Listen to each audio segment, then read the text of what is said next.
Shut up! The footy's on Triple M! Triple M footy starts your weekend early. Rugby league. We love it! With every massive moment. Stand up and applaud. Great stuff! This is exquisite rugby league! Is the Triple M Thursday Scrum. For Ream Hot Water and McDonald's. Triple M rocks footy. Good evening, everybody, and welcome to it. Yeah, Thursday night, a big game coming up for us in about an hour and 45 minutes' time. Bailey Ladders, get yourself a new aluminium step extension ladder. The quickest, most compact conversion ladder available, and enter the draw to win one of two $1,000 gift cards, limited time only, from our friends at Bailey Ladders. We welcome in James Graham. How are you, Jammer? Yeah, going very well, Maroon. The Dogs are top of the comp. How good. 4-0, brilliant. And there's improvement in them as well. They haven't peaked too early. Yeah. And I'm going really well. Great to have you here with us. Obviously, gutted that Emma's not here. She keeps the show together. We've had 3 cracking shows to begin the year, Wade. I'm sure you would agree. So if it goes, It won't go. doesn't go to plan. It won't. It'll go to plan. We know where the problem lies. Yeah, exactly. Yeah. Well, look, I'm gonna do my best, but you two are both fired up. You're fired up, Wade Graham. Yeah, well, it's good to see you, and you should deliver tonight because you're getting plenty of reps in. You stood in for Tony on the Saturday scrum. Yeah. Dead Set Legends is back. Yeah. You're dominating Saturday, and This morning, breakfast now you're trying show. to take over Emma's position as well. So Yeah. you should be ready to go, and yeah, hopefully we got plenty to deliver tonight on the show. Yes, from somebody speaking from experience about like spinning plenty of plates, Maroon, like he is the. Yeah. It's got a lot going on. You got to be, mate. You got. I always He's say, the Craig Bellamy of plate spinning. I always say I've got my fingers in a lot of pies, but they're only party pies. But you got to in this game. You've just got to have a million things you're doing, mate. And you know. Well, I was at the Bulldogs the other day, and we were talking about game day experience. And I was asked if I could participate. I said, "Oh, what day? It's a Thursday game. I'll be unable to attend." And they said, "Oh, actually, you know what? We've got Anthony Maroon hosting that event." Mate, And I was Anthony like, Maroon. that's interesting. Well, so what time's it on? 5:30 to 7. I was like, "Oh, he'll be commentating after that." Yeah, So, yeah. well played. Anthony Yeah, well, Maroon. yeah, What's it's a that bit saying? Gets in where water can't. Yes. See, I Anthony prefer to Maroon. say that is efficient Mate, because yeah. you're there anyway. You're gonna be commentating. Like double dip, clip the ticket twice. well, it's not even that. It's just time efficiency. Like you know, you can make both events work, and well, Who does your scheduling for you, Maroon? Is it you or is it your wife? No, it's all me. Are you I sure? do, yeah, Because yeah. if it was your wife, if I was your wife, Yeah. I'd be scheduling you out of the house as much as possible. Yeah. So if it's her, she's doing Yeah. a good job. But it's about. I reckon, Maroon, you should have enough cash to have an EA. Well, you know what? I don't, and even if I did, if I'd only get my wife to do it, and then she would suggest that I'm doing everything wrong, even though she doesn't even know exactly what I'm doing. Yeah, no, that's where well, sorry, when you said I don't, you do have enough cash. You just don't want to part with it. Well, mate, no, I don't. You got to remember, Gemma and Wade. You got to remember this, right? You see me in here doing a million things from like late February to October, and then for the next 4 months, mate, I'm licking the dates off the calendar. There's nothing. Yeah. There's nothing. There's no footy. Should we start a GoFundMe page? Well, if you wouldn't mind. Or maybe I'll get an OnlyFans thing going. Oh, please don't. What about that? I'd subscribe. Just get some glamour shots in my glasses and... Does Jimmy know about the Zoom call we had with the new sponsors? That was fantastic. So, Charlie, we jumped on board with Beacon Lighting. Yeah. It was fantastic. Beacon Trade. To welcome them on board. And so, Maroon, luckily, it was just some of the Triple M team on there before the call, because when the camera kicked in, there's Maroon shirtless in his bedroom, not understanding how the Zoom call worked. No, to be honest, Wado, I just wanted to expose myself in public. Have you ever seen the videos of where those Zoom calls go wrong and people think they're off the Zoom call, but they're still, the camera is still on. There's a lot of good stuff around COVID. But look, I think, guys, maybe we better talk about rugby league. Yeah, let's do it, hey. Let's throw a bit of rugby league in there. All right, the sin bin crackdown. Now, we saw a couple of incidents last weekend, Reid Marnie, Jerome Luai. A couple of incidents where the player probably should have been sin binned and wasn't. Andrew Abdos had this to say. Over the weekend, we identified direct forceful contact to the head with no mitigation, and that is a clear sin bin. So it's not all high shots, it's just direct contact with the head. 100%, right? So you'll see high tackles that'll be penalised, or there might be some mitigation. But the referees know what the decision tree looks like. Direct, forceful contact, so where we saw shoulders directly into the head, no mitigation, the player wasn't falling, that's a clear sin bin. And we saw about 4 of those occasions on this round, and it was unfortunate. I suppose we'll see tonight's game and it'll tell us what we can expect for the rest of the weekend, but I just hope we don't find ourselves, I'm not suggesting we will, in one of those situations where there's a definite crackdown on and, and it's affecting the game adversely. Well, tonight's game will give us a good indication, but I don't think crackdown is probably, I hope, is not the right word to use, and we don't want to see an overcorrection because of the calls that we may have missed early in the season. It's just those tackles over the weekend, the one that stick out to me in particular was the Jordan Ricky one, the Jerome Luai one, and arguably for a different reason, the Reid Marnie one. The confusion for me would become, I watched all last season, and we saw where the games work so hard to protect the players' heads, and they've set a standard with which they've refereed by, and some of those, like that Jordan Ricky one in particular, I thought for all money he's going to the binny. If we're basing off the rules last year and what constitutes a sin bin, and then when it gets let go, it's sort of like, well, hang on a minute, has the goalpost changed a little bit? Are the refs interpreting this in a different way? Has there been a behind the scenes talk between the referees and go, oh no, we're going to go a little bit easier in this area, which particularly with everything going on and how far the game's come, I don't think we can back off this area. So hopefully it's just a more of a correction, and it's clearer for what will be a sin bin and what won't be a sin bin moving forward. But I'd hate to see it go the other way and overcorrect, Jimmy. Yeah, Andrew spoke so well in articulating what the change is going to be, albeit there really isn't any change. It's just, hey, these 4 incidences that weren't punished with a sin bin will be.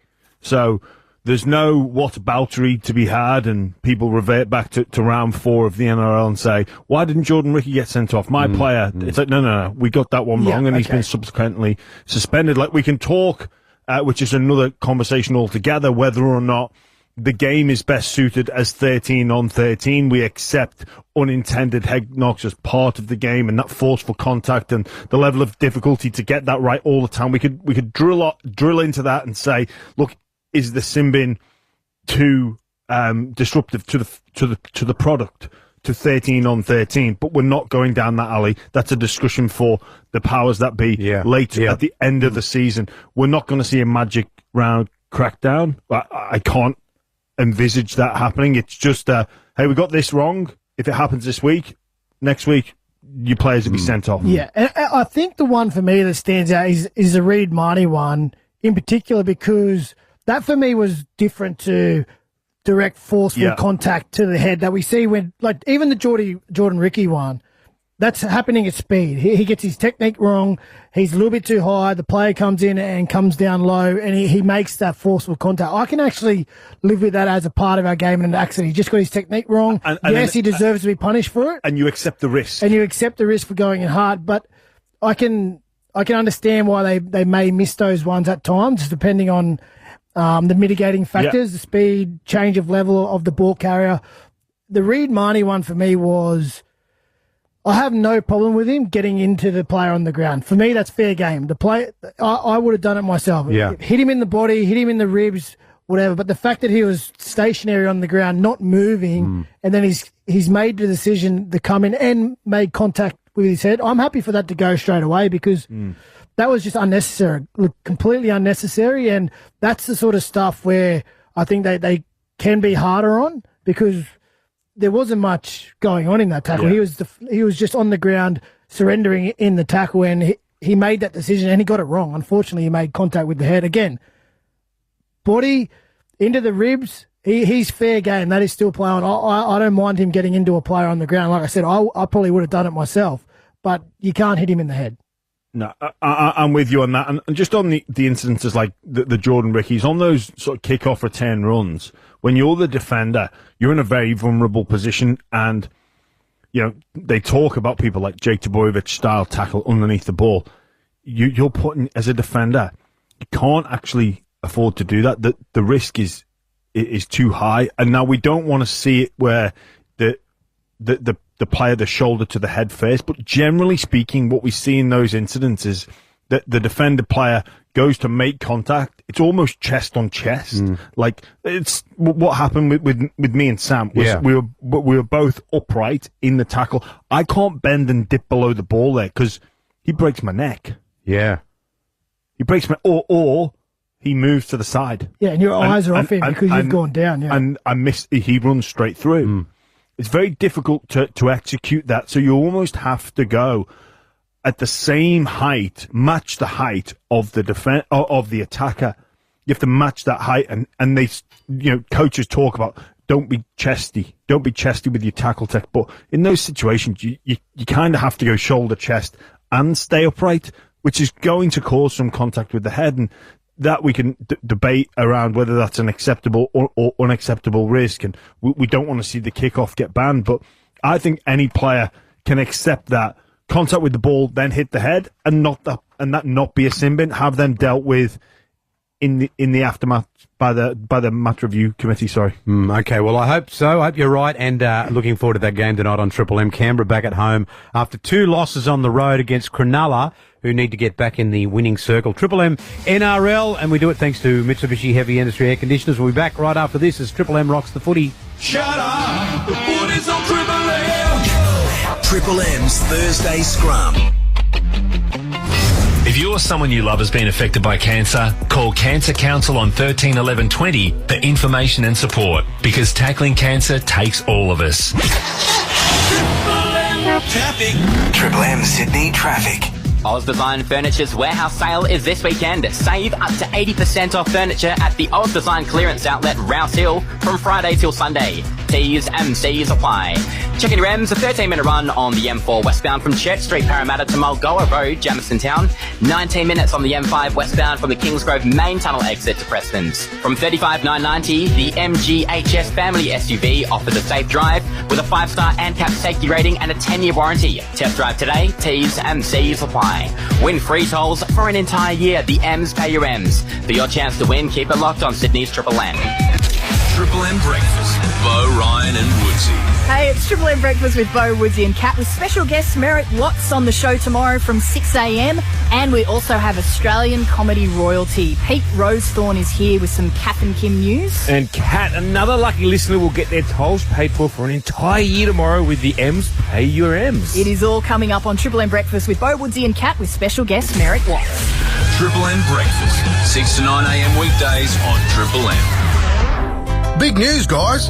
Austrac Campers opens our Sydney showroom May 10th. Come and check out our off-road campers and hybrid caravans and gear up for your next adventure. See you soon. Austrac Campers. The tradespeople of Australia have had their say, letting us know about a time when things went pear-shaped on site, when cellies should have been used to save the day. Yeah, tried fixing a crack with cheap filler.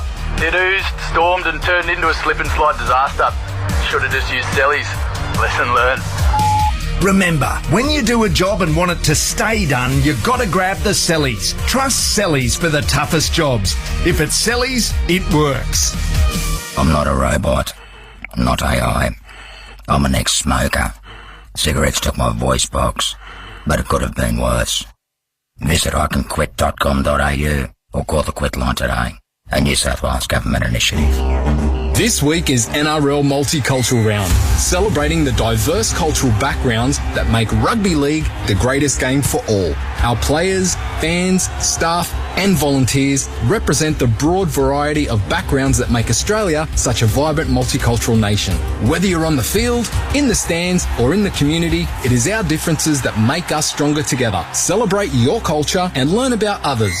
NRL Multicultural Round. Stronger together. Tradies, want that kitchen job done fast? Get Caboodle straight off the shelf at Bunnings for quality cabinets, doors, bench tops and hardware without the fuss, so you can finish that kitchen or laundry job in no time.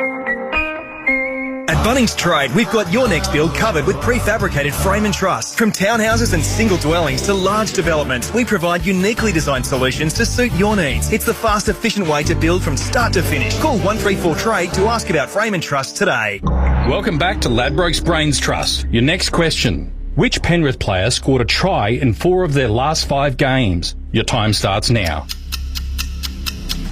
Don't waste time guessing when you're building your same-game multi. Fast-track your picks with new stats and insights from the last 5 games. Plus, follow your multi in real time with new Ladbrokes same-game multi-tracker, all in the Ladbrokes app. You win some, you lose more. For free and confidential support, visit gamblinghelponline.org.au. Enjoy summer knowing your home is covered with Allianz. Winner of 2024 CanStar's Outstanding Value for both home and home and contents insurance. Allianz. Conditions apply. Before buying, read the PDS and TMD on our website. Han Ultra, a beer with 0 carbs, which makes it ultra good. Best served ultra cold, after some sort of ultra-curricular activity. Han Ultra, 0 carb, great taste, how good. Less than 0.5 grams of carbs per serve. Drink responsibly. Shut up! The foot is on Triple M! Triple M's Thursday Scrum.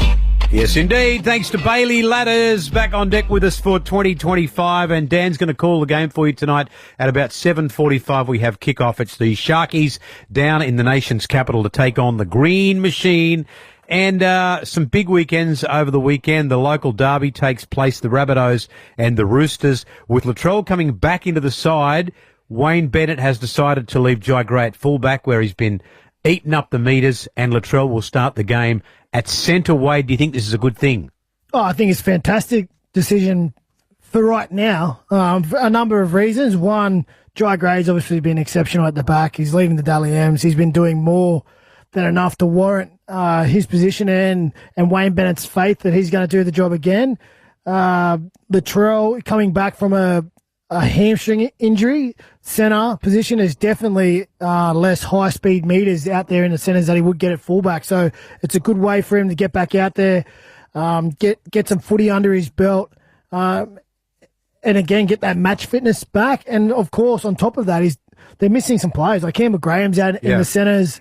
Alex Johnson, I think, is out again. So they're a bit short in the outside backs, and I think it's just the perfect fit for right now. Do I think Latrell will stay in the centres for the whole season? No, I don't. I think eventually, when he's got some footy under his belt and guys like Campbell Graham and Alex Johnson are back fit, I think we'll find him back there in the one, particularly at the back end of the season if they're looking to play finals in their best footy. But for right now, I think it's a great fit, and it's a luxury for Wayne Bennett to be able to ease him back in through the centres and get some footy under his belt, and then once he's up and running, he can move him back to his fullback position. Yeah, this is a perfect headache for Wayne Bennett to have. Usually when you lose a star player and the rookie steps into that, you're kind of just hoping they don't make mistakes and they just sort of survive and you let the other players take over.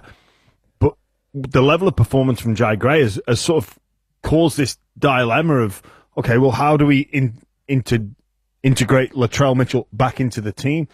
And I guess, he's had an injury, troubled injury history in the past, and, the opportunity to play in the centres where he has excelled in is just a too bigger incentive option for Wayne Bennett at this moment in time. If like most people that fill in for the star players, they just do the job, it's easy. We need Latrell at fullback because he's going to bring this touch of class. This kid at the back is just hanging on in there and we're surviving. Yeah. But Jai Gray has been phenomenal to start the year. So much energy. Is that sustainable? I don't know. But again, I think we're on the verge of a big change in how rugby league is played, and especially in attack. I think we're going to, that Origin series where Tommy Trbojevich, Latrell was involved as well, and Tedesco, where this sort of hybrid style centre goes and plays all over the field. Like, let's not forget, going back not that long ago, we had inside-outside centre. Yeah. And for whatever reason, it switched to right and left, and guys would just wait. And we've seen it before where, he's not getting enough ball. The halves need to get him some ball. I think it's going to go away from that, and we're going to see these centres go, you know what? I'm not going to wait for the invitation. I'm going to just gatecrest the party and get some action in the middle. Yeah. So, and even if you look at the type of player that Wayne Bennett and South Sydney have brought to the football club, guys like Jack Whiten, Brandon Smith, Latrell, Cody, these are what would be described as footballers. And when I say footballers, people, what do you mean by that? It's players that just play on instinct rather than structure. And that, if they're all on the same hymn sheet and they all play that way, with Jai Gray, like, it's just a number on your back. We're just going to go out there and play footy, boys. When we get an opportunity, if Cody Latrell, Jack Whiting, and Jai Gray are all on the left-hand side, well, brilliant. Try and stop that. And then, you know what, if they want to play through the middle, or they want to split a couple of players all over the shop, depending on who we're playing this week, I think we might see something like that develop over the next sort of 12 to 18 months. Hey, what about this kid, Jai Gray, who first couple of rounds ran 300 metres, averaged 300 metres a game, and back to good form last week against Penrith, leading the Dally M's. What do you think, what do you think, Wado? He's when Latrell comes back and, all these injured players come back, that he starts at 14? Because you've got Sullivan at 14, so it's an embarrassment of riches in some ways, isn't it? But then again, I suppose somebody else is just going to get injured. Yeah, well, you never know. It's hard to predict in rugby league. And that's the luxury that Wayne Bennett now has, because Jai Gray's stood up. He has tremendous faith in what he can do in that fullback position. And with the versatility of Latrell, he could play anywhere in the back line. You could actually even play him at 6. That's the sort of player he is. Talk about a footy player. He's going to have an impact with his touches with whatever with whatever jersey he's wearing. I think... Just say right now, Wayne played Latrell at fullback and you had Jai at 14. The only wrinkle would be, where do you get him on at? Because you're not going to get him on in the middle because of the defensive workload. And if you do bring him on at fullback for Latrell to move into another position, then you've got to bring an outside back off. So the wrinkle would be how you're going to get him into the game. And the risk would be, if the game's close or not going the way that we expect, particularly in the second half, when you anticipate to make that change, you might be hesitant to pull the trigger on it, because you know the team's out there searching for their rhythm, and to disrupt the team with so many changes could push you back a little bit instead of moving you forward. But just with Sal's, Wayne Bennett, when he was last there, he had Benji Marshall on the bench, who you would say isn't as strong a defender as what Jai Gray is. Bigger in stature, but not known for his defence. And he'd throw him on in the middle just to cause some disruption. Like I say, I think we're moving away from this. This player can't play in the middle, this player can because he plays at fullback. We saw Queensland operate Kalen Ponga come on in the middle of the field, because I think you get to that stage in the game, Wade, where, and it's about injecting that player on at the right time. At the right time. Not when you're defending. Well, that's what I mean. Like, so if Jai's, you push him out to the second half, or even if you're playing just for half time, and it's not the right time, okay? And then after half time, the momentum's again, it's not the right time. Then all of a sudden, you can't execute what you anticipated, so he just sits on the bench. He might not get a game, which might happen. And that's fine. A lot of teams don't use all 4 interchange players, and that's fine, particularly if you have the middles who can cover the minutes, and that rotation's okay. But it's what you weigh up all the time. And that's why the bench decision and how you have that made up as a coach. There's a lot more thought that goes into it than you think, instead of just going, let's just put in these guys in these positions. There's a lot about versatility, positional changes. That said, Wade, like every coach would have a plan, but then how many times do we see it where that team's down to 14 and they just made it work? And Sullivan against he ended up playing in the centres, and I think one of the teams they were playing, they just couldn't expose the fact that Sullivan was in the centres. It's like, how do you get away with that? And there's so much going on. Sometimes other teams don't recognise it. Again, I think he deserves, once Latrell's fit, if we're talking about right now, he deserves to be in the 17, and 14 may be that jersey. But again, the risk would be, how do you get him on? How do you make sure it works? Because I know, again, Jimmy, what you're saying about just putting the best players on the field as well and letting them work it out.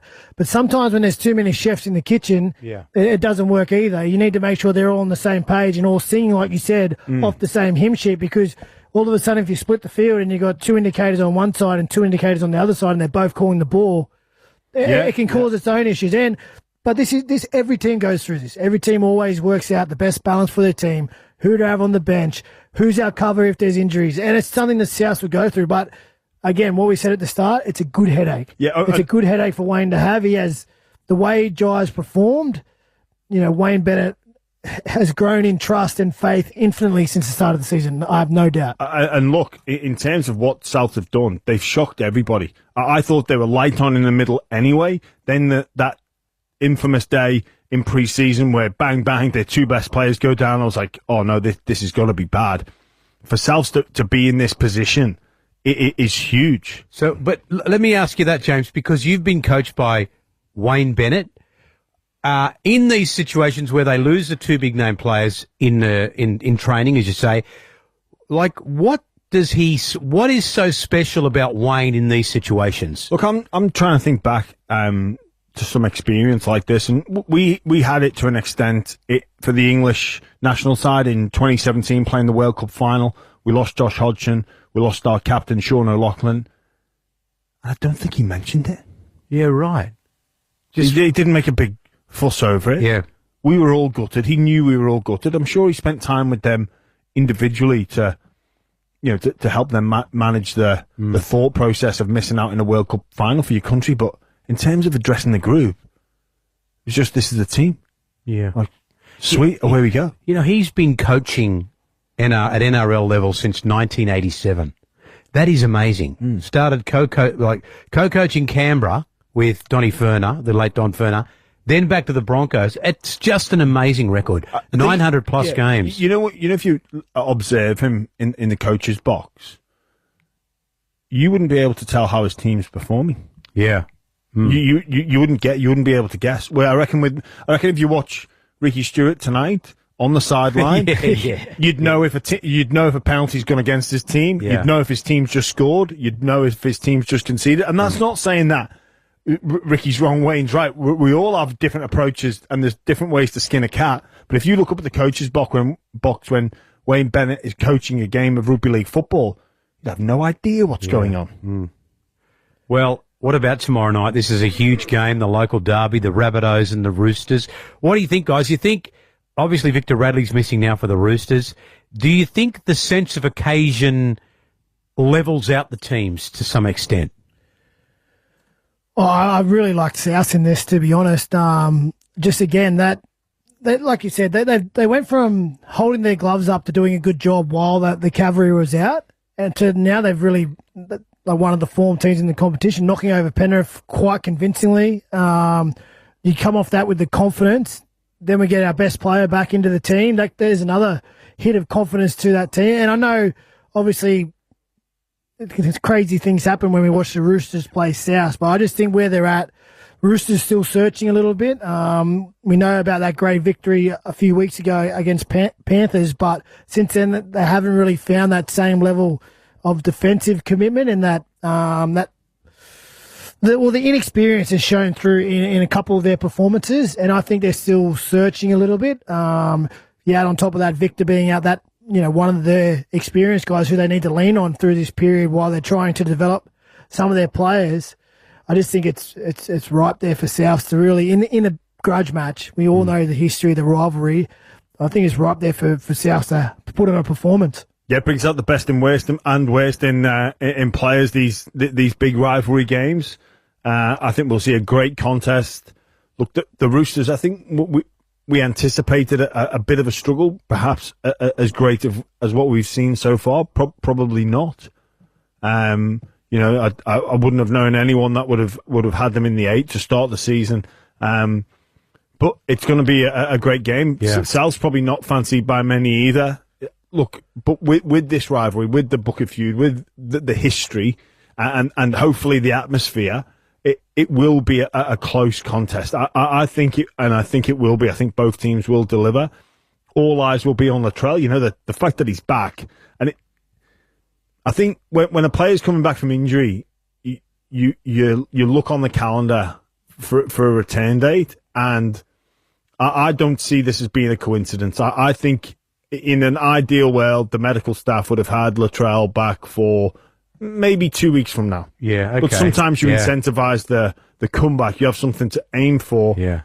And it is this game against the Sydney Roosters. Okay, tomorrow night, that is the Roosters and Rabbitohs. But what we're going to do now is take a break, come back and talk more NRL as Triple M rocks Thursday night footy. Shut up! The footy's on Triple M! Triple M's Thursday Scrum. Triple M Breakfast. Bo, Ryan and Woodsy. Broncos and Tigers. Let's just say Michael Maguire has had this circled on the calendar. He's waiting because this is the side that sacked him. I think he'll have the Broncos primed and ready. West Tigers are about to get minced. You blokes not coming back in an aeroplane. You're coming back with the Royal Flying Doctors. Best Sheds 25% off all shed sale is on now. T's and C's apply. Triple M Breakfast. 6 to 9 a.m. weekdays on Triple M. The new Minecraft movie Happy Meal has arrived at Macca's. Collect all 12 toys and build your universe. It's fun for the whole family, only at Macca's. Available 10:30am till midnight while stocks last for a limited time only. A Minecraft movie only in cinemas. Can you feel a heartbeat? Can you feel a heartbeat? Hi, I'm Anthony Turner, co-owner of Heartland Motors, and I can't wait to see you at our new state-of-the-art Kia dealership in Blacktown. We are now Sydney's biggest Kia dealership, and we've got plenty of cars in stock. If you buy any car at our new Kia dealership, you're going to the draw to win a 7-night trip to Hawaii. So come see us at 120 Sunny Holt Road, Blacktown, or visit kiablacktown.com.au. Think cars, think Heartland. Our heart is in the right place with every Heartland Motors deal. Get the new Samsung Galaxy S25 Ultra at Telstra with the latest Galaxy AI. Create, have fun, and feel smarter together with Australia's best mobile network. The tunes don't have to stop when you get out of the car. Hit up the Listener web player as soon as you log on at the office to keep streaming your favourite music. Get started at listener.com. Listener. Cleaning up the gutters this weekend? Remember, you're not just scooping up muck, you're restoring the flow. You're the guru of guttering, leading the way for the rain to follow. Because to clear one's mind, one must first clear the gunk. So extend your ladder and get your mind into the gutter. Because there's not just 52 weekends in the year. There's 52 opportunities to earn a big cold beer. And the best cold beer is Vic. Victoria Bitter. 18 plus, drink responsibly. Bold new treats have landed at 7-Eleven. Reese's Chocolate Lava Big Cup, oozing chocolatey peanut butter goodness, and Twisty Sour Blueberry, tangy, crunchy and seriously snackable. Try them first at 7-Eleven. 7-Eleven, wonderfully easier. From $23,990, the MG ZST Vibe combines style and safety. The compact, sporty SUV comes with our industry-leading 10-year warranty, giving you peace of mind on every drive. Visit your local MG dealership today. T's and C's apply. Do you suffer from work? It's the admin you have to do after you finish regular work, and it affects 1-in-1 sole operators. Well, what you don't know is from just $12 for 12 months, limited time only, Solo by MYOB can cure work. It's the new admin app for sole operators. But don't take my word for it. I tried Solo and my admin is gone. My receipts have cleared up. Now I get paid on time. You sure do. Solo by MYOB. $12 for 12 months. T's and C's apply. Blackout sale is now on at 40 Winks. Embrace the darkness with 50% off a select range of mattresses and 30% off selected furniture. Terms, conditions and exclusions apply. This sale is for a limited time only. 40 Winks. Serious about sleep. Shut up! The boot is on Triple M! Triple M's Thursday Scrum. Welcome back to it. Bailey Ladders. Get yourself a new Bailey aluminium step extension ladder, the quickest, most compact conversion ladder available, and enter the draw to win one of two $1,000 gift cards, limited time only. James Graham, Wade Graham, Anthony Maroon. Now, of course, through the week, the story rears its head about Payne Haas and Tino wanting to play for Samoa. So, I find this a whole clunky, hard to get your head around, Wado. First of all, the eligibility to play for these countries, and then how it all fits into how they play for either New South Wales or Queensland. And I don't have an answer for it either. It's such a complex issue, this eligibility with the Tier 2 nations, and then the want or desire to still play state of origin footy. It's hard because I understand. Let's use Stephen Crichton and Jerome Luai for an example. Samoan heritage, want to represent where their parents come from, where their grandparents come from, where their heritage is from. Grew up in Mount Druitt, Western Sydney. They would have represented New South Wales, or went to school in the New South Wales system. Represented Penrith Panthers junior program in the New South Wales Rugby League. So I can understand them wanting to represent New South Wales as well, because that's where they grew up. And I get that as well. But on the other side of the coin is, traditionally, and I know Mal Meninga still to this day, he looks at the state of origin as almost a trial match to pick his Australian team.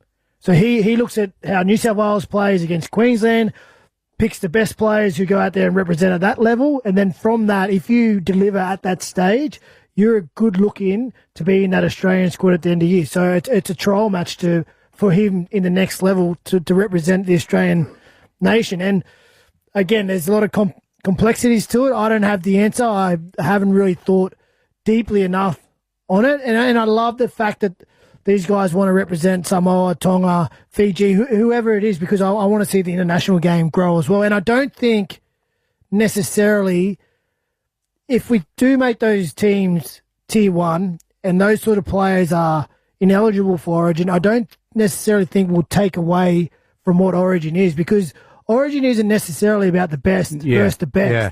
It's the rivalry between New South Wales and Queensland. Some of our greatest stories come from the underdog teams who all the stars are missing, and they pull on that jersey and represent Queensland or New South Wales where they come from, and they go out there and get the job done. And that's, I think, what we need to sort of, it's not necessarily having the best first best in state of origin. Most definitely correct there, Wade. We've got to, it's my belief that we need to keep New South Wales and Queensland a protected category, and it's got to mean something. You've got to have qualifications, and you've got to be discriminative.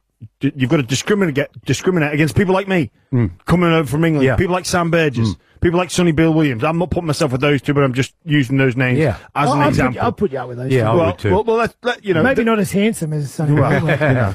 Like, if you're picking the best of the best, those two players spring to mind of players that are ineligible at the time to play for their state, for the state or in the state of origin competition. So, there was a lot of conversation around, well, how can we get the best of the best in the mixer in this best contest, and that was shut down, and rightly so. It's got to mean something. It's got to mean something to play for Queensland. It's got to mean something to play for New South Wales, and if that means excluding some players, then that's fine. But in terms of that argument of this is a trial for the Australian jersey, I think that ship has sailed, and mate, I think it's been overtaken by Origin. I don't think so, mate. I sat with Mal Meninga in Australian squads, and after it's your performance in state of course we'll see bolters who have a run at the end of the year. Their team may play in a grand final, but your performance in Origin, if you're an Origin player, and you go out there and perform and deliver, and Mal's watching. He knows that's what he's looking at. 100%. 100%. Okay, but then, for instance, in this up and coming Ashes series, he can look at the state of origin game, but he just can't pick Tino, and he can't pick Payne Haas. So that's fine. He can use it as a bit of a, like, who's up to this level, who's up to this standard. But I just think now with the and especially as the sort of the general population of rugby league playing. Young boys and young girls has changed with this connection to the Pacifica. I think we've got to change with it, because we've got an opportunity here to really elevate the international game. And by that, I mean bringing in some of these stars. We saw when Tonga, when Jason Taumalolo, and it affected New Zealand, we all celebrated it, and it was like, well, you know what? It's generating more competition. It's generating a buzz here in New South Wales, in Queensland, where there's a strong Tongan presence and in the community. So that was great. Those people would support New South Wales as well. So it adds to the international game without taking away anything from state of origin. In my opinion, I just look. Australia will be fine. They'll still have quality players to play for, but I don't think you need to be mutually exclusive to be passionate and qualify for New South Wales or Queensland, and just as passionate and qualify to play for Samoa, Tonga, Fiji, Papua New Guinea, whoever it may be. Well, can I ask you a question, Wado, and answer this truthfully? You were picked to play Origin. You were picked to play for Australia. What gave you the greatest rush, the greatest sense of pride, the greatest feeling of achievement? No, representing my country, for sure. Right. Like, state of origin is a special, special thing to be a part of, and I'm forever grateful that I had an opportunity to play in that arena. I remember some of my fondest memories sitting on the couch as a 6-year-old or 7-year-old with my dad, and Friday night footy. My bedtime was always 8 o'clock, but Friday night footy I could stay up and watch the footy. But on a Wednesday, you're not staying up, mate. That's a school night. But on Origin night, I got to sit there and watch the whole game with my dad, and that was something I grew up with. And when I got there, it was a great it was a great moment to represent my family and all the people who helped me along the way, and to represent the state of New South Wales, where I played all my junior footy. But to play for your country, it's a different kettle of fish. To have that Australian emblem on your back, and Jimmy would understand when you pull on your national jersey, that's something different. That is the pinnacle that I found in playing sport, representing your nation. And again, I'm right on the fence with this one, because how can I argue against guys like Stephen Cry and Jerome Luai, who, yes, Samoan heritage, they had the same journey as I did. They grew up in Western Sydney. They would have watched Origin, went to school in Western Sydney, part of New South Wales system growing up. I can understand their right to want to play New South Wales absolutely. as well. So it's just Wade, I'm going to believe what you're saying, because I believe you to be a truthful person. But then, would a player that's picked for State of Origin ever turn around and say, "Look, I'm just going to concentrate on my club form here"? What, to say skip State of Origin? Yeah. No way. I would never do that. It wouldn't happen. I would never knock back a. But it happens in the international game at the end of the season. Well, so even let's go season 2020 or 21 when Origin was played at the end of the season. Did any players miss that camp to go for off-season surgery? I'm going to make an educated guess and say no. I don't think so. But if that's an international camp, I would say that people would. So then, therefore, that is my evidence to suggest that people value their state jersey over their national jersey. I would argue against that, but I don't know if we have enough time to keep going, because it's evidence is there. Yeah, no, but State of Origin is in the middle of the season, right? Yeah, yeah, and it's not a perfect fit where it is, but it causes havoc with Clubland. Yeah. Injuries, suspensions, whatnot. And you know yourself, James, if you're coming at the back end of the season, you've played Origin, you played 3 extra games, your body could be falling apart.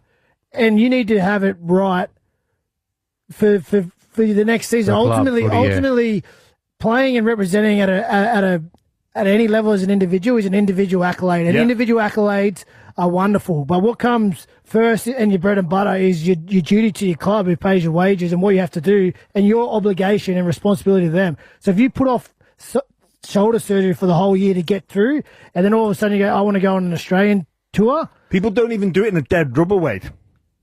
They still play for their state in a dead rubber. I'm giving you examples of where players have gone above and beyond to play for their state, and they wouldn't have the same values and the same thought process going to play for their nation of choice. I disagree. Right. We've seen players pull out of camps. Kalen Ponga. Yeah, but I'm resting. He wouldn't do that for Origin, and if Origin was at the end of the year, I guarantee he wouldn't do it.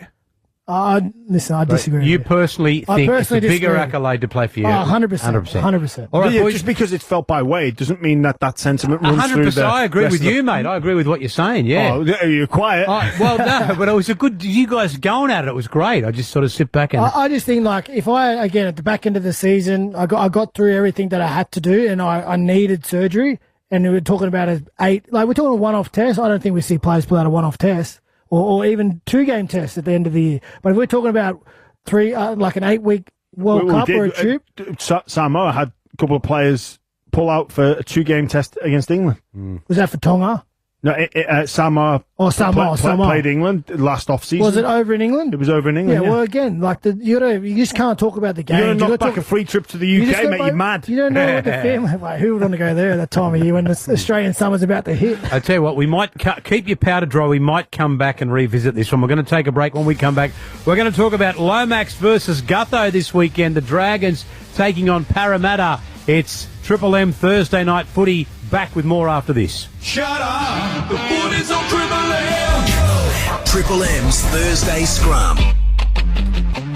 Alrighty, hot water not great. Well, for the very best in hot water, install a Ream. With over 80 years of manufacturing in Australia, Rheem has been building Aussie tough water heaters for Aussie conditions, Maroon. Yeah, Rheem has a comprehensive selection of storage, continuous flow, solar and heat, high-efficiency options, plus, Wade, warranties of up to 12 years on the most advanced Rheem water heaters. Yeah, that's right. Ask for the Australia's favourite brand that comes on steady, hot and strong. Ask your plumber to install a Rheem. Dive into the minds of investigative journalists and researchers to uncover well-kept secrets with Listener's lineup of investigative podcasts. Download the app and search Uncover. Triple M Sydney traffic. See at the moment and drive away in the Audi Q5 Sportback 45 TFSI Quattro S-Line at 92,990. M's May 31. T's and C's apply. See website for details. In French's Forest, we've got a multi-vehicle crash taking out two eastbound lanes on Warringah Road at French's Forest Road East. In Pennant Hills, an ongoing gas leak still taking out a northbound lane on Pennant Hills Road approaching Boundary Road. Get into Harris Farm and get value with values like premium autumn crisp white seedless grapes now $14.99 per kilo. Terrific eating ends today at Harris Farm. Win free tolls for an entire year. The M's pay your M's. For your chance to win, keep it locked on Sydney's Triple M. Up for grabs this week in the Triple M Club at triplem.com.au. Pair up for an overnighter on us and warm up this winter in the magic of Taronga Zoo after dark with an unforgettable overnight adventure at Roar and Snore at Taronga Zoo. Book your adventure now at tarongazoo.org.au.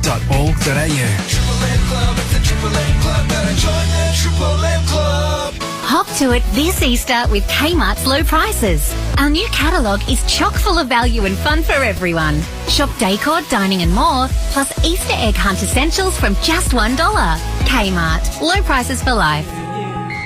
Fire up for the footy with a Ladbrokes same-game multi. Make quick and informed picks with new last five stats. Plus, stay on top of your multi's progress in real time with new Ladbrokes same-game multi-tracker. All in the Ladbrokes app. You win some, you lose more. Hello, Frank Walker from National Tiles. Have you ever dreamed of having the world's best Italian-made tiles in your home? Right now at National Tiles, select any one of our 17 very popular standard range tiles and we'll upgrade you to the world's very best Italian-made tiles absolutely free, saving you a massive $4,000 on an average 80 square metre order. Yes, have the world's best Italian-made tiles and depending on quantity, save up to $4,000 or more. But you'll have to be quick, so rush into National Tiles now and save. Conditions apply. Easter's calling. Get out there and camp more. With up to 50% off all camp furniture by Spinnerbecks, Austrel, Coleman and June 4-wheel drive. Explore more ways to play and save this Easter. Play more and pay less at Anaconda. With so many holiday homes on Booking.com, there are so many Tina Feys I could be. Surfing Tina at a beach villa. Is that a shark? Or channel surfing Tina in an apartment. Ooh, a shark show. Book whoever you want to be. Booking.com, Booking.yeah. Your local LDV dealer has a powerful new T60 Max ute waiting for you. Right now, get the 160 kilowatt T60 Max Pro Auto, backed by a 7-year warranty, and get a massive saving of $4,000 off. Now from just $36,990 drive away for ABN holders. But hurry, there's limited stock available and this offer won't last long. Visit a dealer today. LDV. Bring it on. New stock vehicles only, excluding MY25 and plus models. T's and C's at ldvautomotive.com.au. Get the new Samsung Galaxy S25 Ultra at Telstra with the latest Galaxy AI. Create, have fun and feel smarter together with Australia's best mobile network. Frankie said she's a fan of impersonation. Thank you very much. But not of people impersonating Australia Post. That's why we've made all delivery updates available on the AusPost app. So she'll know they're from us, and us alone. You ask, we deliver at Australia Post. G'day, Howie here. It is time to try the Howie Games podcast. Take a listen to Andrew Joey Johns, who joined me for his first ever podcast recording in episode 163. There's also the most capped wallaby of all time, George Gregan, from episode 190. And do not miss one of the greatest broadcasters this country has seen, the voice, Ray Rabs Warren, from episode 54. Lift your footy game with the Howie Games. Download the Listener app and listen for free. Listener. Shut up! The footy's on Triple M! Triple M's Thursday Scrum. And welcome back to the Thursday Scrum. Kickoff is about 50 minutes away, let's say. Dan's going to call that one for you. It's Canberra back in home after 2 losses on the road. Canberra take on the Sharkies. I was just having a look at that vision of the Prime Minister falling over today. It's funny when somebody falls over in public, James Graham, isn't it? Not unless they hurt themselves. Well, that's true. I mean, if you get off on seeing people fall over, Maroon, I wouldn't say I get off on it. Well, you just said it's funny. I don't find it funny at all. I think it's actually quite serious. And hopefully you got the medical attention that he deserves. What about when you... I feel like you're being disingenuous. Yeah, I think you are being disingenuous. It's hilarious. Yeah. Seeing people fall over. It's great, isn't it? Yeah, it's unbecoming of you when you act like that, James. Yeah, you know this. I've spoken to you about you this can before. you can see right through me. I'm glad you could. Back home in England, on like the days where it's like sort of -2, whatever, just freeze over. And look, I succumb to a fall over every now and then when it's a bit slippy underfoot. You've got to laugh at yourself, but laugh even harder when it's someone else. Oh, yeah. When they go arse over tit. Yeah, really have a good fall over. Like that foot and slip backwards. So they sort of like, and they don't catch themselves. But falling over, actually, it is quite dangerous for the elderly. But funny when you see one of your mates. Oh, yeah. Well, my kids, they pick on me, so obviously, well, as you boys know, not everyone does know, my wife is French-Canadian, she's from Quebec, and a great pastime over there is, particularly in winter, the ice skating. And we do have a lake that freezes over, and we get the ice skates out, and I'm not very good at coordination, I'd say. It's not one of my strengths. Hand-eye's okay, but coordination with my feet and balance is not one of my strengths. And unfortunately for me, my 5-year-old and 7-year-old are better skaters than me already, and they love to see Dad fall over and hurt himself. So I give him a little bit of time out there on the ice, maybe 5-10 minutes, a skate around, have some fun, and then I'm like, I'm done, boys. Sorry, I'm sick of being embarrassed. Hold on to the edge. No, I can. No. We just have a rink, like it's just ice. Yeah, just an ice. Open, fence. No fence. When you say we, what do you have this or this? Me and my wife. Yeah, we have a house in. Oh, and it's got its own little ice skate. Yeah, the lake freezes. And how then, good! Yeah, it's not an ice skating rink. It'll be a frozen lake. It's a frozen lake. Wow, yeah, that's pretty So cool. you can just, as the snow comes down, you get the shovel out and you square off a piece, and the ice comes up. And you get out there. The boys play ice hockey on there. It's pretty cool, particularly from a guy. Yeah. I didn't see snow actually until I was maybe 26 years old when I first met my wife and went over there for the first time. But the kids love it. Like, they get their snowsuits on. They're out in there all day, and they only come back for food and to have a cry about when one of the brothers pick it on the other one. Do you think you could live over there, Wado? Oh, probably. Like, it's pretty cool. It's just because it's the novel. I don't know full time, but the novelty of particularly that time of year when it is snowing, it's just so different to anything we really know here in Sydney. I certainly enjoy my time over there, but yeah, we'll see. I'm pretty comfortable working here at Triple M. Oh, yeah. Talking about footy, mate. You couldn't leave the Shire. They love you too much, mate. I know you're not born and bred down there, but you know that you're part of that 2016 side. You know what I would struggle with when the golf course shut down? Yeah, because of the weather. That would be tough for me. 3 or 4 months in the snow. Get one of those simulators. Oh, now we're talking, Jimmy. Yeah. Now we're talking. Well, the ice hockey. I went to the ice hockey in New York. Unbelievable. What a night out. Anyway, boys, we better get back to business here. Talk a bit of footy. This is a big game on for a number of reasons on Saturday. Dragons and Para. Para still haven't won a game. And let me start with this, James. Like, I know we get upsets in rugby league, but I think the Dragons beating Melbourne last Saturday, I think that says, you know what, we're a lot better this year. Last year they won 11 games, but it doesn't seem to me like it was a random upset. I feel like that it was a statement. It was a gutsy win. Yeah. And one that was much needed, especially after the bye, and especially the game, I think, from a couple of games the bye, they should have won, but they didn't. The one against South they had wrapped up, didn't they? Fundamentally, and they let that one slip. Obviously, the fallout from that with the coach, the bye happens, and then, look, Melbourne were there for the taking, with the conditions, with a couple of players missing, but it was one they just simply needed to win. If there any hope to play finals, they just needed a win. And look, there's always a couple of subplots in any games, but this one, Gutho against his old club, Lomax against his old club. Wonder, some of us are familiar with that emotion against playing against a team that you've sort of made your name in, and it'll be a funny afternoon for both of them. And it's a bit strange how these things work. I think from a Dragons point of view, that it was a completely new spine of a 1, 6, 7, 9 all playing together for the first time. but they're experienced guys, and they're coming together okay. Next sort of 4 to 6 weeks are really important for the Dragons. They lost a couple of games they would have fancied themselves in, especially that Souths one. So it's a big match for both clubs. Obviously, we just spoke about Gutho and Lomax coming up against their former clubs, and there's no doubt you always do have an edge to your preparation and your performance, the way you want to play against a club you've been at. You have a lot of great relationships in the team that you're coming up against, and there's nothing better than getting out there and mixing it up with guys that you know really well. Where the teams are at, like the Dragons, after that big win against the Storm, I feel like they put a marker down, and their expectation will be like, we need to back that up now. It's just if we go out there and produce that against the Storm, why can't we produce that sort of effort every week, particularly against Parramatta, who are at the other end of the table? So they'll be expecting to go out there, play well, and get the result. Parramatta, it's just, they're just going for a really tough patch, and they're almost already at the desperation stage. Moses he's not coming back to save him anytime soon, so we've been asking for it for a number of weeks.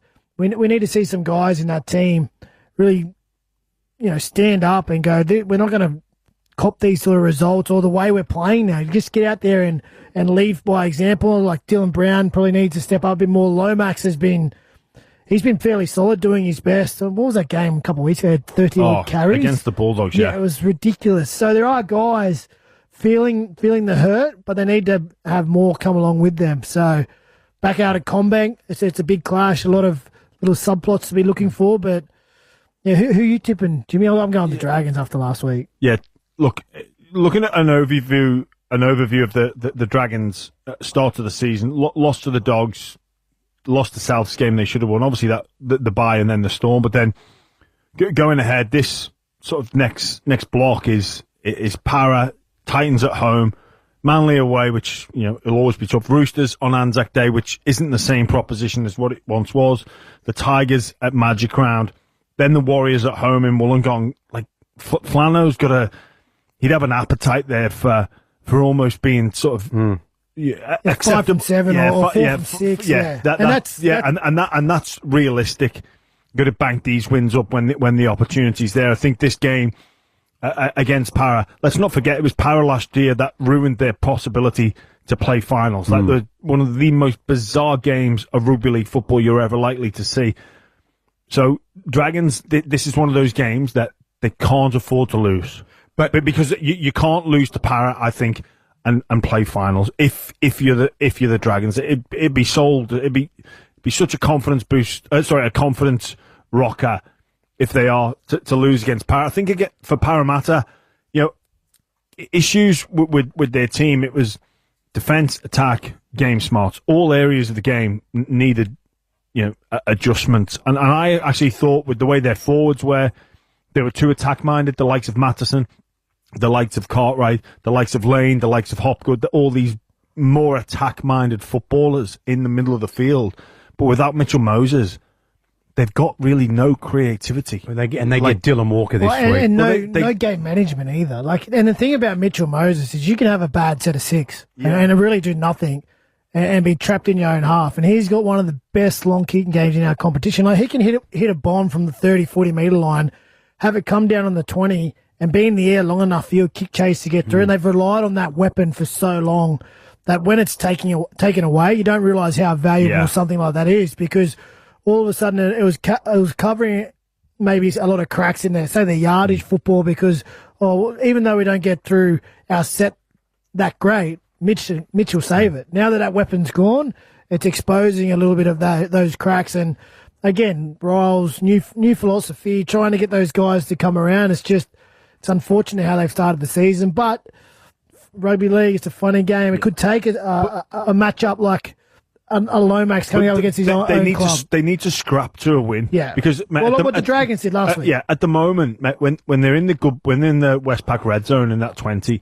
they can't create opportunities. Like the Fox has not got on the outside of anyone, not at his fault. And we can debate whether we think Lomax is a centre or the wing. It doesn't matter where he's playing at the moment, because he's just not getting any good ball. So it doesn't matter. He's always going to get back for yardage carries. He's always going to compete on last play. But let's get him in some space, whether that be in the wing or the centre position. Okay, Dylan Walker joins Parramatta this weekend. Parramatta take on the Dragons live on Triple M at Combank Stadium Saturday from 3 o'clock. We'll call that game for you. Right now we're going to take a break and come back with more on the Thursday scrum as Triple M rocks the footy. Shut up, the footy's on Triple M. Triple M's Thursday scrum. Westpac's back. They're bringing back the footy too, helping you get closer to the game we love and be part of those really feel-good footy feels. Yeah, that's right, Maroon. From the excitement of the Westpac Red Zone with the latest and greatest plays from each round, the NRL and NRLW, to supporting female pathways, making a real, genuine difference in the women's game by investing it at all levels, helping shape our NRLW stars of the future. Westpac's bringing the footy. If you're someone you love has been affected by cancer, call Cancer Council on 13 11 20 for information and support, because tackling cancer takes all of us. Triple M Sydney traffic. The federal election has been announced. All Australian citizens 18 and over must be enrolled to vote. Enrol or update your details by 8 p.m. Monday, 7 April at auc.gov.au. Authorised by the Electoral Commissioner, Canberra. Checking your M's, a 10-minute run on the M4 westbound from Chet Street, Parramatta to the M7 at Eastern Creek. An 8-minute run on the M2 westbound from Elaine Cove Tunnel to Pennant Hills Road. Save big at Ride Mazda. Enjoy early access and financial year deals on all floor stock. Ready for delivery? Claim your in-store offer today. RideMazda.com.au. Win free tolls for an entire year. The M's pay your M's. For your chance to win, keep it locked on Sydney's Triple M. Tomorrow morning from 8, NRL legend Josh Mansour joins Triple M Breakfast. Oh, Mansour takes it and somehow fashions a try. Mansour! Into years back. Goodbye. Mansour's over. Catch Josh Mansour this morning from 8, Triple M Breakfast. Step up to the new Bailey Aluminium Step Extension Ladder, the quickest, most convenient and most compact conversion ladder available, exclusively at Bunnings. BaileyLadders.com.au. From just $22,990, experience the MG3, Australia's best-selling light hatchback, packed with style, tech, and an impressive 10-year warranty. The MG3 is ready to drive away. Visit your local MG dealership today. T's and C's apply. Sitting around waiting while the car gets washed? Forget doom scrolling. Add some thrill to your wait with the thrill of a $40 million jackpot every 3 minutes. Keno Go. Download the app today. What do everyday Aussies think this election? Find out with the Daily Telegraph's Voter Verdict. Every Saturday, undecided Aussies share their honest take on the leaders' latest policies and promises. Stay ahead of the election conversation. Only in the Saturday Telegraph. This is the sound of a life being saved.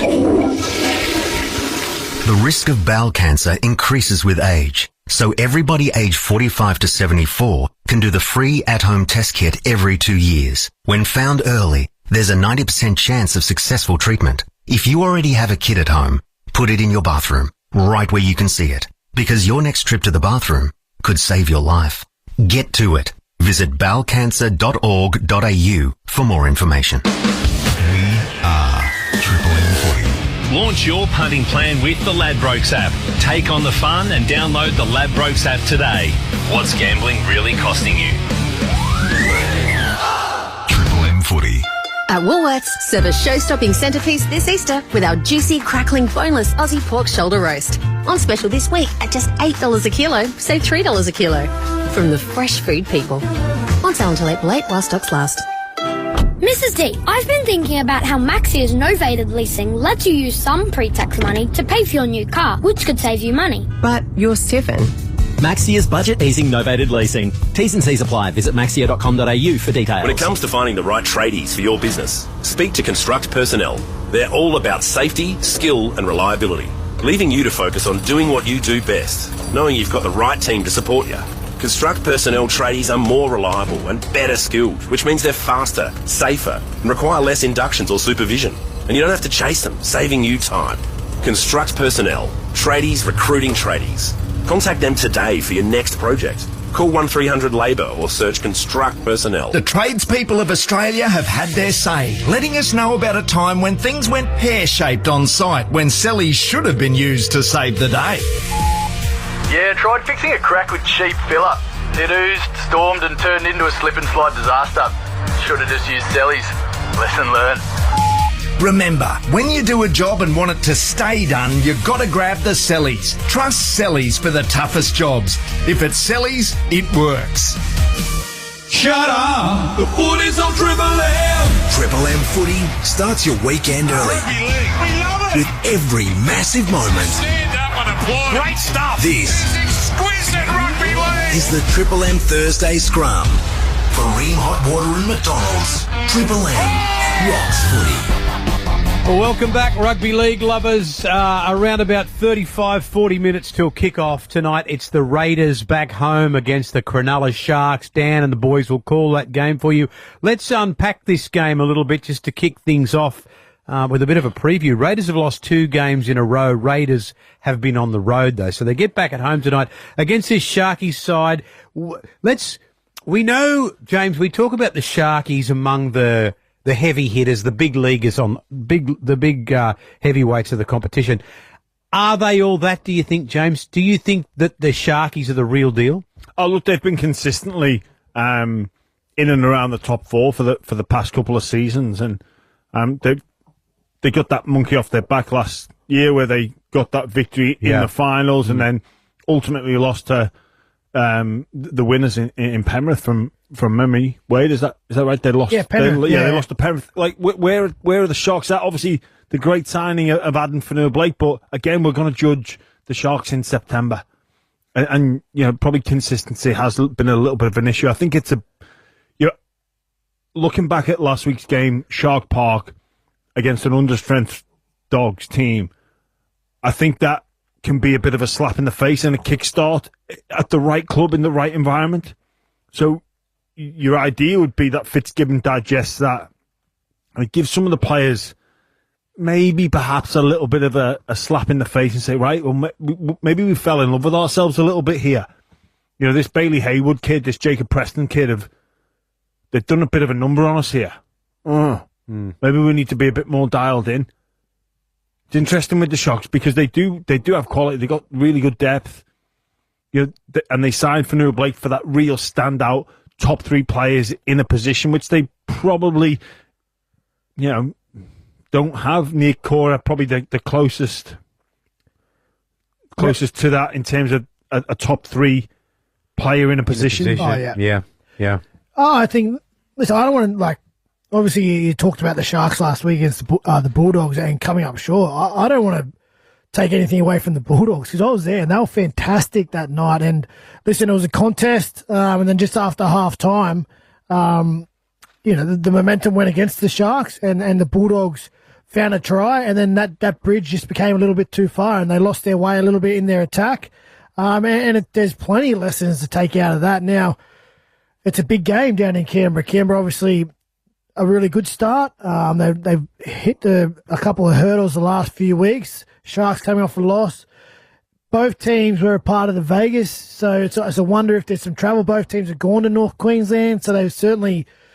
It's been a hard start to the year. They've been up for a while. They've been up for a little bit, so this is an opportunity, really. And we talked about the Dragons and the Parramatta game, and the Dragons, they want to be in that fight for the 8. Well, these are 2 teams that probably back themselves as being that fight for the 4.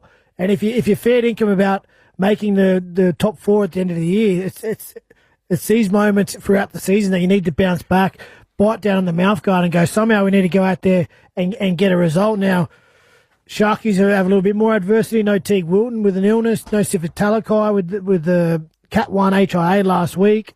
Down on a few truths, but it's a good opportunity to go down to Canberra and, again, respond to those lessons that they learnt last week in the game against the Bulldogs where they came up a little bit short and try and get things going in the right direction. With Canberra, I think what the frustration for Ricky Stewart, and arguably this comes with having a roster with some younger players, it is consistency. Like the game against the Broncos, after their mauling of the Roosters, was first class.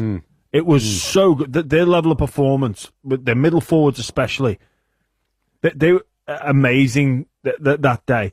And then last week against the Cowboys, look, it was a strange game. The Cowboys desperate for a win. It comes down to a moment Well, where Savage doesn't pass that ball to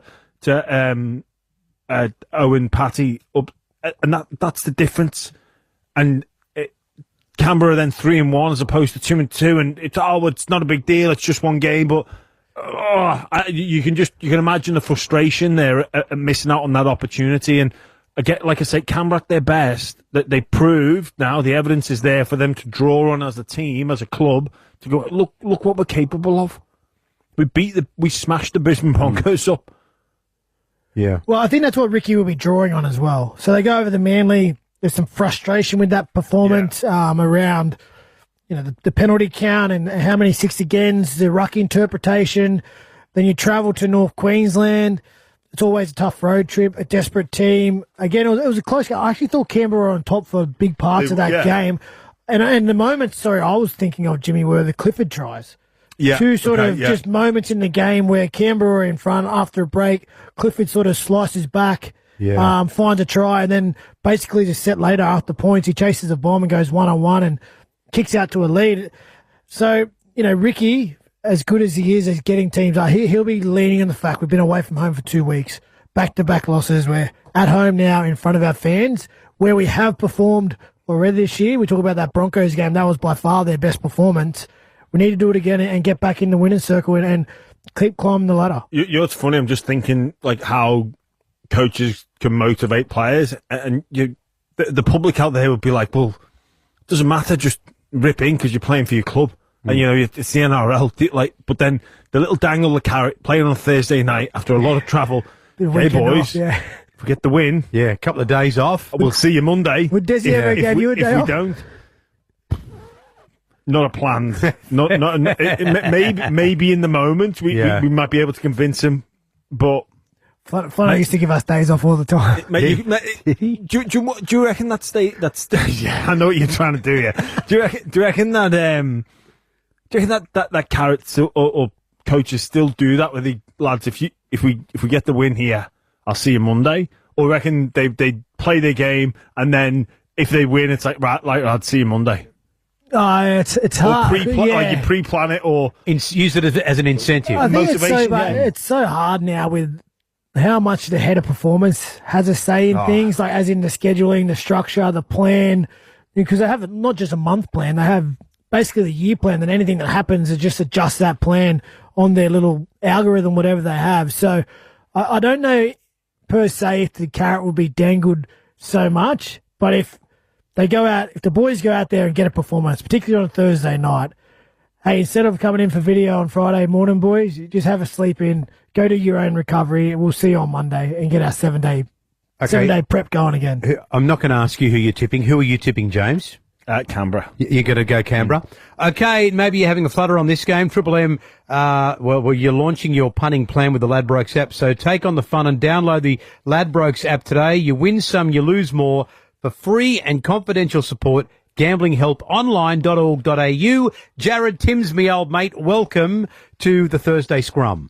G'day, Maroon. G'day, boys. How are you this week? Mate, we are fantastic. Looking forward to this one. Both clubs suffered disappointing losses last week.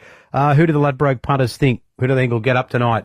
Well, there has been a pretty steady flow of support for both clubs this week, Maroon, but as it stands, the Ladbrokes market expecting the Sharks to bounce back. They're into $1.58 favouritism in match betting. Maybe a little bit of value for the Raiders here at home for you, Jimmy, $2.40. The line is 4.5 points. Yeah, Timsy, great to hear your voice. The first try scorer market wide open with people like Stone Street, Mulatalo, Savage. But what about young Matty Nicholson? I think he's had a couple of tries in his introduction to NRL. But who do the Ladbrokes punters like for the first try scorer? Well, you've nailed pretty much all of them there in your preview there, Jimmy. Xavier Savage, he's received plenty of interest. He's actually scored 5 tries in each of he scored in each of the Raiders' last 5 home games. So very, very good interest for him in the Ladbrokes market. He's sitting on the second line of betting alongside Sam Stonestreet from the Sharks, $8.25. Ronaldo Mulatalo, probably no real surprises. He's a popular $8 top elect in the entire market. Jesse Ramian getting plenty of interest today. Likewise, Britton Nakora, $14 each. And Hudson Young, always a specking for Hudson Young here for the Raiders. He's gone $17 into $15.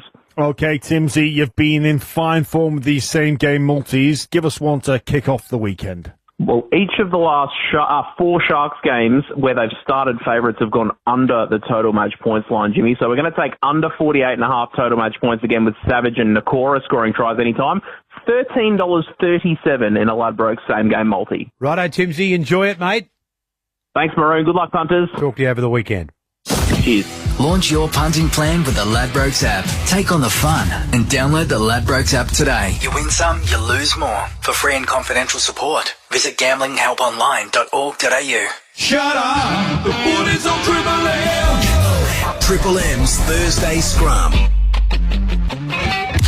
Triple M Breakfast. Bo, Ryan and Woodsy. Me and Woodsy were in like the Novotel. They've got this breakfast buffet, $87 a head. He says to me, well, you put it on your bill. Triple M will refund it. Yeah. I go and get an omelette. He comes back with a giant-sized bowl of Cocoa Pops. What an idiot. And I went back for seconds too. Best Sheds 25% off all shed sale is on now. T's and C's apply. Triple M Breakfast. 6 to 9 a.m. weekdays on Triple M. With NRMA Insurance, you could enjoy our multi-policy discount when you take out 2 or more eligible policies. NRMA Insurance, a help company. Discount applies in tiers based on the number of eligible policies. Maximum tier reached at 9 eligible policies. Visit nrma.com.au/customer-discounts for more info. Discount may be subject to minimum premiums. Always read the PDS. PDS and TMDs available from NRMA Insurance at nrma.com.au. Trying to sleep if you don't mind. Tell the sun to get and block out the light. Screen away blinds. Screen away blinds. If you're working in the night, sleeping through the day, sun shining through your window and it just won't go away. Tell the sun to get and block out the light. Screen away blinds. Screen away blinds. Hello, Frank Walker from National Tiles. Have you ever dreamed of having the world's best Italian-made tiles in your home? Right now at National Tiles, select any one of our 17 very popular standard range tiles and we'll upgrade you to the world's very best Italian-made tiles absolutely free, saving you a massive $4,000 on an average 80 square metre order. Yes, have the world's best Italian-made tiles and depending on quantity, save up to $4,000 or more. But you'll have to be quick, so rush into National Tiles now and save. Conditions apply. Dan Murphy's March catalogue is out now with great drinks at even better prices, like Mumm Cordon Rouge non-vintage, only $59.90 for My Dan's members. Offers end April 9. Choose to drink wise. Conditions apply. Meatstock is back in Sydney. 3 insane days of barbecues, bands and bedlam. May 9th to the 11th at Sydney Showground, featuring a huge lineup of the best barbecue experts and pitmasters. There'll be Australia's largest barbecue smoker and stunning live fire pits to captivate all your senses. Plus the Rod and Custom Car Show, Fire Kitchen, Better Beer Beard and Mo Wars, and Australia's strongest men and women. Setting the whole weekend on fire is epic live music on the Jack Daniels stage, including Bliss and Esso, Gilly, and much, much more. Tickets selling out fast at meatstock.com.au. Hey, it's Bo, Woodsy and Kat here, and we want to make sure your business gets all the chocolates this Easter. While everyone's getting ready to stock up for their Easter break or choose where to go for their getaway or figure out what fun to have, make sure your business is at the top of their mind by advertising locally right here on Triple M Sydney. Our huge local audience is ready, waiting and listening. Go on, get cracking this Easter. Visit triplem.com.au now. Click on Advertise Local. Fire up for the footy with a Ladbrokes same-game multi. Make quick and informed picks with new last 5 stats. Plus, stay on top of your multi's progress in real time with new Ladbrokes same-game multi-tracker. All in the Ladbrokes app. You win some, you lose more. Shut up! The foot is on Triple M! Triple M's Thursday Scrum. Yeah, welcome to the Thursday Scrum. Mitsubishi Heavy Industry Air Conditioners. Put your trust in the experts in air. James Graham, Wade Graham, Anthony Maroon. We were talking a little earlier, boys, about players wanting to play for their respective country, Tonga, Samoa, versus their eligibility to play for New South Wales or Queensland. Let's have a listen to the super coach, Wayne Bennett, what he has to say about it all. Yeah, well, my thoughts are pretty strong on it. If they tamper with what makes a Queensland and what makes a New South Wales player, then Origin will be finished. The great thing about Origin, it is made English, made stadium and stuff. That's original, and if they tamper with that, then we're going to lose it. the issue they have to resolve with is there's 3 or 4 nations that are Group 1 nations, and there's 3 or 4 nations that are Group 2s. If they elevate some into Group 1, you can't have this bit of a debacle that's going on about what country they're going to play for. Okay, because they get away with it because they have 2 countries. So I think that is the challenge. I think that's coming from the super coach. I think that it just he makes it sound too simple. Well, his voice and his opinion certainly holds so much weight, particularly in this area, because he's been a big part of Origin folklore and what he's done for Queensland, and he coached Australia, he's coached England, he's coached New Zealand as well. So he sort of understands the game at every level. And I don't know, I just think maybe it's so hard. I don't even know what side of the fence I fit in, because there's so much you need to sort of try and recognise and understand. I just wonder whether, I know we're talking always transfer windows and whatnot. There's different things in the game that we can make clearer and fix up. And sorry, I think Peter V'landys and Andrew Abdo have done a lot for the game, but maybe it's time they sit down with guys like Wayne and Mao, some international coaches. They get on the same page and they really clear this error up so it works, that we can keep Origin as much the way it is. We need to keep that the same, because it's such a special thing that grew organically with our game, and it's just a beast for what it does to our game and how it elevates the NRL. I don't think anything's going to change with Origin, Wade, but why put this pressure on some players to pick Samoa over Queensland or Tonga over New South Wales? Why are we putting this pressure on players to make that call? Origin's not going to change, so why are we denying them the opportunity? So what would you say? Like, why do we need to change anything? Like, have it so. So if you, I'm just trying to think how. So what's the eligibility rules for Origin? The eligibility rules stays the same. Stays the same. Yeah. And in terms of eligibility to represent a country, if you don't want to represent us, if you play state of origin, you're not. It's not. You only get to play for Australia. Just keep it as it is. We've seen players do it. Stephen Crichton did it last year. He played for New South Wales and then went and played for Samoa.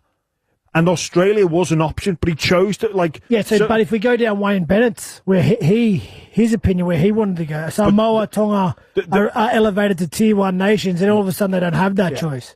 The issue why it's arose now, really, is because the players that we're talking about have played for Australia. So we're talking about Payne Haas, we're talking about Tino Fasua Mala'awa. They've played for Australia, and they've played for their state. But now it appears as though they want to be eligible to play in the 2026 World Cup for Samoa. Now, people are saying you shouldn't be able to play Origin, but Stephen Crichton did it last year.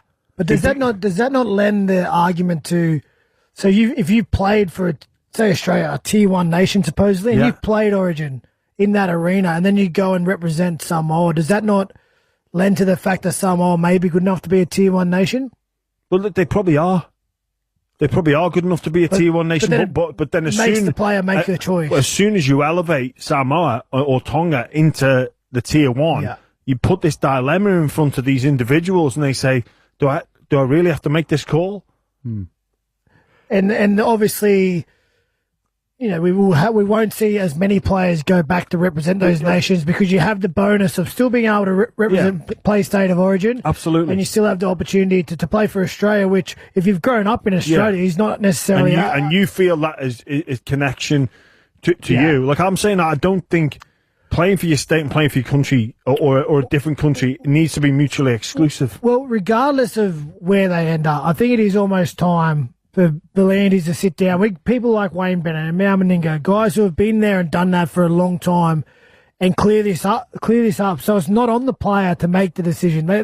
They should bring in some players like Stephen Crichton, like Payne Haas, who are in these scenarios, and listen to what they have to say from their heart. Listen to what's their reasoning behind wanting to play maybe both or represent where their parents or their grandparents are from. And I think, like I said, the leadership from V'landys and Abdo has been phenomenal for a number of years now. They've really cleaned and taken our game to a new level, but this is going to keep popping its head up. So if maybe we get to the bottom of it and we find the cleanest way through it, I think that wouldn't be a bad thing. Wait, you were on the international scene in 2017 when Tonga and they had Fanua Blake, they had Jason Taumalolo, Andrew Fafita brushed Australia to come and play for. Not only brushed Australia, he was supposed to drive me in the camp. He brushed me in the morning and drive me in the camp. I was like, mate, you going to pick me up? He goes, I forgot to tell you, I'm not in the team anymore. I was like, cheers, mate. Yeah. Had to get an Uber in. Well,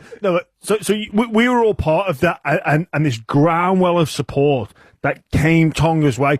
I played in that game over in Auckland in the World Cup semi-final, and this insane amount of support that was brought about fundamentally by the superstar players deciding that we're not going to play for New Zealand or represent New Zealand. I want to go and play for Tonga. So, like, we saw Samoa go over and play in a World Cup final for the first time in history. Like, is that not a celebration? Awesome. Like, that's awesome. That is not. It doesn't affect Origin in any way, shape, or form. Is still. It's still there.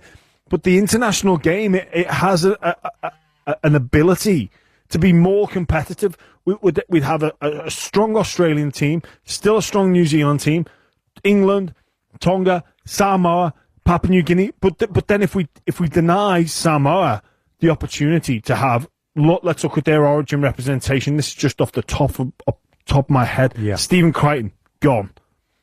Jerome Luai, gone. Payne Haas, gone. Tino Fasuamalawe, gone. Like, is it better for the international game for those four players that I've just mentioned to play for Samoa or not? No, they've got to be playing for Samoa, but it shouldn't stop them playing Origin. Is that what you're saying? But they would never choose Samoa. I'm not going to speak for them. It'd be hard to envisage them choosing this heritage line to Samoa over playing in what it seems to be the greatest contest in our game. I would think so. It's like that. It's like that ad. What's that ad? Maybe why can't we have both? What is that ad I'm thinking of? Is it something to do with... Don't know. If they don't sponsor Triple M, don't be bringing them up on air. We're going to take a break. We'll come back and we'll talk more footy and have a look at this game tonight. The boys have already made their tips. And the game's about 15 minutes away as Triple M rocks the Thursday scrum.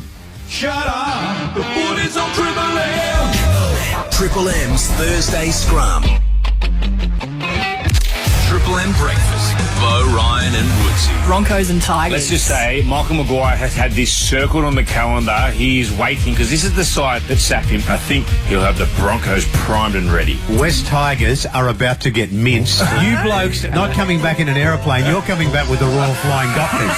Best Sheds 25% off all shed sale is on now. T's and C's apply. Triple M Breakfast. 6 to 9 a.m. weekdays on Triple M. With NRMA Insurance, you could enjoy our multi-policy discount when you take out 2 or more eligible policies. NRMA Insurance, a help company. Discount applies in tiers based on the number of eligible policies. Maximum tier reached at 9 eligible policies. Visit nrma.com.au/customer-discounts for more info. Discount may be subject to minimum premiums. Always read the PDS. PDS and TMDs available from NRMA Insurance at nrma.com.au. With so many holiday homes on Booking.com, there are so many Tina Feys I could be. Surfing Tina at a beach villa. Is that a shark? Or channel surfing Tina in an apartment. Ooh, a shark show. Book whoever you want to be.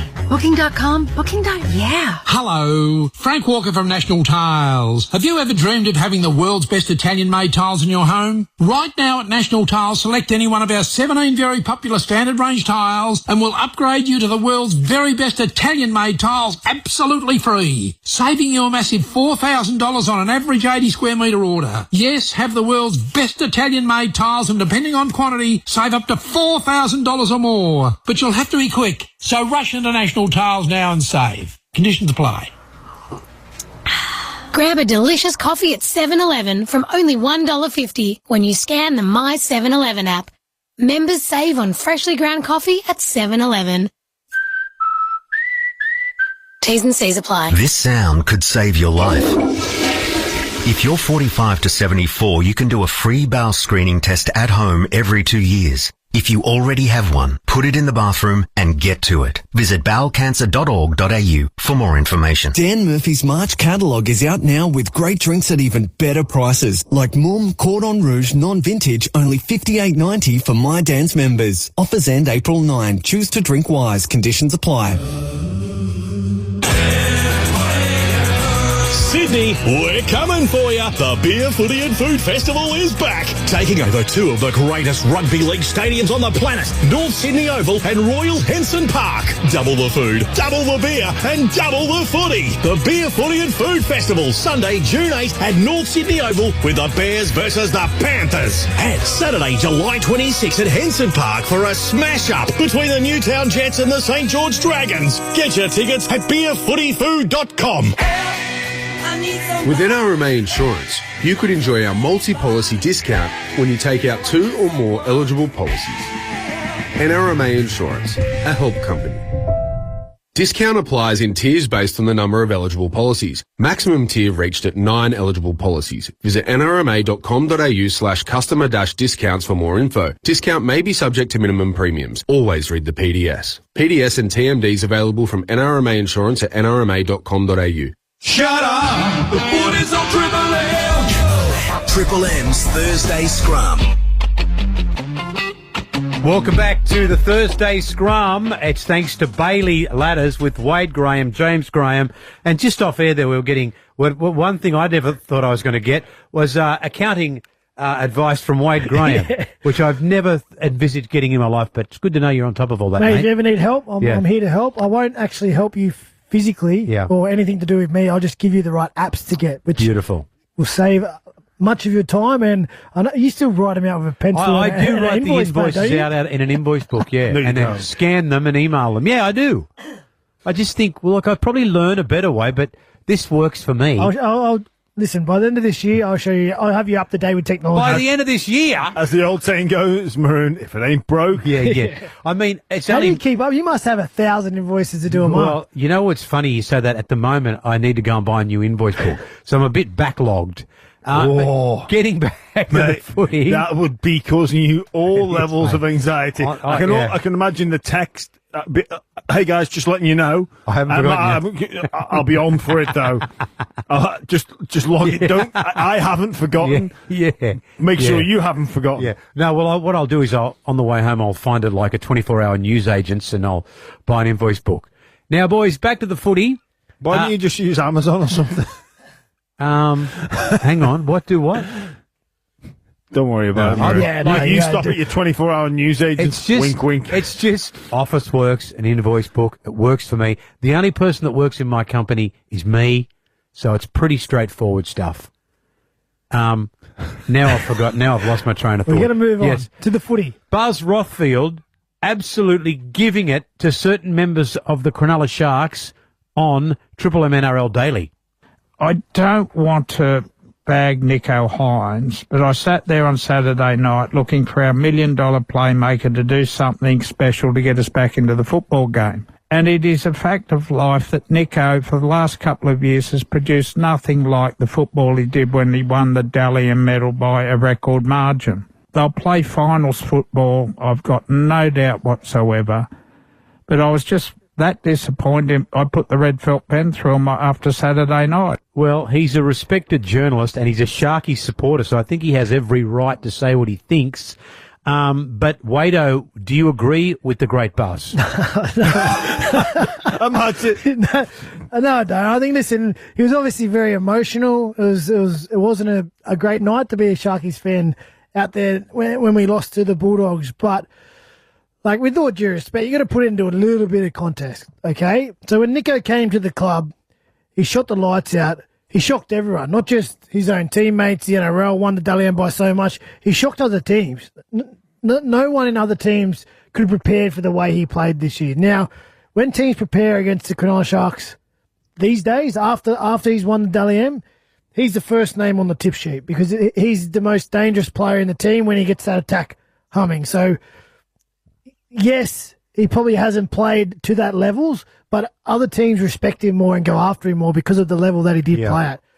I think for Nico, and I know Steve Mace has come out today, our chairman, to support Nico publicly, and I can understand that from him, rightly or wrongly, whatever way you see it. He has copped a lot of criticism over the last probably 18 months, but I think it was probably unnecessary for Steve Mace to do that. I think I get it, wanting to defend your teammate Nico. There's a great relationship there, but ultimately the thing that stops all this noise, and that's all that is. That's all it should be to the team and their focus and what they're trying to achieve.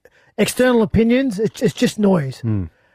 He just needs to let his footy do the talking, and the way to do that is to bounce back tonight against Canberra. Now, is it easy? No, it's not easy. When you're the marquee man, there comes a lot of things: pressure, expectation, criticism when the team isn't performing or when you're not playing to the level that you're at. But hey, this is a job that you want. This is a job that sets you apart from other players. This is why you are on the big dollars and why you won the Dally M. Go after it, accept it. Don't worry about the noise. Pressure is a privilege. It is. It really is, Wade. Look, with Nico, obviously we saw him have that 1 year in particular, maybe the year before at Melbourne Storm, and he was just everything he touched turned to gold. He was playing out of his skin. He was the be-all and end-all for the Sharks. Without Nico, Sharks would struggle. When he was playing, he was absolutely amazing. We saw his confidence get knocked, especially the State of Origin appearance. You could see visibly his confidence had disintegrated. And it did seem mental. And the reason I say that is because the evidence was there that he can play. And sometimes you go, well, why can't you get the confidence back? What is it around that? And this problem will exist around a lot of sporting people, a lot of athletes. They lose confidence. And the big question, if we knew how to build it back so simply, we'd all be multimillionaires. Yeah. But it's not that simple. But what Nico's going to get criticised because he's on such a high value. Yeah. And that comes with the territory. One bad game and kind of we gloss over it a little bit. So he was a little bit quiet today, or dropped a few balls. We've seen Dylan Edwards this year, some very uncharacteristic mistakes in a couple of games. But when we're not putting a line through him, we give him, he's got runway because of what he's done in the past. And I think with Nico, because of the amount of money that he's on, and because we know where he can get to. We've seen him play 9s out of 10s week to week. So that's where we know we can get to. So whenever somebody that can play like that, especially for a whole year, we hold them to that standard. So if Trindle has a couple of bad games, nobody really mentions it because, he's not got that same runway or that level of expectation. It's the expectation that Nico can get there because we've seen it in the past. But do you think, Wade, hand on heart, do you think the Sharks have got the spine to win a premiership? I think they do. I really think they do. And, hopefully it's sooner rather than later. But I've watched that team progress. Last year, definite tick in the right direction. They got that monkey off their back with the Cowboys victory in the semi-final. That game against Penrith, they weren't at their best, but they were still in the fight for a long period of the time. And they probably almost win with that style against any other team, bar probably Penrith and Melbourne last year. They were just a step below them. And honestly, that's probably what they're still chasing. They're chasing that next level, which is the Penrith and the Melbourne, the standard they've set the last couple of years. And as disappointing as that game against the Bulldogs was, it's better to happen this time of year now. In March, you can learn your lessons, where we went wrong when the heat got turned up, because if you go through the whole season, you don't get that sort of lesson, then all of a sudden you get to the first prelim and it comes to you in your face, you don't react to it then, well, then you're in some trouble because you're out the back door. But now, what you go throughout the season, and if you can improve and develop and take those lessons and not let them repeat, once you get to that situation again, it's like, okay, we've been here before. Last time we did this and that didn't work. This time, this is what we've been working on. This is the new way for us to navigate it and get out of it, get out the other side. And I truly think if they're healthy at the end of the year, come September, they'll be a force. I can see the Sharks getting hot at some stage during the season. They've certainly got the roster to make it to the finals. I don't think we'll question that. So they're going to... I think most people would would make the educated guess that they'll be in the 8. Yes. Whereabouts in that 8 will be key, and are they going to be hot? And are they going to be in form? Defensively, that's good. That's a non-negotiable. They're going to need to be stronger defensively, and they will improve throughout the season. And then with attacking combinations and continuity and confidence, probably more than anything, at the right time is the key for the Sharks. But if that, okay, we know they'll make the finals, but if they don't make the top 4, then it's been a disappointing year. Half the teams make the finals. Half the teams in the NRL make the finals. That's the goal for the Sharks for sure. And I've not seen anything yet this year that would make me think they can't achieve that and make the top 4. Okay. Maroon. Yeah. What's half of 17? Half of 17. Well, yeah, okay, that's the old sums, but it's the same thing. There's 17 teams, 8 of them make the finals. The devil's in the detail. Well, that's true. You got me there. But you'd never stuff up your maths on an invoice, would you? No, I wouldn't. I'd get it. I'd write it all. You'd go, I can't believe how detailed and correct, and even his penmanship when he writes an invoice. Look, let me do something on the buy round, and I'll send you an invoice. Do you have a special pen that you use for it, or you like to mix it up? Oh no, I've got a really nice smooth. I got this expensive pen at home. I can't think of the name of it. It's cost about $800. Bic. No, mate, no. I've got the good gear at home. You get 800 Bics, mate. Yeah. Boys, I think we might leave it there, eh? Have a good call tonight. Thanks, mate. Dan's in position, and it's Raiders and Sharkies live from GIO Stadium as Triple M rocks the footy. Shut up! The footy's on Triple M! Triple M's Thursday Scrum. Tomorrow morning from 8, NRL legend Josh Mansour joins Triple M Breakfast. Oh, Mansour takes it and somehow fashions a try. Mansour gets it! Pinsy is back. Goodbye. Mansour's over. Catch Josh Mansour this morning from 8, Triple M Breakfast. Step up to the new Bailey Aluminium Step Extension Ladder, the quickest, most convenient and most compact conversion ladder available, exclusively at Bunnings, baileyladders.com.au. I love my NRL on KO. Nico Hines. Yes, brave. More enthusiasm. KO has every game of every round live with no ad breaks in play. Let's try again. KO, get on board. That's better. Recognise the everyday cleaning hero in your life and give them the chance to win $5,000 thanks to Oates cleaning products. Go to cleanupwithoates.com.au, give them a shout out, and they're in the draw to win the 5K plus new cleaning gear. Oates, cleaning Aussie messes since 1930. Kia's most awarded SUV, the 7-seat Kia Sorento. Available in petrol, diesel, hybrid and plug-in hybrid powertrains. Fine-tuned for Australian roads and conditions for all 7 passengers. To find out more, visit kia.com.au or visit your nearest Kia dealer. Kia, movement that inspires. The irons that created the players' distance category just got better. The new tailor-made P790. More speed, more consistency, with a 24% larger sweet spot. Available now. Tell the sun to get. I'm trying to sleep in if you don't mind. Tell the sun to get. And block out the light, screen away blinds. Screen away blinds. If you're working in the night, sleeping through the day, sun shining through your window and it just won't go away. Tell the sun to get. And block out the light, screen away blinds. Screen away blinds. No boring stories. How about that? No blind shouting. No brainless spam. Absolutely extraordinary. Just the best sports coverage from Australia's biggest newsroom. Coast Sports. No BS, just sport. Grab the app today. The Great Northern Greatest Catch has landed with thousands of prizes up for grabs, including a BCF voucher in every specially marked case. Simply buy any specially marked case and download the Great Northern app today. T's and C's apply. 18 plus. Drink responsibly. On May 9th, we're going blue for Do It for Dolly Day. Blue on the farm. Blue at the beach. Blue in the bush. Blue to spark conversations about bullying and remind every young person they're not alone. Blue to raise awareness for today and funds for tomorrow.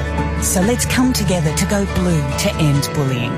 Register at doitfordollyday.org.au. From $35,990, you can't go past the all-new MGHS family SUV for a safe family drive. With a 5-star NCAP safety rating and our industry-leading 10-year warranty. Drive away the MGHS at your local MG dealership today. T's and C's apply.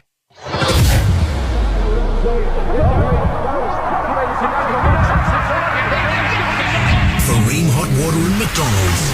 What an atmosphere! Triple M rocks footy. It's what rugby league's all about. Shut up! The footy's on Triple M! Welcome aboard Canberra Stadium. A very pleasant night. Not a big crowd at the moment, but they'll come in late. In fact, they're pouring in as we speak. A really interesting game, the sort of game that can make or break teams' top 8 chances once we start assessing at the end of the year. Canberra 2-2, Cronulla 2-2. Sharks disappointing last week against the Bulldogs. And also remember they let that one slip against Penrith. So this is the sort of game they don't want to muck around with. Canberra, 2 straight wins followed up by 2 straight losses. So they're all of a sudden on the verge of a 3-game losing streak. So Wade Graham, Jimmy Graham, hello to you, by the way. For a round 5 clash, middle of the pack teams, there's a fair bit at stake here. Yeah, it is a big game for both clubs, as you mentioned, both sitting 2-2, and you know, even that top. When you talk about the top 8, I fancy both these teams would have eyes on that top 4 position come the end of the season, and these are the type of games that really that count, particularly off the back of a couple of losses. Neither team really playing at their best, but they somehow need to find a result, and Sticky, he'll be leaning into. They've been away. We're back at home. Their last performance at home was against the Broncos when they were fantastic. They were physical. Their commitment in defence was fantastic. And Broncos really had no answers. And he'll be trying to step that up because when the Heat got turned up last week defensively against the Sharkies, they ended up playing one out. They lost all their structure and the Bulldogs proved to be the stronger. But, an opportunity for the Sharks. Some noise has already started. Me and Jimmy just spoke about it before on the show. Some journalists out, a bit of criticism, so a wonderful opportunity to go down there in the nation's capital, answer with a strong performance and get back in the winner's circle. Well, the Canberra Raiders have set the standard at home with that performance against the Broncos, and we look at any team's title aspirations or final aspirations, and it's like, well, we need a strong home performance. We need to make this a cauldron. And last year, Canberra Raiders, they bumbled around with that. There was sometimes Ricky Stewart's own words. He was embarrassed by some of the level of performance. So I think for Canberra, the blueprint is there. If they can replicate that home performance against the Broncos for the 12 home games of the year, I'm not sure whether their home game at Magic Round is an away or at home, but every time they play at this particular stadium, they play like that, they're going to get victories, and that's the bedrock for them to make the 8th. But, each team has consistencies. That game last week against the Cowboys, for me, they're in the battle against a team that was so desperate for a win, and Savage has that opportunity right at the end of the game, or with 5 minutes to go, to just pass the ball to Owen Patty, and you can just, these are the frustrations that would just bleed through Ricky Stewart's veins. The thing that worries me for them, Wade, about that game, by the way, well, kick-off bang on 8 o'clock local time, 7 o'clock Queensland, so 9 minutes away. Ream Hot Water and Macca's bring us all the action. And Mitsubishi Heavy Industries Air Conditioners Australia. Put your trust in the experts in air. That's Mitsubishi Heavy Industries Air Conditioners. They bring us prime time. So hot last week in Townsville. Not so much temperature, but 88% humidity. It's only a 5-day prep for Canberra. I got to imagine that's got to have some impact. I know rugby league teams have a great habit of sort of ignoring that stuff, but I can't help but think that their tank can't be full coming into this. Yes, my mic just went off. Yeah, it's always a balance. That recovery after a game, plus the travel, plus getting your preparation in for the next week, and how you're going to measure up. Sharkies again, they're on the same turnaround. They played late Saturday night. No Carl Ero, no Teague Wilton for illness. So both teams, not at their best, but both searching desperately for a win. And it could go either way. Canberra, they need to, as Jimmy said before, they need to bury into that emotion, that home ground advantage, what they produced in round one, lean into the fans, because if you start fast and your energy and your attitude is right, well, that can set you up for the rest of the game. But on the flip side, if you miss it, and this Sharks team, we know they can attack. If the Sharks were all of a sudden, able to find a couple of quick tries and get their confidence after not being able to post many points last week, they may make you pay. So it's interesting, and to be honest, I don't know how my call's going to go, because I'm not usually the best spectator when I watch the Sharks, and I never have to comment. No, you're biased. Comment on it. Well, I don't have to comment on it publicly too often, so there's usually a Do little we bit have to put you on delay? There might be a little bit of a delay. Delay? Pending, Penny. Yes. I'm hoping for the best, and I'm hoping for a Sharks resounding victory, but I think it's going to be a tight one, and in the tight contest, the red mist descends sometimes. Yeah, look, we sort of joked about it before, Dan, and the fact that this game is on a Thursday after 2 5-day turnarounds, both teams being in Las Vegas, and how that, the fatigue can set in, but if you incentivise the group with 3 days off, you can dial things up. You really can. You reward the players with 3 days of, optional recovery, optional sessions, or just completely go away from. It's just like rewarding a puppy dog with a smacko if they're a good girl. Well, wow, okay. Motivation. I bet your puppy listens after a couple of snacks. I bet you train it pretty well. Just this game, though. Look, there's going to be so many interesting battles there. The one in the middle, Fanua Blake, Joseph Tarpany.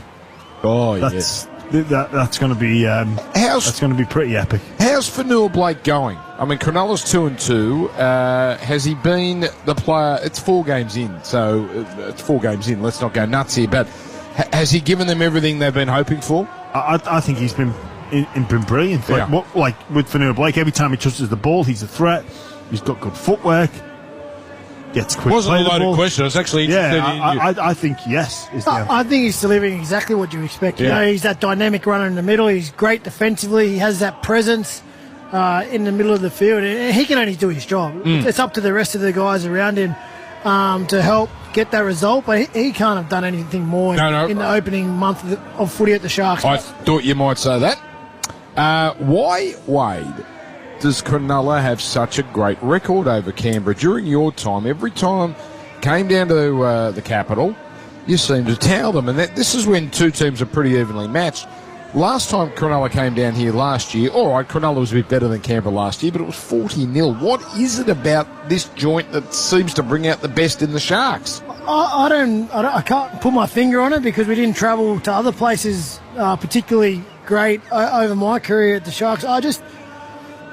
There's a way to sort of lean into that energy. You're always leaning into the edge and what you can do. And I think whenever we went on an away trip, we tried to build into the fact, well, okay, let's go down there and enjoy ourselves. We got a time on the bus, time at the hotel. Don't spread out. Don't go wandering around on your own. Let's get in the team room, play some cards, enjoy each other's company, and then go out there and get the job done. That's what you need to focus on, because I think what you're saying is there's nothing to do.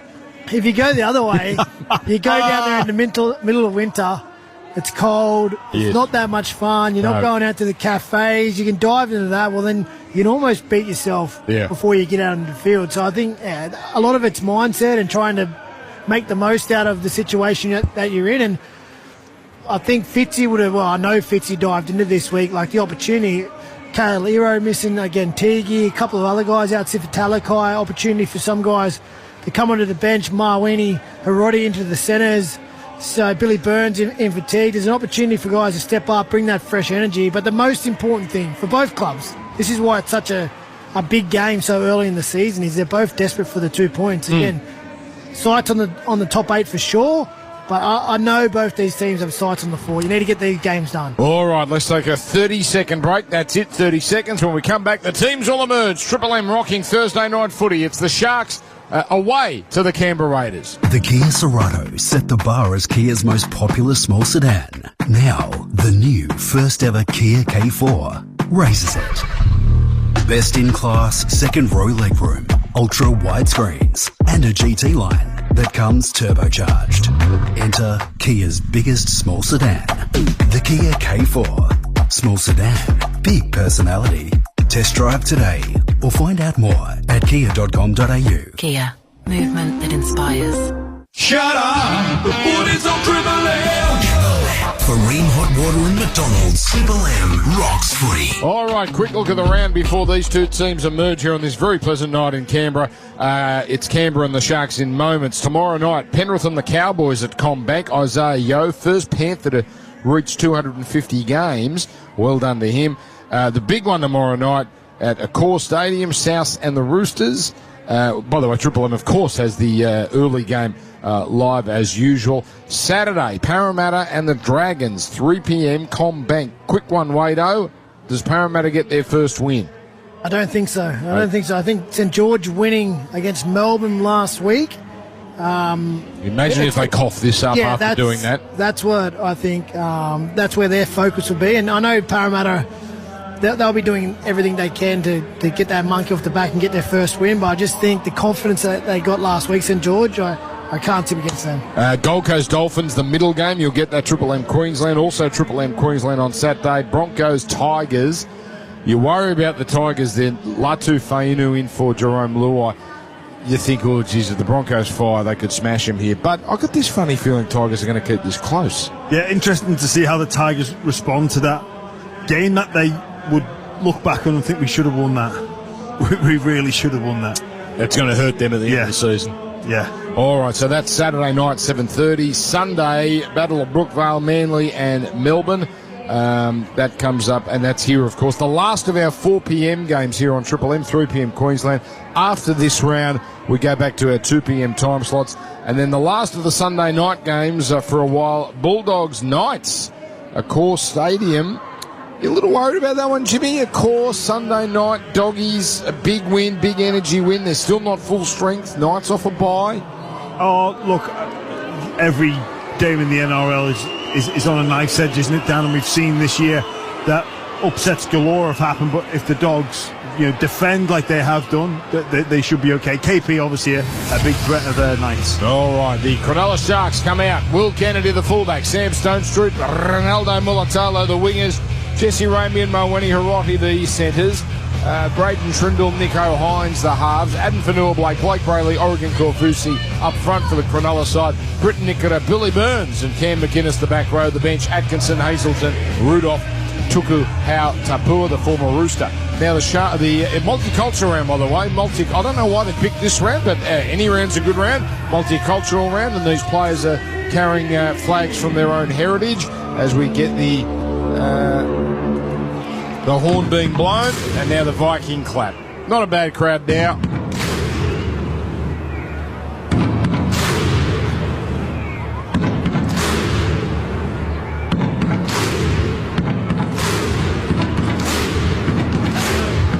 And here they come, I can see lots of English fans.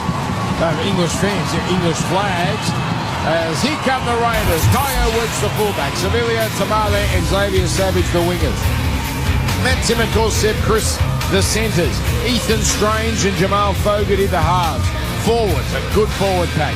Joe Tarpany, Morgan Smithies, the props. Tom Starling is the hooker. Hudson Young, Matty Nicholson, Corey Horsburgh, the back row. Josh Papali again off the bench. Owen Paddy, Simi Sasangi, Ata Mariota. I'm not going to bother asking Wade Graham. Your tip, please, Jimmy Graham. Yeah, I'm going for Canberra Raiders in a close one now. All right. Sideline, Nick Riss is going to join us shortly.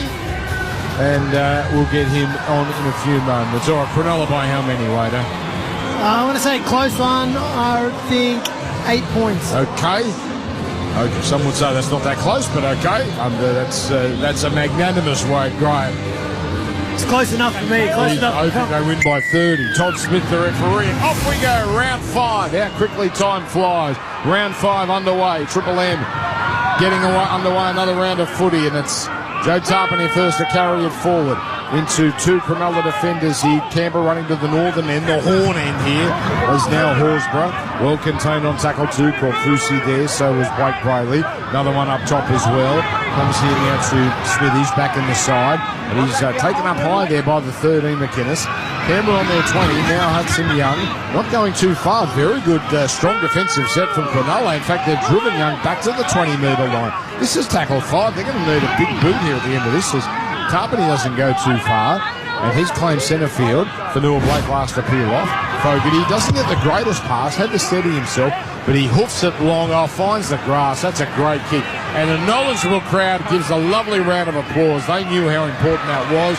And then Sam Stonestreet is absolutely mauled by Smithies and Horsburgh. So Cronulla, 25 from their own line. Mulatalo runs up the left edge on tackle number 2, where he is stopped here. Mulatalo, just the one try this year for him. As it's Harohi now, carrying it up. He's playing his 26th game of first grade.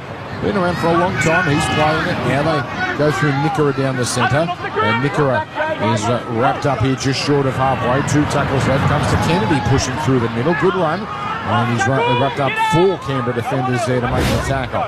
Last, just over halfway. Trindle on the left side. Puts up a high kick. It's going to come down about 20 out. Not an easy one. And Weeks, he is blocked out of it by a Shark. It bounces back for the Sharks. And it's 6 more tackles. Bad start of the night for Kyo Weeks, who is iffy under the high ball. And it's Nickera playing it on the 0. They go left side. Trindle getting it on. Away now to Billy Burns. And he's rounded up and almost goes into touch. He's playing it just inside the left touchline. Played now to Mulatalo. Throws to the open right. Comes away to McInnes. A settling run. Twisting in the tackle, brought down 10 out, played to Brayley, goes right again to Trindle, running it and ignoring Hines. The pass of Trindle put down badly by Ramian, and that's a knock on. Some confusion there. Hines really thought that was for him. I think Ramian thought it was for Hines as well. And that's a real let-off for Canberra. No score, 2.5 gone on the Beacon Trade scoreboard. Yeah, it just looked like a little bit of lack of communication there. The Sharks' execution just failing that first opportunity down there. But Jimmy, I know I have the black, white and blue glass. So I thought they were lucky to get away with that. I felt like Billy Burns made contact with Weeks before he got the ball, and we're fortunate to get that 6 again. Yeah, and I think you could be right there, but strong defensive start from the Sharks. Just a training ground set piece where they got their lines and their communication and skill execution wrong. Last tackle. Canberra just get through their set. You didn't miss anything. High kick by Fogarty. Oh, awkward take, but a great take there by Will Kennedy. He had Savage all over him, but Kennedy doesn't panic, and he didn't panic there. Harohi now carries it up to the 20 here for the Sharks. Their side of halfway. No score. 3 gone. A little short side play here. Mulatalo, great ball runner at the back. Well contained here. Savage there along with Fogarty. Now it's coming across here to Burns. Burns playing his first top grade game this year. He just goes 1 out as the Cronulla side 10 short of halfway. Hines gets a touch. He catches and passes. Oh, wide to Ramian, and he's mauled here by Tarpany. Real interest in that tackle. Still short of the 40, so Hines kicking and kicks with plenty of height, enough distance on it to push Tamale back. He takes it on his 20, carries it up to the 30, and they've settled down nicely here, Canberra, where Tamale will play at 16 short of halfway. So ball will be played now to the 5'8" Ethan Strange. He gets it on to Chris, who is working it upfield. The Canberra centre, 2 defenders there on the next. They work it up the centre with a little jinking run coming here from Matt Timacor. Following that, quick play the ball. Allows Hudson Young to run into the line and look for the off-rate, but he doesn't choose to pass. Probably a wise decision. 45 out, 6 again, late in the count. Oh, that's a killer. Here comes Horsburgh now down the middle. Canberra trying to use their size. As Horsburgh plays it 32 out, comes to Strange on the left, turns it back into Chris, makes a beeline for Brayley, almost gets through Brayley. Down low with the tackle was McInnes. But Canberra, their first chance to score. Starling picks up dummy half onto Tarpany down the middle. Too many metres here for Canberra. Tarpany is stopped eventually, 12 out, played to Starling, throws to the right here to Fogarty, straightens, turns it in, then on to Weeks. Weeks giving it to Nicholson, brushes past one, brushes past another and gets over. Some feeble Cronulla defence. Terrible defence. Nicholson 2-3 times should have been pulled down, and he wasn't on any. Now they might want to check if he advanced the ball at the end there, but I'm sure he wasn't held. 4-0, Canberra under the sticks. What about this impressive English back rower? He is taken to the NRL like a duck to water. Comes against the grain underneath his halfback. There's no obstruction in the play. Canberra have been doing that, turning players underneath. It's great work from Nicholson. But the Sharks, their middle defenders, Brayley misses one. Then Kennedy. That's a concern, Wade. Yeah, definitely. You never like having tries scored anywhere, but when they come through your teeth, through your middle, it is a concern. Some poor defence for the Sharks. Kafusi, Blake Brady, that 6 again late in the set proved costly. But what about this young back rower, Jimmy? Fantastic start to his NRL career. Matty Nicholson, that's his 4th try, I think, in 3 games. Fantastic Englishman, his start to his NRL career. Well, there we've made some history here on Triple M Footy because it's a record early time, but at 8:07 on a Thursday night, the Mitsubishi Triton Toughest Player of the Week award has already been awarded to Matty Nicholson. James Graham has a penchant for Englishmen in that award, and I've already picked him once. I don't know if I can pick him again. I think you can do whatever you like. Here comes Fogarty. Really likes to stick his caboose out, doesn't he, Fogarty? Really, he must do his Pilates. Here he comes, he drills it. We'll go to the sideline in a moment, but quick one here. 6-0 Canberra leading Cronulla. Triple M rocks the footy. At Harvey Norman, LG 2024 TVs are priced to clear. Hot deals on the latest tech. Save on cooking appliances and don't miss the $1 upsize deal in bedding. Harvey Norman. Best brands, best prices, guaranteed.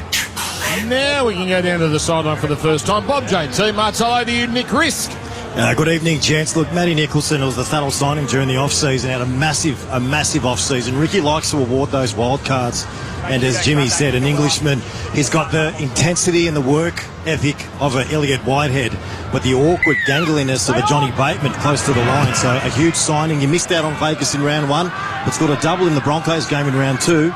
And started the account with a nice try tonight. He's got a crook haircut too, so he really is an Englishman. So here come the Poms. Here comes Canberra now. Thank you, Risky. Welcome aboard. 10 short of their own line as it comes down to Horsburgh.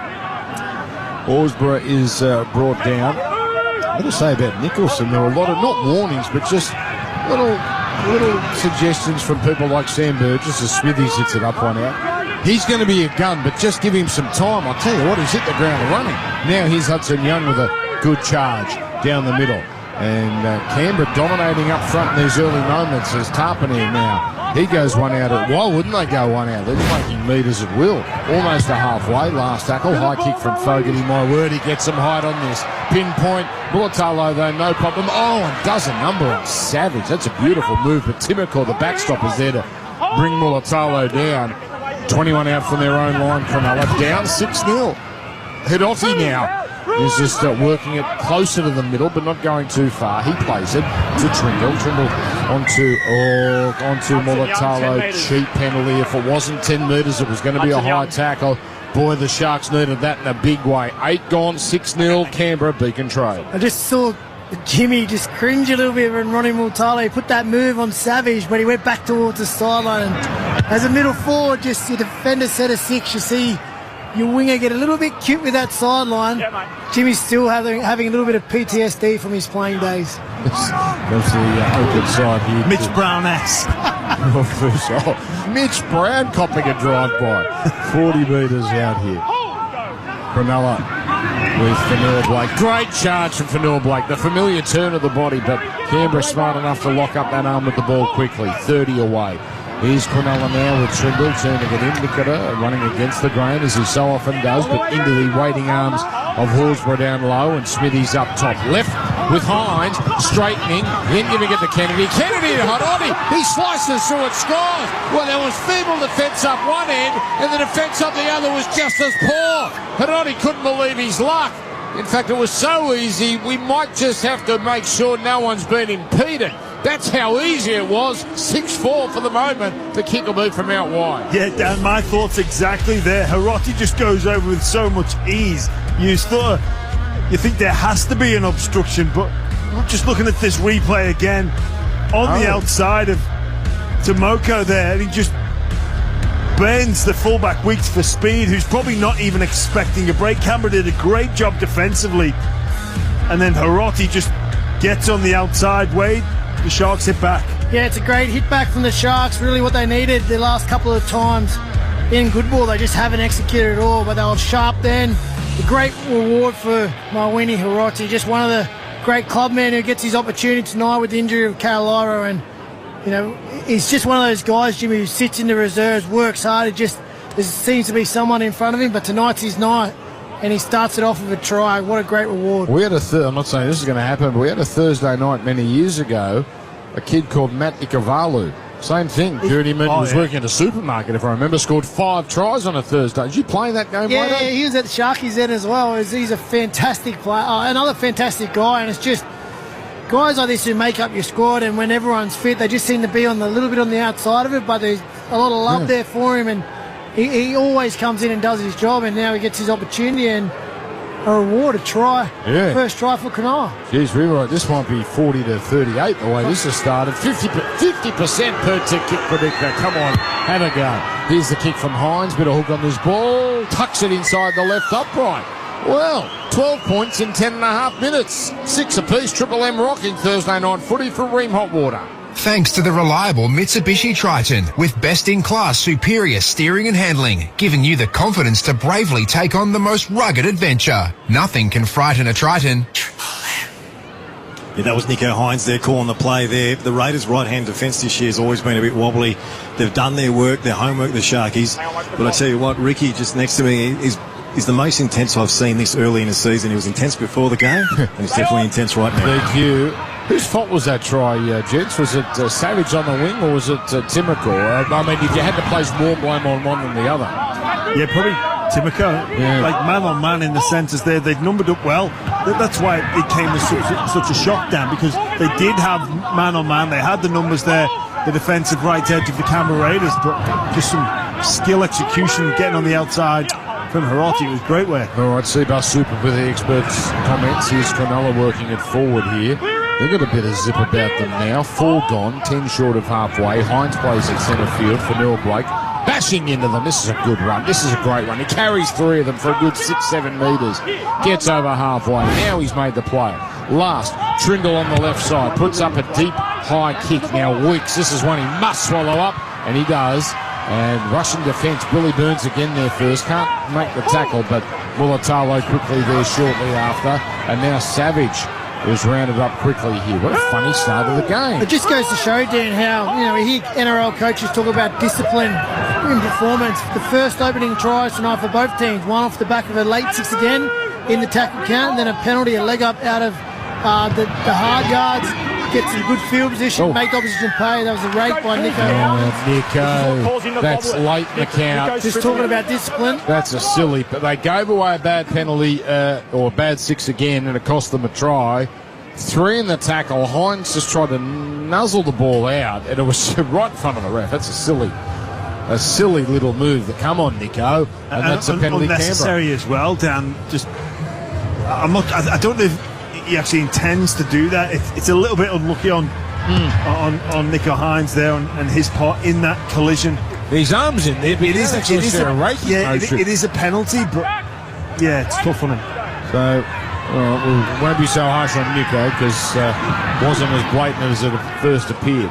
So Canberra now again on the attack. They're 32 metres out with Horsburgh playing at centre field. Starling to the left of Smithies. Early ball Fogarty, turning him into Young. Young crisscrossing straight into McInnes with Nicola there as well. Canberra love keeping in the middle, and that's what they're doing at the moment as Fogarty turns it back in. And a driving run here. Looks like Smithies captured as he's over the 20-metre line. Centre field again. Starling to the left. Fogarty on the angle. Strange early ball. Chris 6 again. They found the offside defender. And this is tackle 0 where the ball's played by Sebastian Chris. Swung to the open right. Comes from Strange. Dishing off here to Tarpanier. Offload. Back to Starling. Gives it on to Smithies. To the right he goes to Horsburgh. Looks at the defence. Thinks, who am I going to run at? He runs at Burns and Brayley, and they both do enough to make the tackle. Right upright. Starling dishes off. Smithies again aiming for the markers.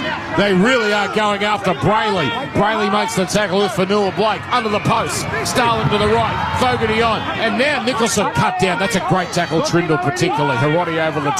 4 gone. Now they swing it back to the open, the left. Here is a Smithies run, and it's going to come down to the last here because Smithies is easily contained. Final play. Starling has a decoy. Now gives it left to Fogarty on the Strange. Strange can't get rid of it. Tamale was in front of him. He couldn't pass Ethan Strange. And that's a changeover, and that's the best defensive effort we've seen so far tonight, and it's come from the Sharks. Yeah, I think Tamale was anticipating the kick there. That's why he just got in front of the sweet player from the Canberra Raiders, but really strong defence after conceding the penalty, then a 6th a game. Fitzgibbon will be very pleased with the defensive efforts there of his Sharks teammates. So now it's Mulatalo. Strange was fantastic in Vegas. Hasn't really hit those heights since. But that's not a criticism. It just hasn't been there for him. Here's Cronulla working it forward, and they're up to halfway. Good driving run this from Mulatalo. He's been exceptional to start this game, Dan. Nico Hines down the short side. Little double pop almost puts Burns away, but he's cut down. And then he is called held. Well, again, that's a funny risk there. Hines thought he could see numbers, and he might have been right, but Burns was chopped down. That's a fair way out for the try line. They are killing Canberra on that side. Again, Savage and Timoko are not in sync. And that's where Cronulla are profiting. But the tackle was made, and that saves it for the Raiders, 6 apiece.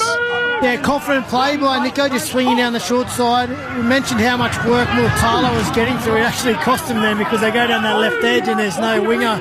That's who Nico would have kicked for, but probably not where you want to give this possession away. To see Strange take a dart. He's such a strong ball. Yeah, I love watching him. He's so good to watch run. He gets captured just short of halfway. Speaking of busy runners, Horsburgh, another run for him. He's 7th. He's over halfway. Playing it now to Starling, on to Fogarty, runs down the right. Here's a run from Weeks. He cuts them open. That's Kyo Weeks at his best. And Canberra now score. This is a game of ping pong. You score, we scored, then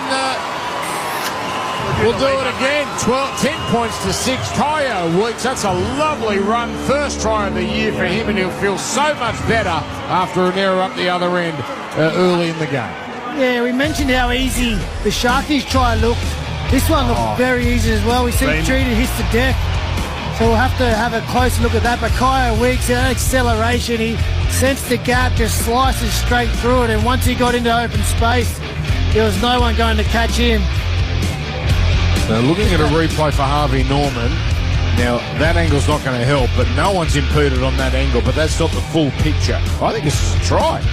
He's got to see why Trindle hits the deck. Yeah. It was hard to see from that angle. He wasn't even in the frame, but obviously they have all the angles in the bunker. They'll be reviewing it now. Kyo Weeks, it's a funny record.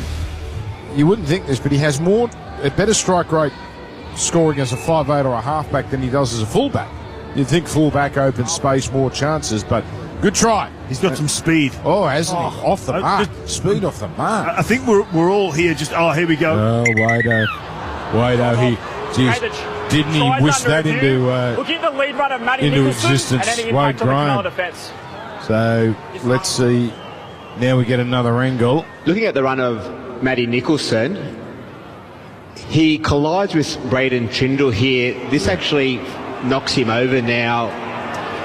Yeah, and Wicks goes through that gap. Cronulla defensive line is affected as Braden Trindle is not able to defend his player, who is Kyo Weeks, who uses this space to run through. And it's probably not going to stop the try, but it is the right decision. So, 6-all, take the points off the board. And to be fair, get through the line and making no contact. He was always looking to defend, okay? So he's made contact, knocked him over. Just listening to referee Todd Smith there, I think in Trindle's defence, he's trying to push off the lead runner of Nicholson there, but he gets his feet tangled up. I've got no issues with that. Look, Coach Ricky Stewart, frustrated, but at least Trindle is trying to defend and take double D, the lead runner, and then get to Weeks as well. I don't think had he have tripped, I don't think Weeks makes that break. I think that's the correct call. The ball put into touch, replays for Harvey Norman. Expensive penalty, not only a try, but Cronulla into Canberra territory. This would be an early hammer blow. Korfusi is carrying it up here. Cronulla running to the southern end. They're 41 away, just left of the post. Bravely dummy half to the right to McInnes, a dummy. He's eventually brought down after running into the line. As it comes from Bailey to the left here to Fanua Blake. 6 more here coming for Cronulla. So this is tackle number 0 on 20-metre line. Hines veering left, dishing off to Burns. Burns really can only centre the ball here. And lay a line just left of the post where he's made the play. It comes to the open right. Brayley to Hines to Trindle, turning it in for Nikita.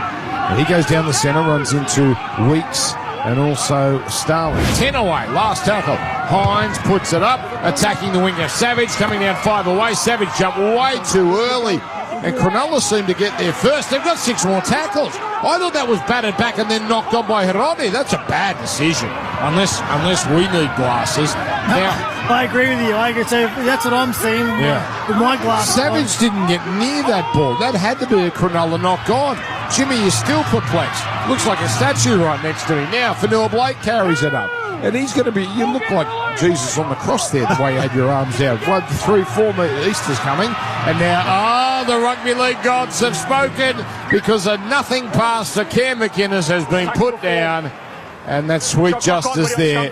And it's going to be Canberra ball 10 metres out. Yeah, Savage jumps early. Ronaldo, excellent work again, but that's a clear knock-on from Hiroti. Oh my wow, God, how that's have a howler. the match officials missed that one? Thankfully, it wasn't consequential. Brayley just giving the ball to Cameron McInnes there. He spills his lollies. It was possibly on out the back, but this game, it's in the balance, Wade. I know it's 6-all, speaking the obvious there, but it's hard to know who's on top here. Well, it looks like both teams who are searching for that winner's circle, right? Obviously, Canberra back-to-back losses, and the Sharks, not just the way they lost last week, knocked the confidence of both teams, and they're both searching for it at the moment. I love that the crowd booed when they saw that replay. Yeah, I know there was, I don't know, they were dealing with graphics here that aren't sometimes right. Yes, the 6 again call, which isn't supposed to happen inside a team's 40, but Canberra working it out here. I think someone pressed the wrong button. Here it comes to Smithies. Smithies captured about 4 metres short of halfway. 6-all, 18 gone. Good game, entertaining game. Tarpany swats away Fanua Blake, but Fanua Blake comes back to help make the tackle with Blake Brayley involved as well. Say that 10 times fast. Blake Brayley. Here's the high kick now from Fogarty, and under it is Kennedy. Good catch. Nicholson was bearing down on him, but Kennedy never panics, never seems to panic. And he'll play it 9 out from his own line. Now comes here to Hiroti, the try scorer. The problem with Hiroti, the name sounds like erotic, and I feel like I'm sort of getting a bit blue here on Triple M footy. But that's Hiroti. It's it's a good sounding name. It's just it gets me worried. Now on the next play, here's Mulatalo. There's a strong run. Gee, he's strong. He is a great ball runner from the back. 10 short of halfway. Hines pushing forward on the next, turning it into McInnes. McInnes chopped down around the ankles by Starling. Halfway line. Very efficient set from Cronulla. Last, high kick from Trindle. End over end. Coming forward, Weeks. Hines coming through, but no. Weeks catches that. Good catch. And then barreled by Hines, also Burns. 6-all, nearly 20 gone. Yeah, just going set for the moment. Both teams settling into their rhythm. And really good kick chases there. Good kicks. More importantly, big chases. Let's see who's going to crack first after it's 6-all after around about 20 minutes. James Graham, Wade Graham, they're your experts for Seabus Super, making hard work pay off. We'll go down to our man Risky shortly on the sideline for Bob Jane T-Marts, where you can have get a part of the great buy 3, get 1 free offer, plus instant cashback deals. Call or just go into the shop, or you can do it online as well. T's and C's today. Oh, belly kick here. This is a thumping torpedo from Fogarty. Great catch by Kennedy. It was tailing away from him. He could have easily got bamboozled by that. He is one of the best, the safest at the back. That's a perler of a kick from Fogarty. My word. I know you gave Kennedy a rap there as up there with how safe he is, but Fogarty, he's up there with the best kickers in the competition as well. And I know we're blessed with some great kickers, but boy, he's got a strike on him. Line ball pass out of dummy half from Trindle to Hines, given the all-clear. Hines pushes up to halfway, collected in the tackle. Just in from the left touchline, Cronulla, as they get over halfway on play 5 with a run here from McInnes. And he's put down by Young. Final play, Hines doesn't get the greatest pass, but he takes it comfortably enough. The high kick, easiest one of the night, and it's Tamale who catches it and brings it forward. Fascinating game so far. 6 apiece, the tries. Matt Nicholson first, and Marweni Hiroti second to tie things up. It took them a little while to settle both teams into their rhythm, hasn't it, Dan, after some really poor defensive decisions or reads or efforts. As the Canberra Raiders get a penalty for high contact. Yeah, really poor defensive efforts to concede tries, but both teams just back into the grind. big opportunity here for the Canberra Raiders. Maybe look for Matty Nicholson again on one of those lead lines or coming underneath. He's just looking at a replay of the high tackle. I think Billy Burns a bit unlucky there. But I think Oregon coming in might have been the main culprit. The second shot was worse than the first one. Was either of them penalty worthy? Canberra, 18 short of halfway. Fogarty's about to put this into touch. Let's go to our man, Nick Grisk, on the sideline for Bob Jane T-Marts. All right, we'll go to Risky in a moment as we see now Canberra go on the attack. So it's about to be played by Timokor. Goes to the open left now to Weeks. Weeks passing it. The man he gives it to looks like Horsburgh. Just obscured from view there. It is Big Red. Made the play at right side. Fogarty dishing off to Smithies. Oh, picked up a dump. Oh, that had a bit in it too for Noah Blake. You almost lost control of that, but didn't. 30 away. As it's one out here, Tarpanier. He's already had an offload, not this time. Captured in front of the post, 20 out. Canberra, great chance. Starling out a dummy half. Takes a few steps, then gives it to Horsburgh. Underarms it back to Tarpany. Beautiful left foot step. Around one. Around another in for Noah Blake. Burns holds on.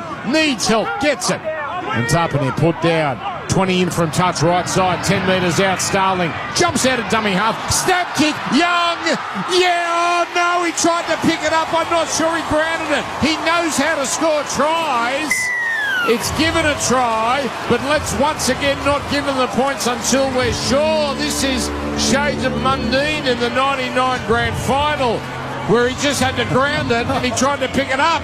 Oh, what about this from Tommy Starling? Some great work from the Canberra forwards, combining with some great offloads. Horsburgh and Tarpany. Oh, it's going to require slow motion. I think it's good, Jimmy. I think it's good. The fact it was given is key. It is, Dan. But again, the way... that's a try. That's a try? The work of the Canberra Raiders forwards got them in this position. But Tom Starling, they've gone and signed in the dummy half position. There's huge raps on Owen Patty. But is there a more informed dummy half? Slow down.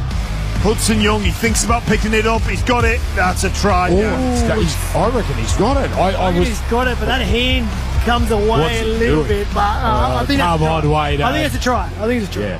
No, in all honesty, that last angle, because I'm with you, I thought he's mucked that up. But that angle showed. And then if it went up as no try, really interesting replay. I know you mentioned Starling here, Jimmy, on the replay, but Hudson Young does a fantastic job too. Starling sort of fishing across the line, looking for some runners. The back rower sees a space in behind, gets the finger out, points to him where he wants to kick, put it there, and I'll chase it through, and just caught the Sharkies off guard. Had an easy run in there, and he could have made it probably a little bit simpler, but Hudson Young, he likes to live on the edge. So Fogarty now, try giving the all clear, 16 in from touch, per kick predictor 89%. Here it comes and got it. Aimed it at the right upright, curled it back. So, Canberra 12, Cronulla 6, Triple M rocking the footy from Ream Hot Water. The right lighting makes all the difference. Fans, downlights and switches. Beacon Trade's got it all. Find yours at beacontrade.com.au. So, beautifully orchestrated play. We've concentrated on the put down, but Starling and Young combining well. Boy, he can score a try, Hudson Young. That's 45 in 124 games, so that's about 2 every 5. Pretty good strike rate. What was your strike rate? Wait, you could score tries. Not as good as that. Well, I think I only scored 50 in my career. Gordy had a good strike rate. I'll probably have a few more assists than him, but... All right. He couldn't leave well enough alone, could you? Here it comes down to Horsburgh. And he makes it up to his own 10. So here we go. 50 tries, 297 games. Okay. They do keep try assist stats, Charlie, producer Charlie, on NRL.com. So you might want to have a look there. I think Wade's right, though. I don't want to give him too much credit. Here's a hit up here from Smithies. And he's playing at 22 short of halfway. Oh, a knock on from Nicholson. He just drops it. Cam, what do you want it, mate? Well, when he does something good, Wade, he's the Englishman. When he does something bad, he's Canberra's Matty Nicholson. I love it. He just puts that. It's a nothing pass from Horsburgh, but Nicholson should have done a lot better than that. And now it just opens up for Cronulla. Just a crucial error, set off the points. We speak about it and hear about it all the time. You finally find some points and you get that lead, but straight away error coming out of yardage. You just give the opportunity to the opposition to get straight back into the game. Nickel, we have some weird and wonderful haircuts in the NRL. Matty Nicholson single-handedly trying to bring back the step back into fashion in rugby league. Here's Fanua Blake carting it up. 15 metres out. Great chance here for Cronulla to again respond to Canberra's try as they did earlier with Kaufusi. Great offload as he's falling. Finds Brayley on to Fanua Blake. He'll be hard to stop from there. He goes for the line. 4 of them are there for Canberra to stop him. And Fanua Blake will play it right under the bar. It's now Brayley. Goes deep right to Trindle. Short past Nickiter. Great read. But still Nickiter drags them all the way to the line. Boy, that's a strong try. He had defenders on him the moment he caught the ball. Seb Chris was one of them. There was another down low. But Britton Nickiter, speaking of great back-rowing try scorers, he's another. And he crashes his way over 12-10. He really had no right to score this try, Britton Nickora. He just wanted it more, didn't he, Jimmy? He gets a little output. Fantastically read by defence. Strange and Chris, they both make contact up top, but he just keeps pumping his legs, drags a couple of defenders over the line, just wills himself to that try, Jimmy. Yeah, Wade, you're correct in your assessment there. No right to score that try. 3 Canberra players in attention, but he just wants that ball to get over the line. But the work in the build-up in this set, Kaufusi with the late offload, then into Adam Fanua Blake, that brought in the defenders, and I just wonder if they had half an eye on the ruck instead of focusing on what was in front, which was Nickera. It was great work from the Sharks middle forwards. But you just felt like there had to be space because of how much attention that offload from Kaufusi to Adam Fanua Blake drew all the defenders in for Canberra Raiders, and it felt like it had to go to back, and they went short and they solved it, but Nickora just wanted it too much. So here comes the kick and goal for Hines, 92% on the Pertek kick, but a for a reliable performance. Turn to Pertek.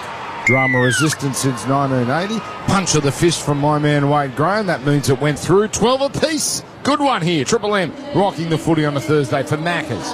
Specsavers Audiology. Don't leave your teammates on the sideline. Get everyone back into the game with Specsavers Audiology. Book an appointment with a Specsavers hearing expert today and rediscover the joy of everyday sounds.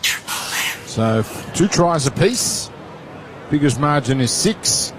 Triple M with Harvey Norman bringing us the replays. LG 2024, my favourite brand, Wader, the LG. What's your brand of TV? I'm an LG man, always have been. Definitely LG, mate. Definitely. All right, LG 2024, their TV's priced to clear. Hot tech deals as well, and a $1 betting upsize deal. Harvey Norman, I guess that means if you get a queen, you can get a king, I said, for $1.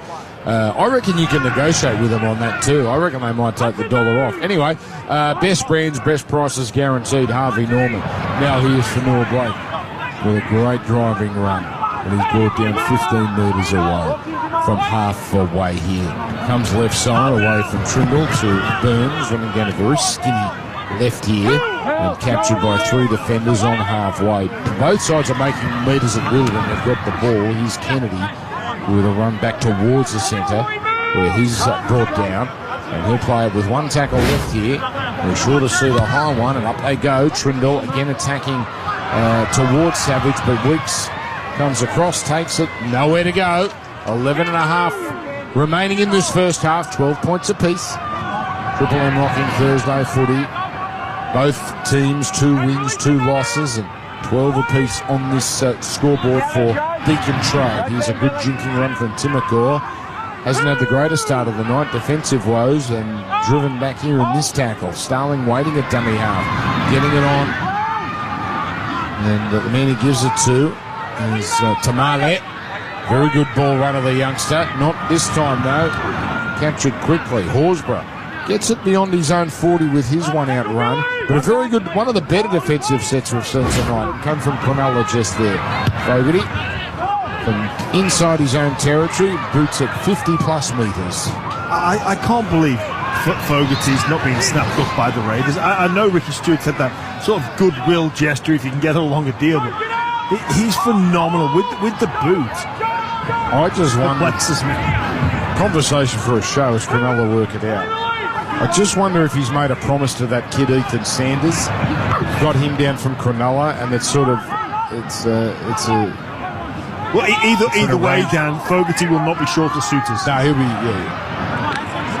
He's a run. He's a perfect halfback for a team that's got weapons. Not that he doesn't have any himself, but he's a great bit of polish on the end of it. As it comes across here for Trindle, and he's wrapped up here by Timokor and Starling. 30 minutes gone now. Here's Hines. A little bit of pressure, but he evades the chasing Timokor, puts up a high kick, bringing Weeks forward.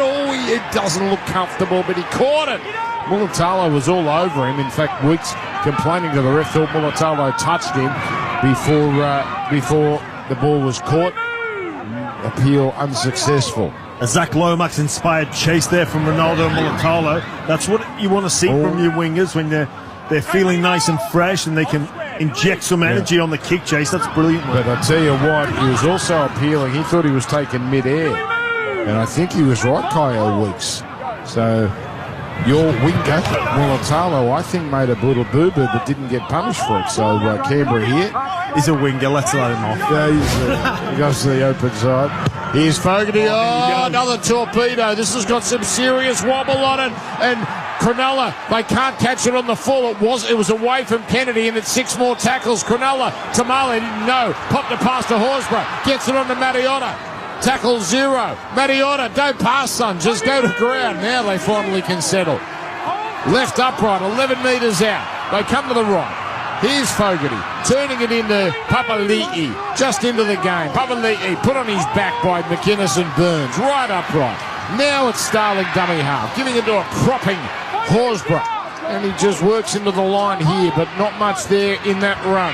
On the next, comes left side, Fogarty on to Chris. And he, slips a magnificent offload to Young, who's got a second try. Well, said Chris can score, and that's a fantastic pass. It looked like he was going to be knocked over. Young is in, and Canberra again take the lead, 16-12. Yeah, that's all from the boot of Fogarty. Sam Stonestreet just wanted nothing to do with catching this ball. I don't even know what that is, an attempted catch. It actually hits his back. He turns into it. But again, the late offload from the forwards here. Sebastian Chris, rather.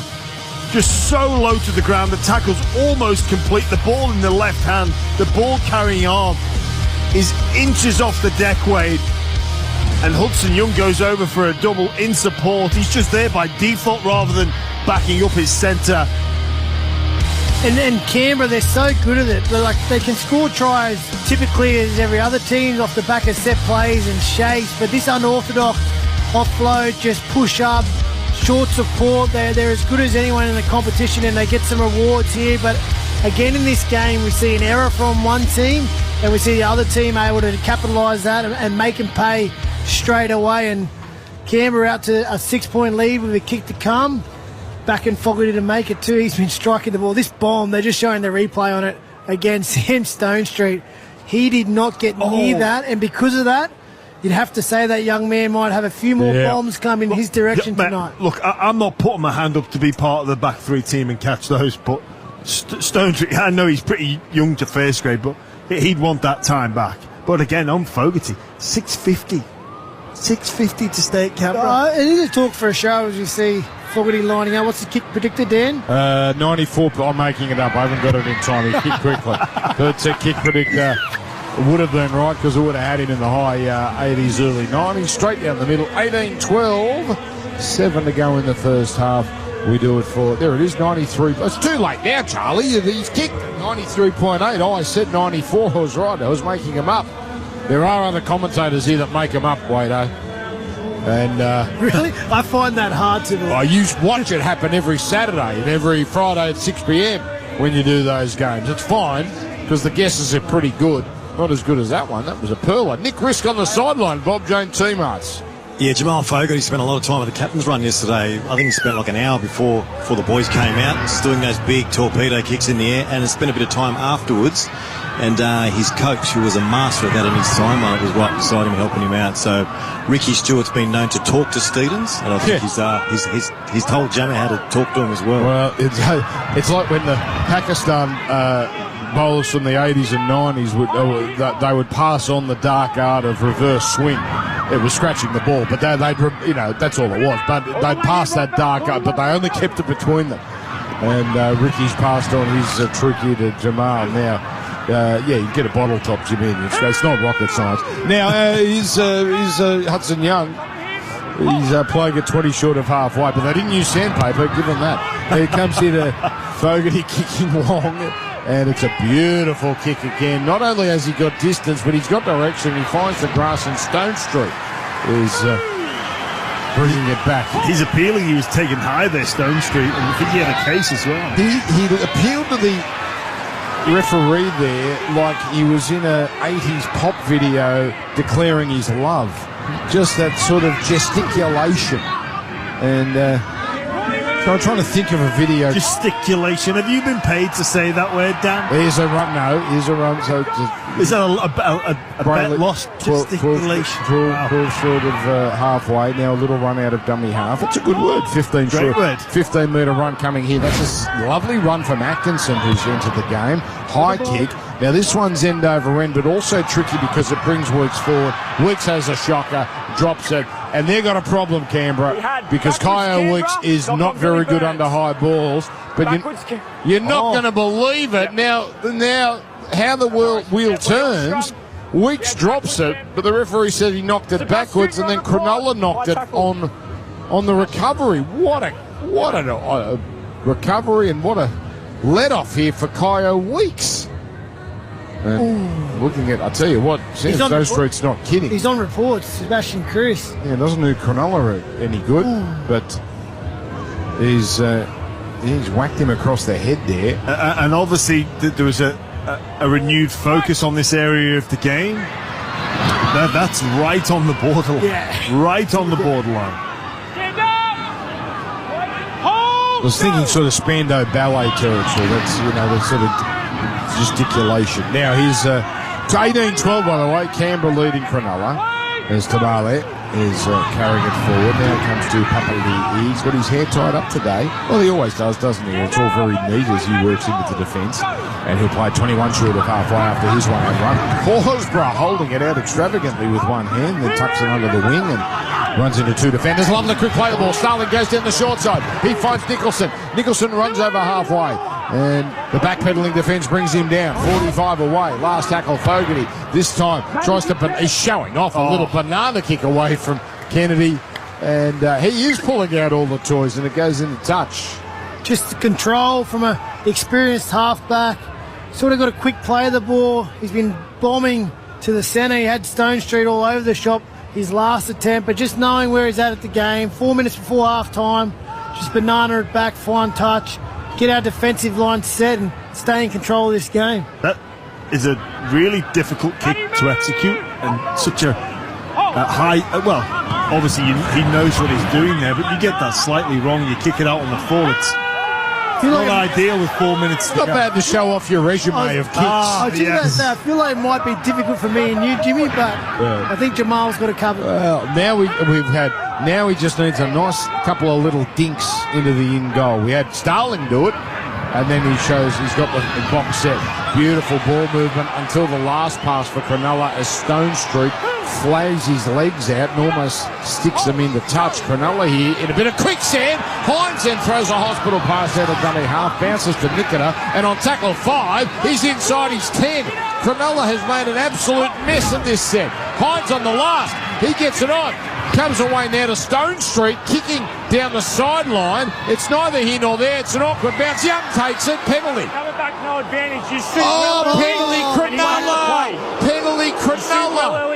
And Hudson Young points to his teammate and points to his head as if to say, you idiot. You absolute idiot. What was this? This was for offside? Or was this for someone being taken out? Well, all the pressure's on Cronulla there. Hines gets the ball in his own 10. Passes to Stone Street. And where is this obstruction taking place? Damale sprinted off the line. That was right at that play the ball. Offside. Offside he was called. I'm not sure it was offside, but a strange risk to take. Savelia didn't need to take it. Cronulla were in real trouble. Toby Rudolph runs over the top of Mariotta before he's put down. What a funny old game. Too short of halfway. 18-12 Canberra. Hines feeding it onto Atkinson. Nothing play as Atkinson's going to be put on his back by Nicholson primarily. Played back to Bailey to the open right now. Trimble to Hines on the Kennedy. Runs the angle, then pops a pass to Ramian, but Chris had him all the way. Solid one-on-one tackle. Closing in on the 20. Tom Hazelton with a good barging run. And he's stopped. Brayley looking open side here. 1 minute 10 to go. Last tackle. Hines runs out of room. Pulls it back to Nikita. Nikita, a little grubber. And then it pinballs away. Off a Canberra Raider. Off Nikita. Into the goal. Nikita claims a try. It's a try. Can't be offside because he had it the whole way. And they're going to score right on half-time. That is a bizarre 3 minutes, and it's 3 minutes which gets Cronulla probably back level, 18-16. Well, it was clunky, and they've shown signs of that throughout the first half. But one man who can hold his head up high is this man, Britt Nico. Just gets it on a nothing play, really. Nico Hines runs out of room down the short side, passes back into him. He just drifts across field, puts it onto the left foot. Horsburgh sticks a Duke out and stops it, but Britt Nico skillful enough to hit it again, a double kick, toes it through, it wins the race, and he's had a first half. The game's been a little bit all over the shop, but he's out there playing, isn't he, Jimmy? He sure is, but Coach Ricky Stewart will be so annoyed and so frustrated with the team. The pressure that they put on the Sharks with their own worst enemy, some balls to ground, kicking from inside their own 10, penalised after they should have been the ones going after the tries and the points before half-time. You just scored, Wade. Don't slam your headphones on the ground. We can hear it. Sorry. You can go, but place them nicely. Here's the kick. 18-all. And you know what? That's a fair score. That's the right score because it's bang even here in terms of the run of play. And Canberra look a very frustrated team with themselves because 3 times they've had the lead and 3 times they've so quickly given it back. 18 apiece. Triple M rocking the footy for Ream Hot Water and for Macca's. Shut up! The footy's on Triple M! Triple M rocks footy for Beacon Trade. Partner up at beacontrade.com.au. Triple M breakfast. Bo, Ryan and Woodsy. Me and Woodsy were in like the Novotel. They got this breakfast buffet, $87 a head. He says to me, well, you put it on your bill. Triple M will refund it. Yeah. I go and get an omelette. He comes back with a giant-sized bowl of Cocoa Pops. What an idiot. And I went back for seconds too. Best Sheds 25% off all shed sale is on now. T's and C's apply. Triple M breakfast. 6 to 9 a.m. weekdays on Triple M.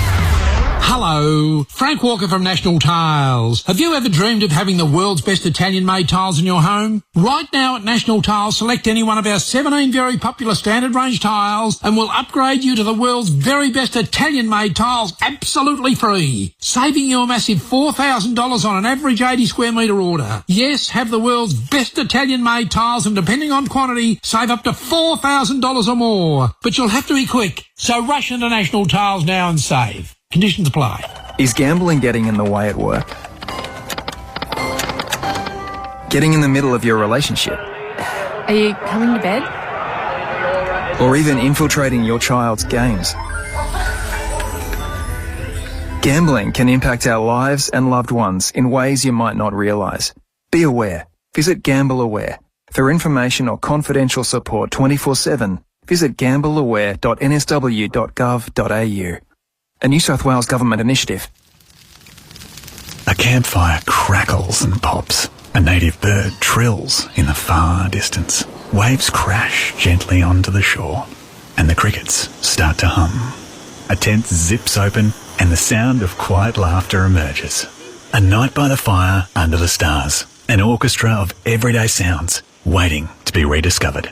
Whatever sounds you've lost, our hearing experts could help you find them again. To book a hearing appointment, Search Specsavers Audiology. The Snooze Autumn Sale is on now. Save up to 50% off selected mattresses. Plus, take an extra 10% off selected mattresses on already reduced prices. Hurry, sale on now. Exclusions, T's and C's apply. What a little snooze can do. Construction work is underway on the M7 to M12 integration project, creating a new connection to the M12 motorway and widening the M7 motorway between the M5 and Richmond Road, including 41 bridges. Road users should expect closures, detours, reduced speed limits and delays. Visit livetraffic.com or m7m12integrationproject.com.au for updates. Speed limits on the M7 will reduce to 60 kilometres an hour and 40 kilometres an hour near work zones. Please slow down and protect our workers and other road users.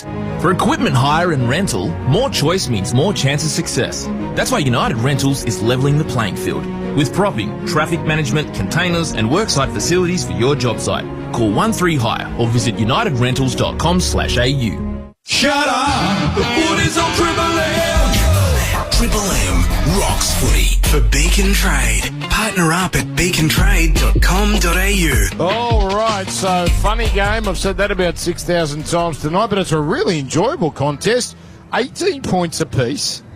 So we've had Hudson Young score a double, Britt Nicola score a double, Marwini Hiroti scoring one, and Matty Nicholson all the way back at the start scoring the first try of the game as we do Triple M footy for Ream Hot Water and for McDonald's. Jimmy Graham and Wade Graham, who is on top in this game, and you are not allowed to say it's even like it is on the scoreboard. Well, give me who would be happier. Oh, I can guess who's happier right now. Probably the team that scored right on the break. Yeah, Dan, you're probably right. Your assessment of the game about being entertaining, it's been a quality game of football, and you look at the Choice Hotels statistics, 84% completion from Canberra, 85% completion from the Sharks, a high-quality game of football. I think Canberra have threatened more. I think that they've been the most dangerous of the two sides. The Jamal Fogarty impact at 7 has been outstanding. Both sides of the field have looked threatening, and the Sharks, they rode their luck a little bit there, and I think probably Sharks are happier considering the scoreline, but I think who's played the best, in my personal opinion, is Canberra Raiders. It's clear to see that both teams they still haven't settled down and got into their rhythm. I know there hasn't been many errors. It's 3 for Canberra and 4 for the Sharks. But each time a team has made an error, the other team has been in a good part of the field and have made them pay, and both relying on penalties and 6 again to get them cheaply off the field. And neither defence of either team has really been able to handle the pressure of back-to-back sets. That's why we've seen 3 tries apiece. I think half-time's probably come at a good time for both teams. Both coaches, no doubt, have some clear messages they want to get down to their men, because although it's been entertaining, neither team has really settled into a rhythm, and they haven't been clinical. I know the possession is high, the completion is high, but they haven't been clinical at all. Well, it's been entertaining. It's not been clinical. They're drawing, and as nerves start to kick in, but there's been some quality tries scored. The edge back rowers on display here. The try scoring. I think we've had 5 tries from edge back rowers. Yeah. It's funny, you'd think the defence must be shocking, but I'm looking here. It's okay. I'm looking here at the stats for Choice Hotels. Choice Hotels gets you more for your money, so you can check into more. Get the lowest price guaranteed when you book direct at choicehotels.com. 10 missed tackles to 6. Cronulla with 10 and Canberra 6. That's nothing. That's fine. And 2 line breaks apiece. It's actually pretty decent. Now, a couple of the tries, horrific defence in those moments, but generally, Matty Nicholson, we're watching a replay on the monitor in front of us, and that was terrible Cronulla defence, but then Hiroti went through some shocking defence, but outside of that, it's actually been pretty decent. Well, both the tries, Nicholson and Britt Nicola, are like, if these teams are at their best, they're not tries. They stopped Nicola the first try. The second try was obviously very skillful and a bit of luck, got the ricochet and found his left foot again. But the Nicholson try early, straight through the teeth of the defence, and then Nicola carrying 3 blokes over. Neither coach would be happy with that, and we just saw some footage of Ricky Stewart in the sheds laying down the law, and I wouldn't be surprised if Fitzy was having some choice words as well. All right, let's take a quick break. We'll come back on the other side. Triple M rocking Thursday night footy. The Raiders and the Sharks locked up 18 points apiece. We do it for Ream Hot Water and for McDonald's. Shut up! The footy's on Triple M! Triple M rocks footy for Beacon Trade. Partner up at beacontrade.com.au. It's the half-time break, and if you need a break from giving your mates that, well, maybe a little hard of hearing, a play-by-play, send them to Specsavers. The hearing experts at Specsavers Audiology can help them rediscover the joy of everyday sounds, and I guess you can count on us in that. Don't leave your teammates on the sideline. Get everyone back in the game with Specsavers Audiology. Book an appointment at specsavers.com.au/hearing. Triple M Breakfast, Bo, Ryan and Woodsy. Broncos and Tigers. Let's just say Michael Maguire has had this circled on the calendar. He's waiting because this is the side that sacked him. I think he'll have the Broncos primed and ready. West Tigers are about to get minced. You blokes not coming back in an aeroplane. You're coming back with the Royal Flying Doctors. Best Sheds 25% off all shed sale is on now. T's and C's apply. Triple M Breakfast, 6 to 9 a.m. weekdays on Triple M. Tell the sun to get. I'm trying to sleep in if you don't mind. Tell the sun to get. And block out the light. Screen away blinds. Screen away blinds. If you're working in the night, sleeping through the day, sun shining through your window and it just won't go away. Tell the sun to get. And block out the light. Screen away blinds. Screen away blinds. Club Rugby League is back. Get back to real friendships, real teamwork and real skills in 2025. Whether you're just starting out within rugby league or a familiar face around the grounds, we're sure you'll make memories that last a lifetime. Club Rugby League is a safe, inclusive environment that works to build competence, confidence, character, connection and contribution in all participants. Join the thousands of players already registered and don't miss out on all the unreal fun that is Club Rugby League. Visit playrugbyleague.com to register now. Is gambling getting in the way at work? Getting in the middle of your relationship? Are you coming to bed? Or even infiltrating your child's games? Gambling can impact our lives and loved ones in ways you might not realise.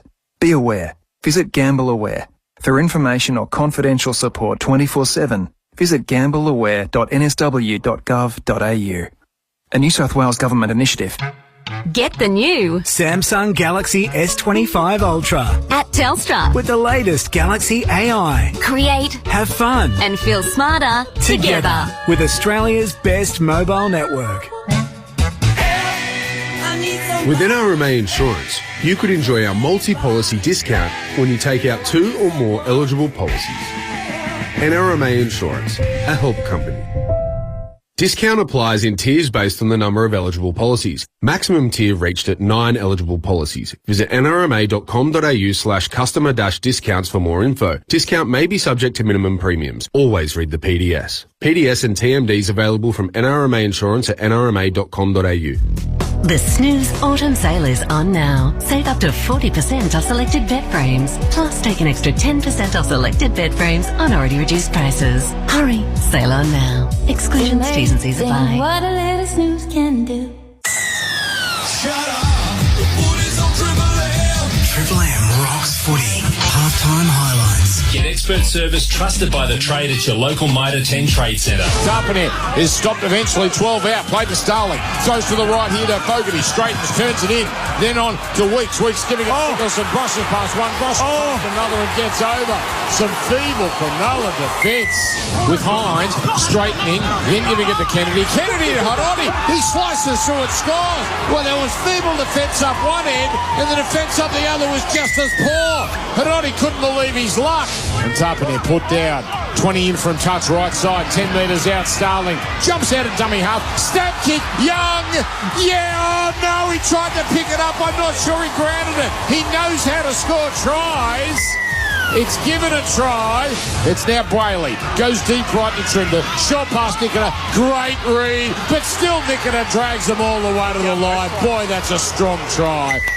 He had defenders on him the moment he caught the ball. Comes left side, Fogarty on the Chris. And he, slips a magnificent offload to Young, who's got a second try. Last tackle, Hines runs out of room, passes it back to Nickiter. Nickiter, a little grubber. And then pinballs away, off a Canberra Raider, off Nickiter, into the in goal. Nickiter claims a try. 18 all. All right, first game of round number 5, 18 points apiece. A very nice night here at Canberra Stadium. So must be such a great victory, Wade Graham, James Graham. And you look at the draw and you look ahead and you go, all right, when are we going to go to Canberra? Round 5, that's not bad. That's not going to be too cold. I'd still take the zinc. Hey? I would still take zinc. I'm not even joking. Have you... I actually would. Do you... I bet you Corey Horse was still putting sunscreen on. Do you... Was it you or I think I remember used to wear the Vaseline? The big Wear the Vaseline. I used to apply. But like... Actually, no. No, not Vaseline. Petroleum jelly. Vaseline, but in is amount... the brand name. In amounts that was way too much than necessary. And was it I think it was Nate Miles that one day. It was, yeah. Serves you right. Hang on. I understand the distinction you're making, but was the brand you were using Vaseline? I don't believe so. No, it was provided. Are you a little angry because you're angling for a nice sponsorship that never came? I mean, this is the vibe I'm getting here. I'm all about using correct language. Was it KY jelly? Well, is that petroleum jelly? I don't know what the jellies are. I think jelly is used for... I know it's used for other things, but it's still jelly. Yeah, but petroleum jelly is... I don't know. Well, I'm not part of... Yeah, I'm looking at it, Wade. I don't want to look at it. I mean, it's disgusting. Did you ever do squats while you played? Disgusting. It is disgusting. Just looking at this image on this turn our TV attention screen. back to how nice it is in Canberra. I'm telling you now, you get the sunscreen out. And in terms of my favourite Canberra Raiders forwards, you're all, it's the Poms, Smithies, Nicholson. There is a redhead there, and redhead goes above my Englishness. So I'd take a redhead. That's the most that's important. Your top. Corey Horsburgh is the best forward in Canberra, above Tarpany, above Nicholson, above Smithies, just because he's got red hair. By the way, have you two seen what we've got coming up? So round 5 this week, good round. South Roosters probably the feature. Round 6 next week, and then it's going to be a marathon, but we're going to treat it like a sprint. A 17-day stretch. Easter, Anzac Day round, Magic round, all in 17 days. Good luck. I like it now. Clear the calendar. Good luck. Monday footy, Good Friday afternoon footy. Anzac Day, I think, is a Friday this year. Have I got that right? Yes, it is. We've got 3 games on Anzac Day. 4 o'clock as usual. 6 o'clock this time with the Warriors. So it's a night game in New Zealand. And then Melbourne South rounded out as they did last year. How good's that for the punters, Dan? I know it's difficult for everyone in the game, but for the punters, that is a treat. No complaints here. Here we go. Second half begins. Wade Graham, James Graham, Dan Graham, Nick Risk on the sideline. Tom Hazelton is carrying it up here as Cronulla run to the northern end in this second half. 18 points apiece as it's carried forward now by Jesse Ramian, and he's put down by your man Horsburgh. And put on his back, Ramian. Slow play the ball. Turned in now to the number 16, Toby Rudolph. Another strong run. He had a good strong run late in the first half when he came in. That's another good one. Comes to Atkinson, who pops a pass to his left to Burns. Burns is felled. And slow play the ball there. Manny Nicholson perhaps could have been punished, but the referee lets that one go. Now Atkinson with a good straight run. Makes it to halfway. Last tackle call. So Cronulla get through their first set as Trimble puts up a high kick. And back there is Weeks. Still does not look comfortable. That was an easy one. And that catch is made. Most importantly for him, Kaya Weeks.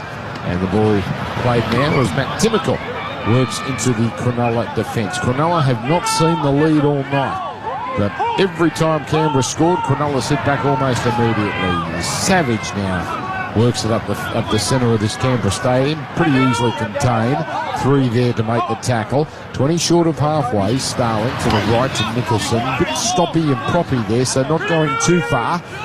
where he's collected on tackle number 4. Starling picks up, goes long left to Horsburgh, shapes to keep the ball going, decides to go himself, and he's stopped. They can't get into ground, but called held quickly. Final play, and Fogarty, I think, wanted to kick from inside the 40, ventured over, kicked it deep. Pretty easy catch there to Stone Street. That's the easiest one he's had to contend with, and he brings it back. So one set apiece, it's 18 all. Yeah, just the small things, Dan. You mentioned Toby Rudolph and how strong he carried the ball in his opening stint, but just then, a little kick pressure. It's important. Fogarty was inside the 40. He's a great kicker at the footy. Would have had an opportunity to have a shot at that 40-20, but the pressure made him change the kick type. Helped his winger out with that defusal. All right, here's a run now from Will Kennedy.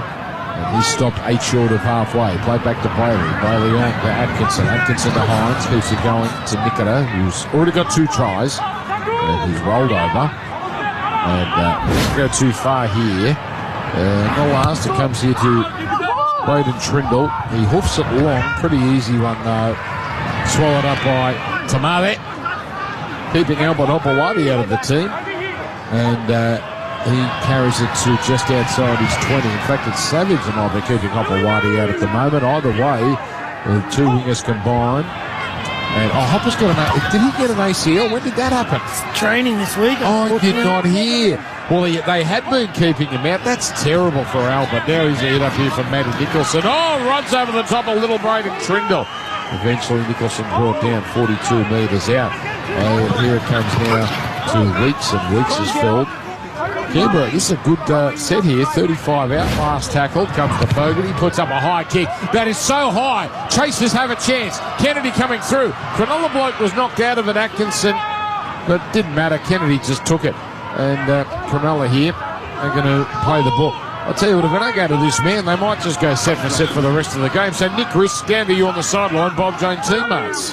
Yeah, Dan, just can confirm, Albert Hopewadi went down in New South Wales Cup last week and unfortunately out for the season, and he's actually off contract with the Raiders issue, so going to be interesting to see what happens there with Al. But, yeah, Ricky Stewart, looked a little disappointed, but surprisingly calm.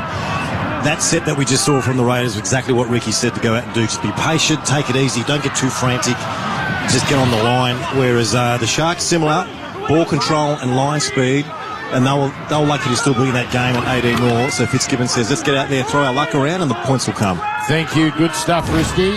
Bob Jane teammates. Decent set from Cronulla. A Ramian offload has got him a lot of extra territory here. As the high kick from Hines, a real nothing midfield bomb, and it's bouncing. Stone Street takes it. He gets it back to Ramian, who's going to be escorted over the sideline. That's a poor finish to a promising set.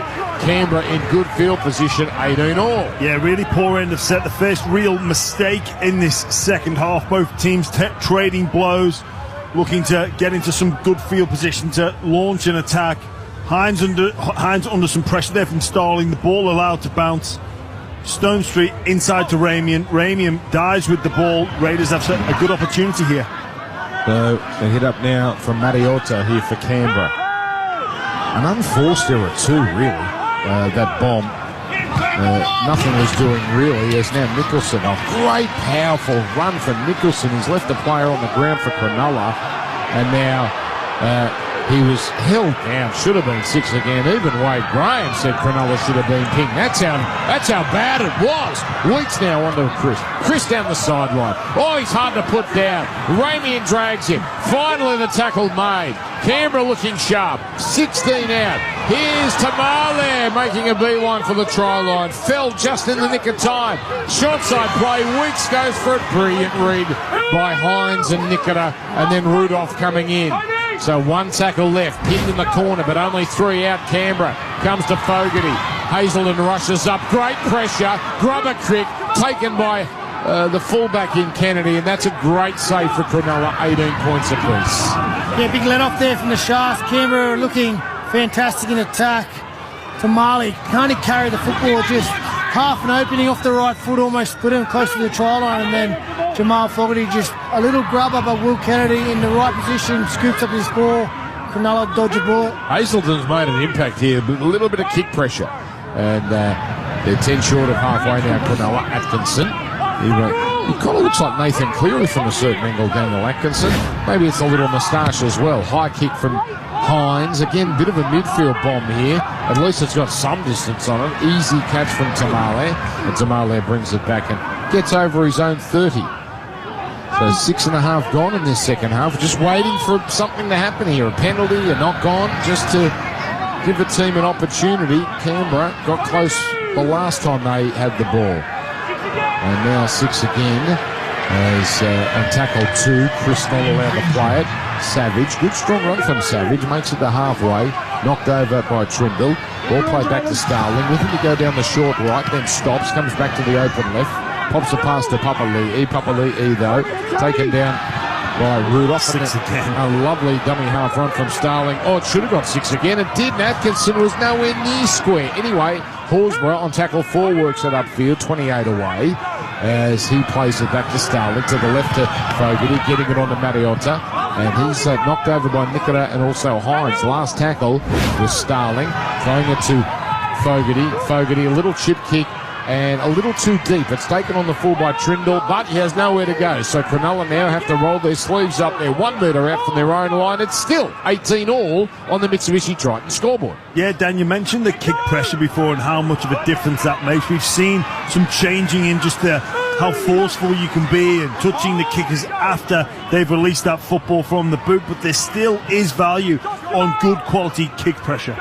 Here's Brayley to the left of Hines, taking a few steps and then providing to his left for Mulatalo, taking on the NRL Telstra Premiership logo, just shy of halfway, a little bobble. Trindle, he somehow manages to kick a belly kick. It's not a bad one. Easy catch for Weeks in the end. The ball didn't really didn't muck around on him. It didn't misbehave, and he caught it, and he runs it back to the centre, 21 out from their own line. Yeah, we're just entering this period. There's been a lot of ball in play this second half, and we mentioned the workload both teams have had with their travel, the short turnaround, so really important time in the game.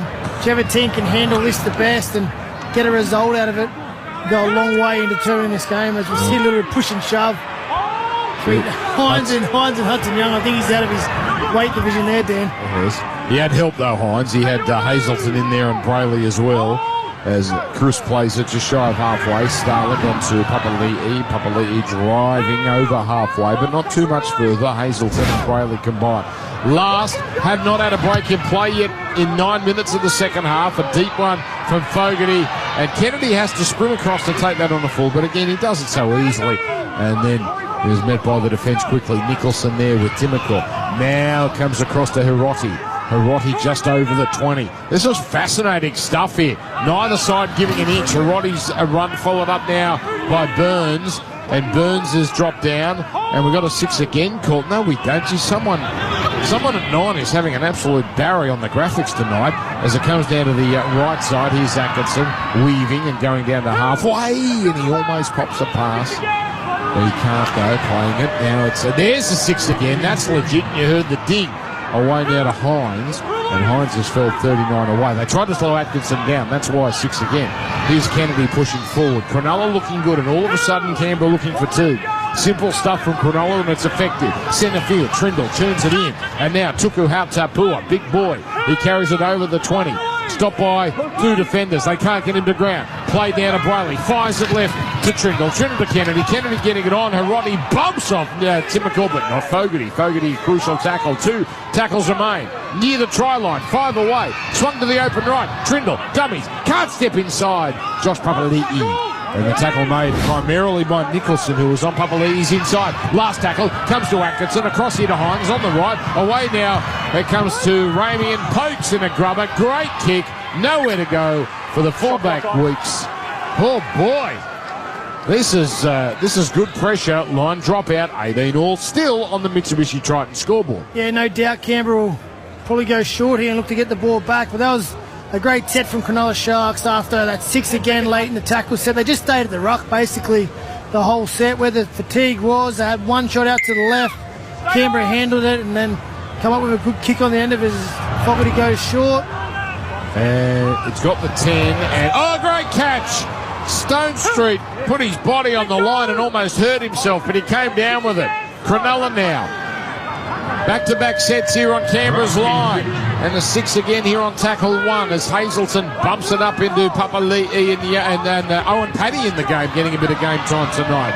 As now another 6 again. Here's Tuku Hautapua, and he'll play it in front of the sticks. Now that's 2 quick 6 again, so the ref's limit's being tested here under the post. Brayley to the left and Trindle turns it in. Burns, pretty easy meet there for the defence, but that looks like a set-up play with Tarpany there along with Young. They've opened up the right. Here's Brayley. Crash play.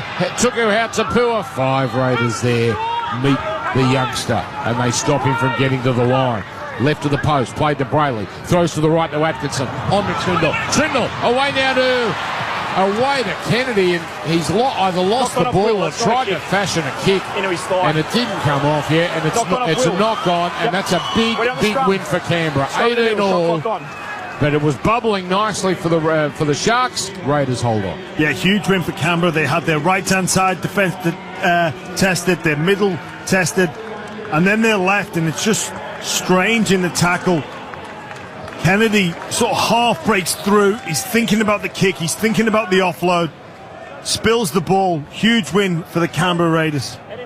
Got to say, I like Atkinson coming onto the field for the Sharks in that sort of hybrid middle role, that link between the halves to get the ball coast to coast.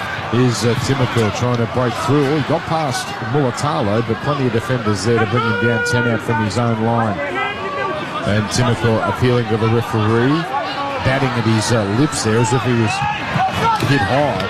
All he's done there was slowed it down, so Cronulla has raced up off their line and absolutely barreled the man who hits it up. As Atkinson comes away second best, it looks a bit groggy. That might be the first one tonight that gets the Doc's attention. Now Tarpany slips an offload. That was a risky pass. He found Owen Paddy, but Paddy goes nowhere. Canberra here really are tired at the moment with Papali'i driving it up. That's a good run. But they need another one like that. He's just outside the 20. Paddy loves running at dummy half. Takes a couple of steps. Oh, 6 again. So, the ball here is batted away. It's not 6 again. Apologies. The ball has been lost in the tackle, and that's a knock on. So looking at a replay here, Savage hit it up, and the ball was jolted free. Strong tackle there by the centre, Hiroti. He's done some very good things here, the Cronulla centre tonight. Another chance coming for the Sharks. Yeah, that 6 again image on the TV screen really affecting us. It's hard to tell what is a 6 again and what isn't, but they almost got out of trouble with that set. A big strong from Papali'i and then big strong carry, and Savage on the back of it. It was another good carry, but Hiroti just good contact up under the ball, forcing another error. Cronulla Sharks in great field position here. Yes, we've got a work experience kid working the graphics. But anyway, here's the number 17 for Cronulla, Tuku Hautapua, 31 away. 18 all. Hazelton carts it up and is met here. Surely Cronulla, they keep getting chances. They're going to put one away shortly. They've already got 3 tries. Hazelton's run, followed up by Fanua Blake. And he pumps it forward towards the 10-metre line. Papali'i locks up the arm, no offload. Here's Brayley to the right to Hines, on to Kennedy, beautiful quick hands. Not so beautiful, the pass from Ramey and away to Stone Street, almost put a foot on the touchline. And the crowd thought he did, and in fact it doesn't matter, there's a forward pass called on the way. Poor play by Ramey, and he got a lovely touch ball from Hines and then tried to do even better, brother Kennedy, and I'm not sure that was forward there by Ramey, and as poor as it was. Anyway, Canberra survive again, 18 all. Yeah, we've seen that a couple of times tonight when they shift to the right, just Ramey and running out of time, trying to tap on and just not being able to find his winger. You'd think with an edge that experience, particularly with Hines, Kennedy and Ramey, and that they would have made an adjustment a little bit deeper or more in towards the post just to give themselves an opportunity to catch and pass. Wade Graham with James Graham, Seba, super experts, making hard work pay off. Here's Paddy sizing it up at dummy half, waiting for Nicholson to play it, which he does now. Paddy goes left with a pass here to Tarpany. Gets out of 2 defenders' attempted tackle. Carries it up beyond the 40. That's a great run. And they still can't stop him. Finally, he's made the play.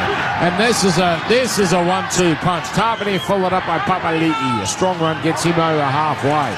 Canberra crowd appreciating the effort their side's putting in here. On the next, it's Nicholson down the middle.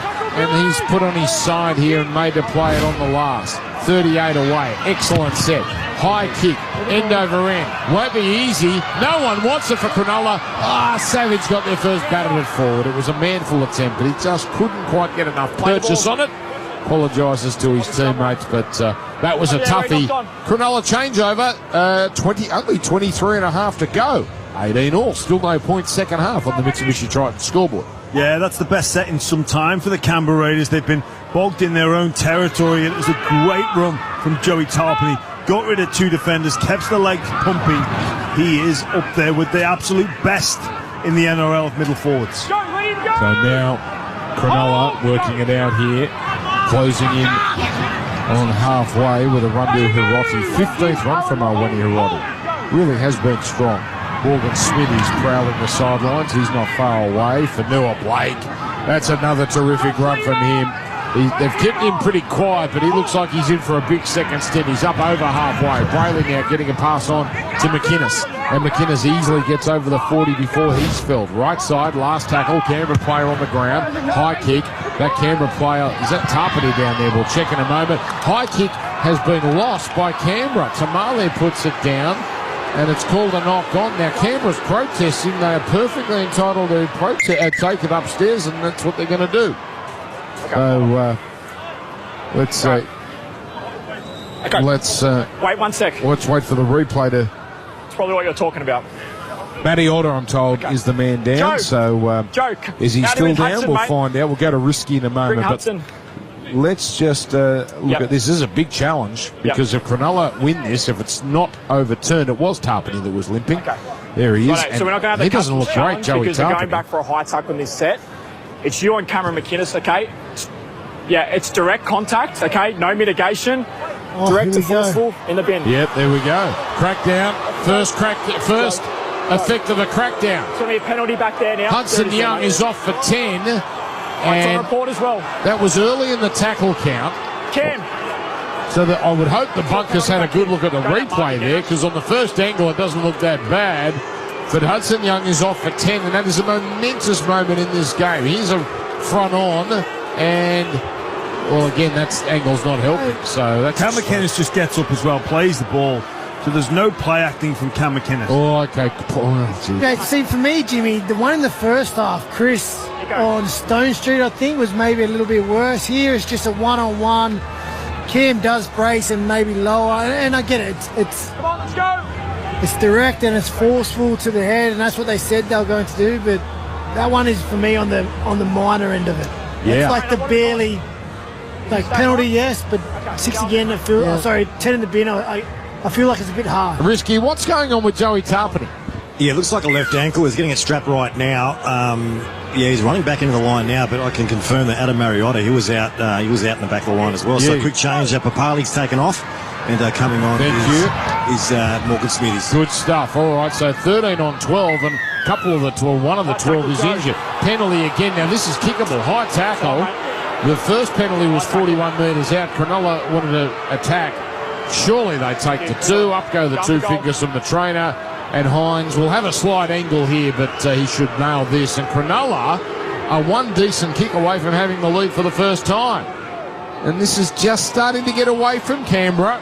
18 points apiece, with Young off for another 9 minutes. Yeah, it's Cam McInnes going into the line again. This time it's the attention of Joey Tarpany, who's claiming he falls. It's more of a forearm than a shoulder that makes contact with the head.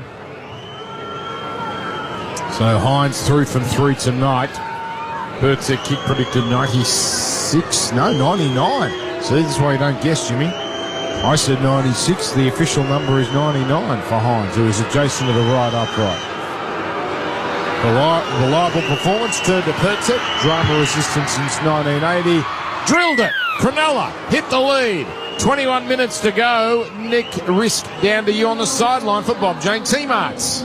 Yeah, keeping an eye on Raiders captain Joe Tarpany. He doesn't look like he's in the best place, limping back into the line. He's got a sock down. He's looking very in the walls. Also, too, Adam Mariotta, both limping back in the line now in no hurry. So I think for the Raiders, the key play on the field now is Owen Patty. He's got that energy around the ruck, very, very devious around the place. So he's probably going to be their main source of attack to spark from the Raiders, because the Sharkies now starting to get a little bit of momentum. And with 20 minutes to go and man in the bin, they're in pole position to take this one out. Well, this is a big thing. You risk a big 8 minutes here because Cronulla can put some distance between themselves and the Raiders. But Canberra will just want to be in touch by the time Young gets back with about 13 minutes left. So what can the Sharks do here? Coming off a loss against Canterbury, looking to get their 3rd win of the year. Stone Street on tackle 2, just carts it up.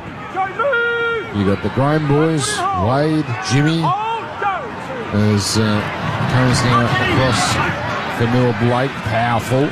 No thought of an offload, looking to fall on his front. Plays it reasonably quickly away to Brayley. Brayley getting it on, and then he gives it to here is McInnes again, it looks like, and he's playing 5 short of halfway. Brayley goes left on the next play, away to Trindle to Burns. Someone was not in the right position. Trindle wasn't happy as Burns took the tackle. Trindle 45 out, midfield bomb, coming down about 20 away. Plenty of Sharks there. Nikita catches it, but smart play Kyle Weeks. Captures Nikita immediately, and Canberra will get the ball back here, down 20 to 18. It's one of those shallow kicks again, just not executing the end over end where you want to put it. I know you definitely want to land it where your chasers can go through and compete for the ball, but you're just probably 10 metres too short at the moment. So now Canberra will be just happy to keep hold of this for as long as they can. Tackle 2 with Tamale stretching out his shoulder after that tackle as he walks back to the wing, followed up by the other winger, Savage. He carries it near halfway. Now Smithies. Driving run over the halfway line, straight into Hao Tapua and also McInnes. Centre field, Tarpanair. He looks a little bit better, not perfect. Oh, and then fires a bullet of an offload. Paddy was there. Paddy soft hands, takes it, gives it to Strange. Strange hard to contend with. Hines and Ramian have to use all their muscle here. Strange playing for a penalty. And not having any love there with the ref, 30 metres out. Fogarty puts up a high kick. None of these will be easy now. Contest. Kennedy batted back. Picked up here. Still the last. Canberra have got it. Comes away now to Tamale near the sideline. He goes to ground. Pops a pass before he's tackled. Then it comes away to Strange and he is tackled. And that's a great save by Brayley to shut that off. And that's a changeover. It remains Cronulla 20 to 18. Mitsubishi Triton scoreboard. Yeah, that was a good set with 12 players from the Canberra Raiders. They threw a few questions and some offloads at this Cronulla defence. They can't afford to stop playing and run the clock down and hope that when they return to 13 players, they can mount a fight. They've got to keep playing in these 10 minutes. So now it's Ramian playing it, getting it on the next play. Brayley to Hiroti. Great run from Hiroti. That's a 15-metre gain, right? Traffic in Canberra. Traffic on the next for Neil Blake. Bashes his way beyond halfway. This is tackle 4. Young in the sin bin for about another 4.5, 5 minutes. As it comes here to McInnes. McInnes away to Hao Tapua.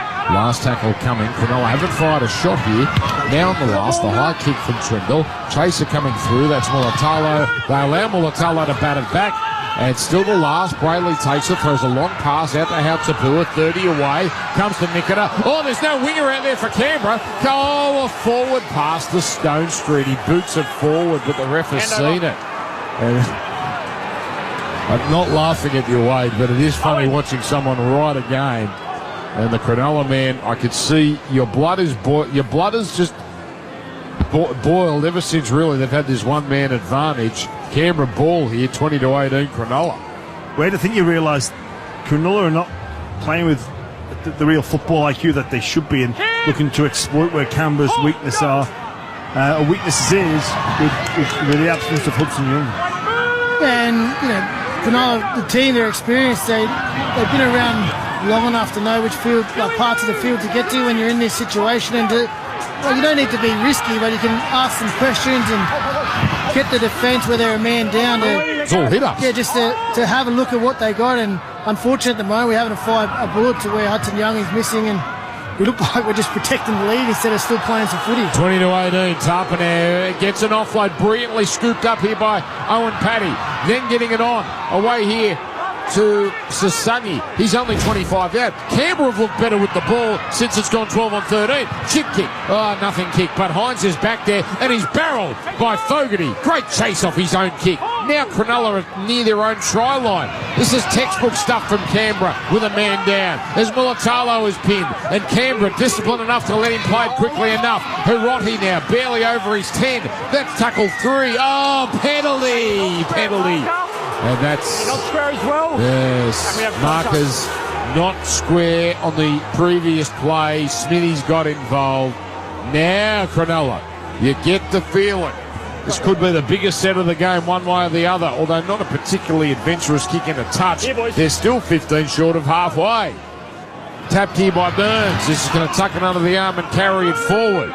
Cronulla playing not to lose right now. 20-18 leaders. Brayley to the open left to Hines. Catch and pass. Away now to Korfusi.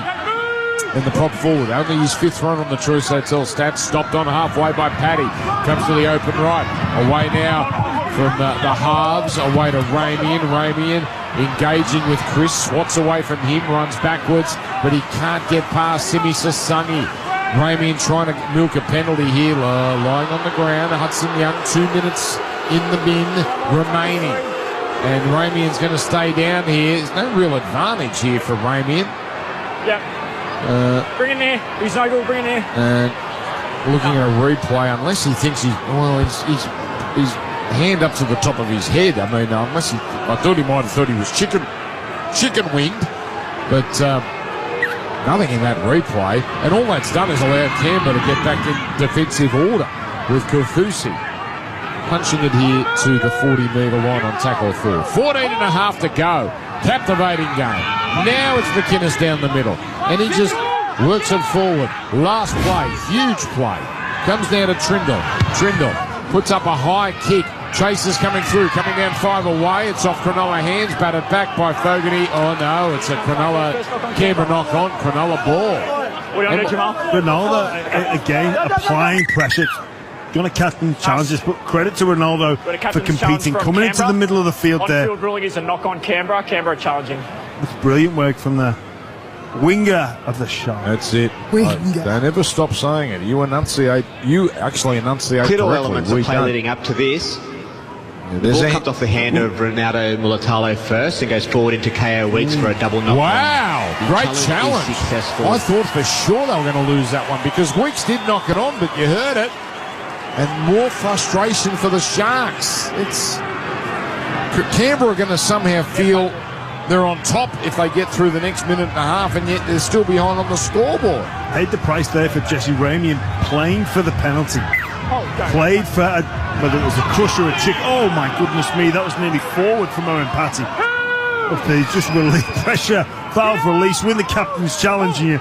Minute 30 left with Young in the sin bin. They've got to hold on to the ball for this set, and then half of the next set, maybe 4 tackles, and they should be done.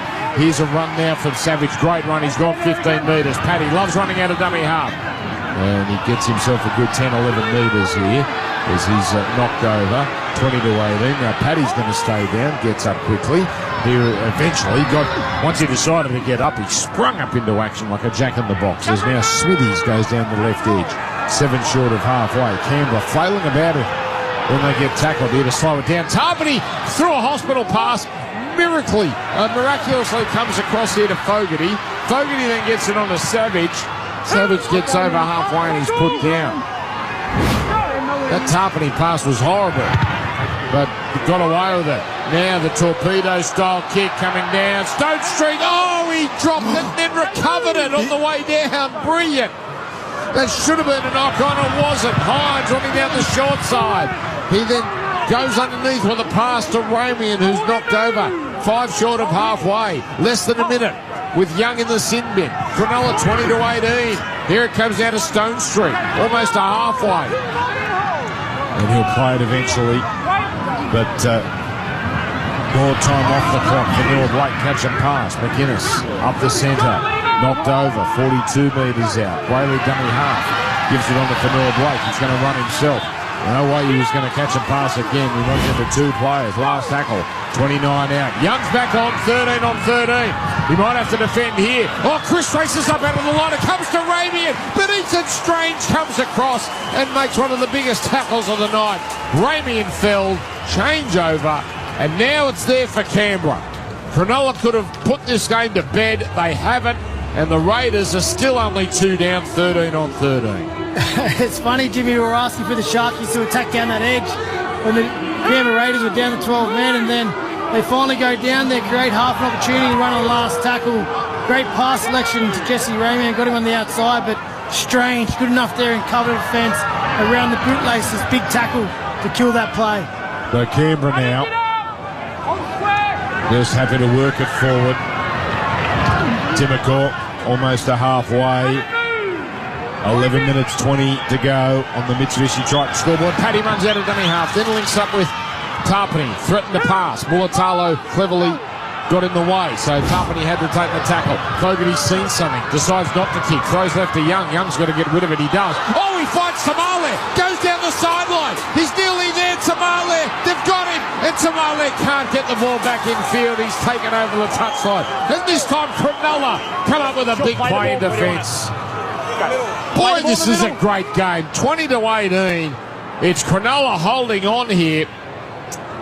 Wade Graham appealing for a forward pass. That is play on. That is a peach of a flick pass from Hudson Young. Cronulla Sharks in desperation.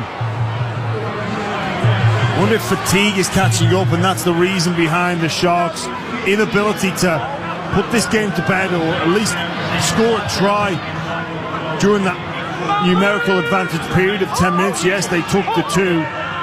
So 10 minutes 20 to go. Here's a run now from Mulatalo. And he's put down here just on his 20. Played now here to Brayley. Throwing it on to Stone Street. A relieving run. 70 minutes gone now exactly. Comes to McInnes. Away to Kaufusi.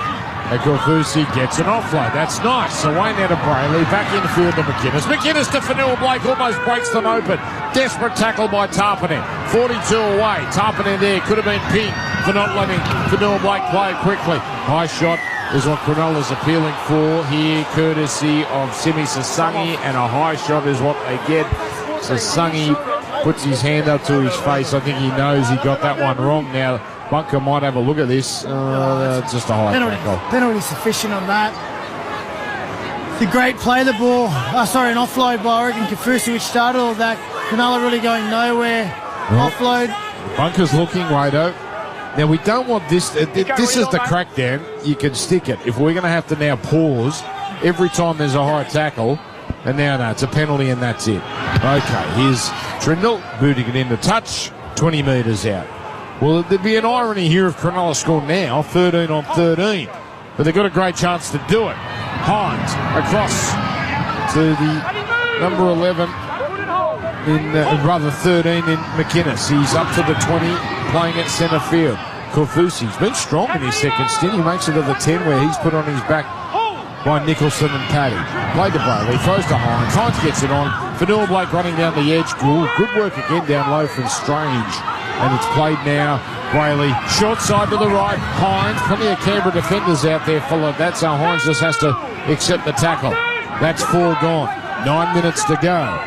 Oh, here it comes down from Brayley to McInnes. McInnes to Trindle on the angle. Throws it on. Mulatalo shimmies and then picked up and put into the ground there awkwardly by Fogarty. All clear, last tackle from 10 metres out centre field. Chip kick here from Trindle. Up they go. A wonderful catch by Seb Chris. And that keeps Canberra in it. They keep holding on the Raiders. Now it's Tamale. Wonderful run out of dummy half. Trying to find offside defenders. Crowd trying to do their bit. And now Tamale plays it.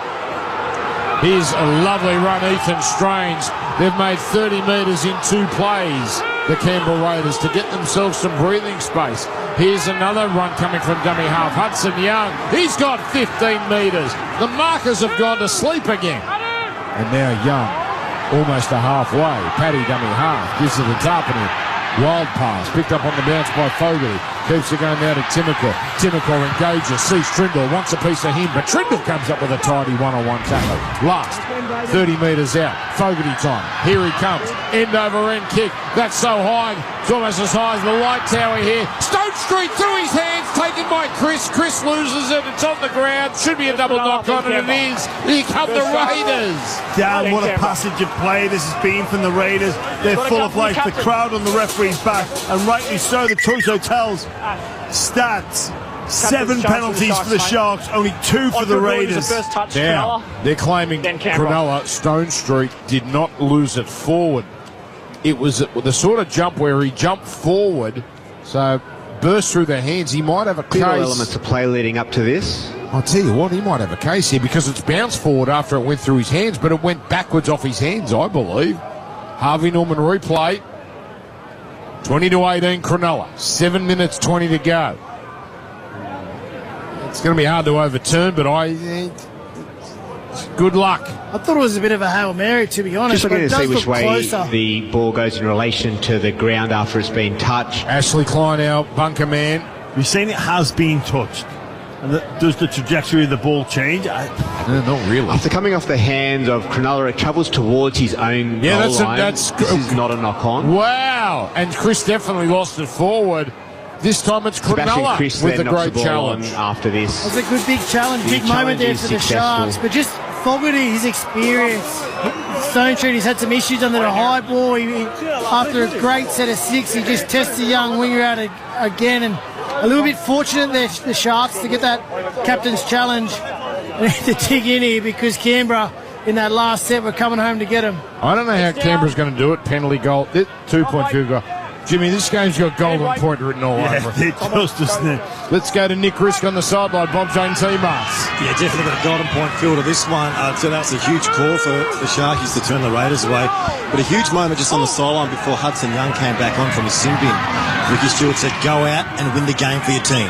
Yeah, and I'll tell you what, he's been good since he's come back, and he mightn't be done yet. And he should be a little fresher than the others. Here's a hit up now from Hazelton. Great carry. By the way, Risky's work today has been outstanding. Some real insights on the sideline, and a real lesson to some of our bigger name sideline people, I'd say. Jimmy, here's a hit up for Oregon Kofusi. Can't rest on your laurels in this game. Now comes to Trindle, turning it in. And the man he gives it to here is the number 22, Billy Burns, 38 metres out. Will be played to Brayley, getting it on. And the high kick here from Trindle. 20-18 Cronulla. And up goes Weeks, one of his most confident takes of the night. Well, 6.5 to go. Chances are running out for Canberra. And they're at the wrong end again. As Timokal works it towards the centre. Still inside his 20 where he's felled. Jimmy brought it up. They've only had 2 penalties all night. They would dearly love one here because Tamale is driven back to the 20-metre line.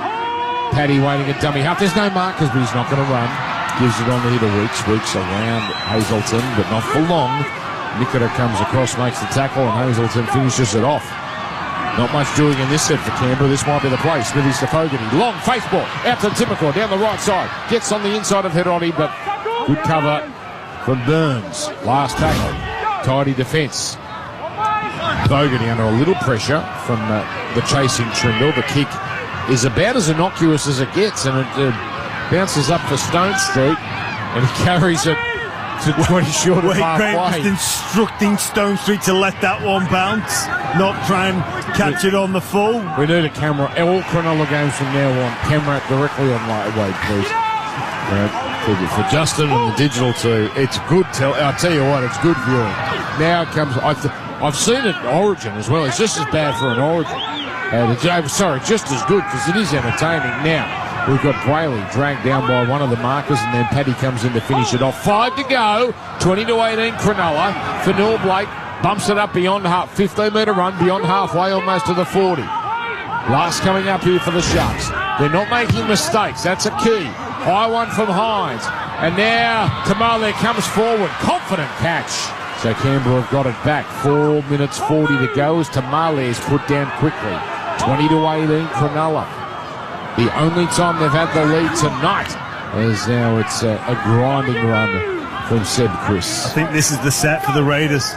That was a great take. They just look a little bit fatigued, though. They just can't quite get themselves into some shape to get a shift on, or will they just go through the middle? Here comes the open side after Young's run. Fogarty, one of the Cronulla players raced upward on. He But Canberra didn't take advantage, and now the ball's been lost by Canberra. Ball's been lost in the tackle by Canberra. That's a big play here for Cronulla.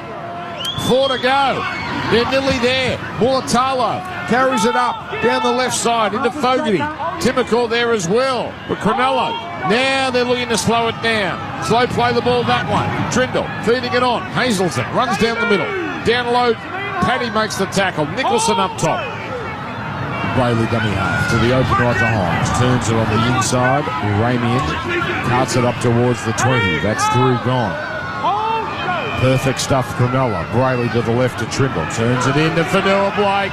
He's hard to put down, and he gets harder to put down as the game goes on. They finally knock him over. 7 out in front of the sticks. 2 tackles left. Canberra have to get it back. Hines goes for it himself, and he's almost there. Tarpany holds on along with 2 others. One of them is Nicholson. Last, Canberra have to get this ball back right here. Trindle goes for the line, and dummies not fallen for. Changeover. 3 minutes to go.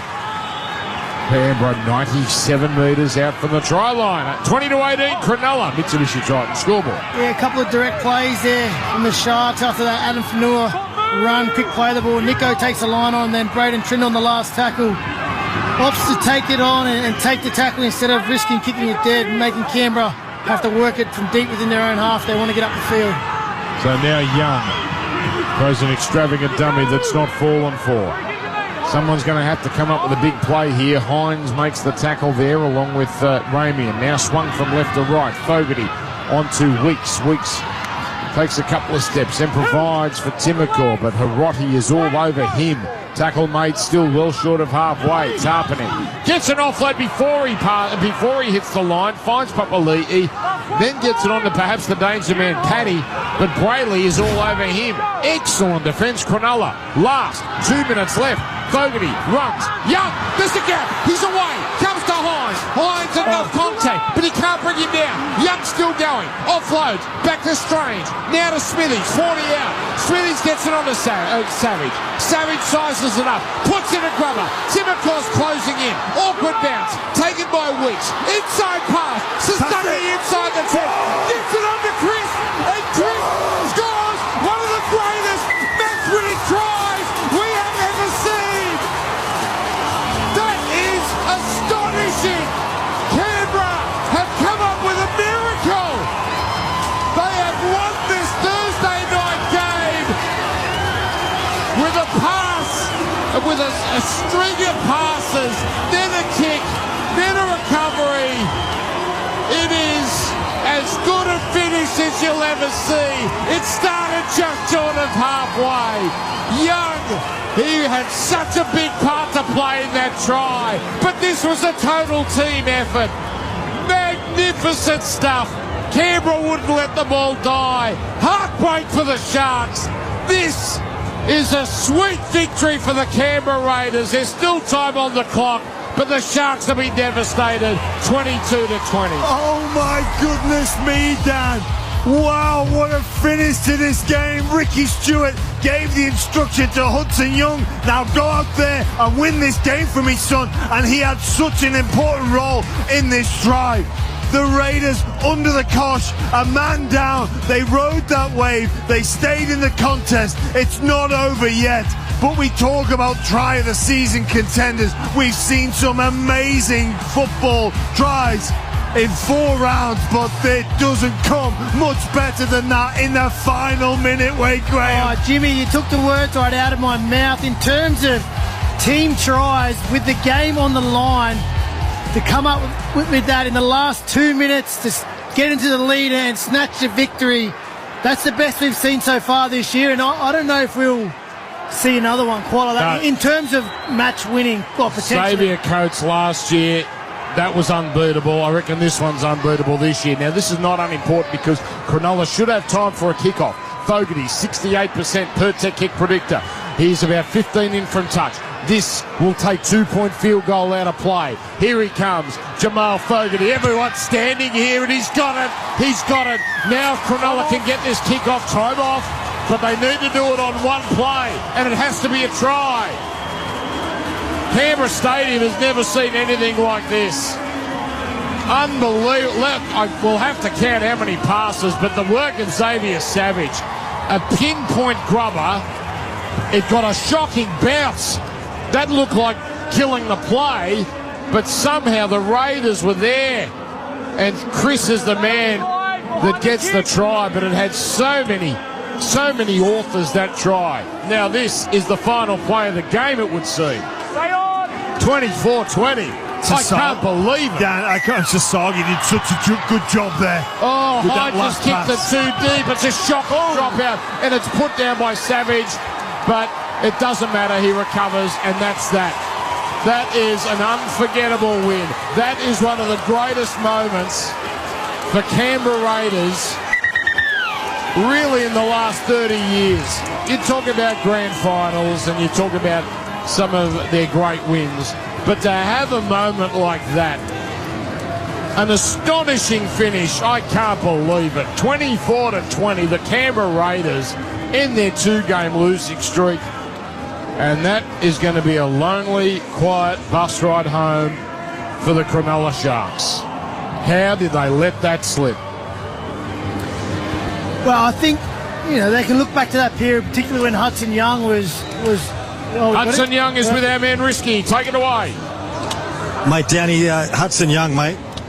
Wow, what a game. I mean, just personally yourself, 10 minutes in the bin, Ricky would have been in your ear there to come out and win the game for your team, and without embarrassing, a great play towards the end there to get the 2 points. Yeah, we spoke about it all week. That high shot, I don't think there was too much in it. But, did my time in the bin and happy enough to come out and win. Was there a focus on that during the week, though? Because, we've got blokes that are a bit hungry, like Red and Big Tarps, they're quite aggressive in their defence. Did you guys address that this week about the new rule about the sin bin and the high shots? Oh, yeah, we spoke about it, but it's been the rule for many years. So, it's protecting the player's head, and I think it's a rule that NRL need to cut down on, because player welfare is at the forefront of everyone's mind. And that's right at the end, mate. What was that like, a Toyota feeling there? Jumping up there, a bit of razzle-dazzle towards the end, 90 seconds to go. What a feeling, mate. Yeah, it just describes how much everyone loves this club, loves the badge that they wear every week, and to all our fans that come out and supported us, and to get the 2 points for them that come out tonight, really happy. All right, Hutto, enjoy the team song, mate. Cheers, mate. Thank you. Great stuff with one of the heroes, from villain to hero, Hudson Young, as Jimmy described, such a huge part in that finish. We're watching replays of Ricky Stewart. Jamal Fogarty, wow. I know he's a cool cat. No way he's a cool cat at the moment, Risky. Take it away. Yeah, the guys just saying upstairs, mate, Dan Ganang and the boys over there for Triple M are saying that you're a cool cat. Were you cool there with 90 seconds to go, Jammer? I was fried. I was gassed. Some reason Xavier Savage, right winger in the middle, gets the ball, and we spoke about putting our team actions first, pushing, diving on loose balls, and nice team play there at the end. Probably summed up our night. We're tough, we're gritty, we're pretty patient. We stuck in there, gave ourselves a chance, and come up trumps at the end there.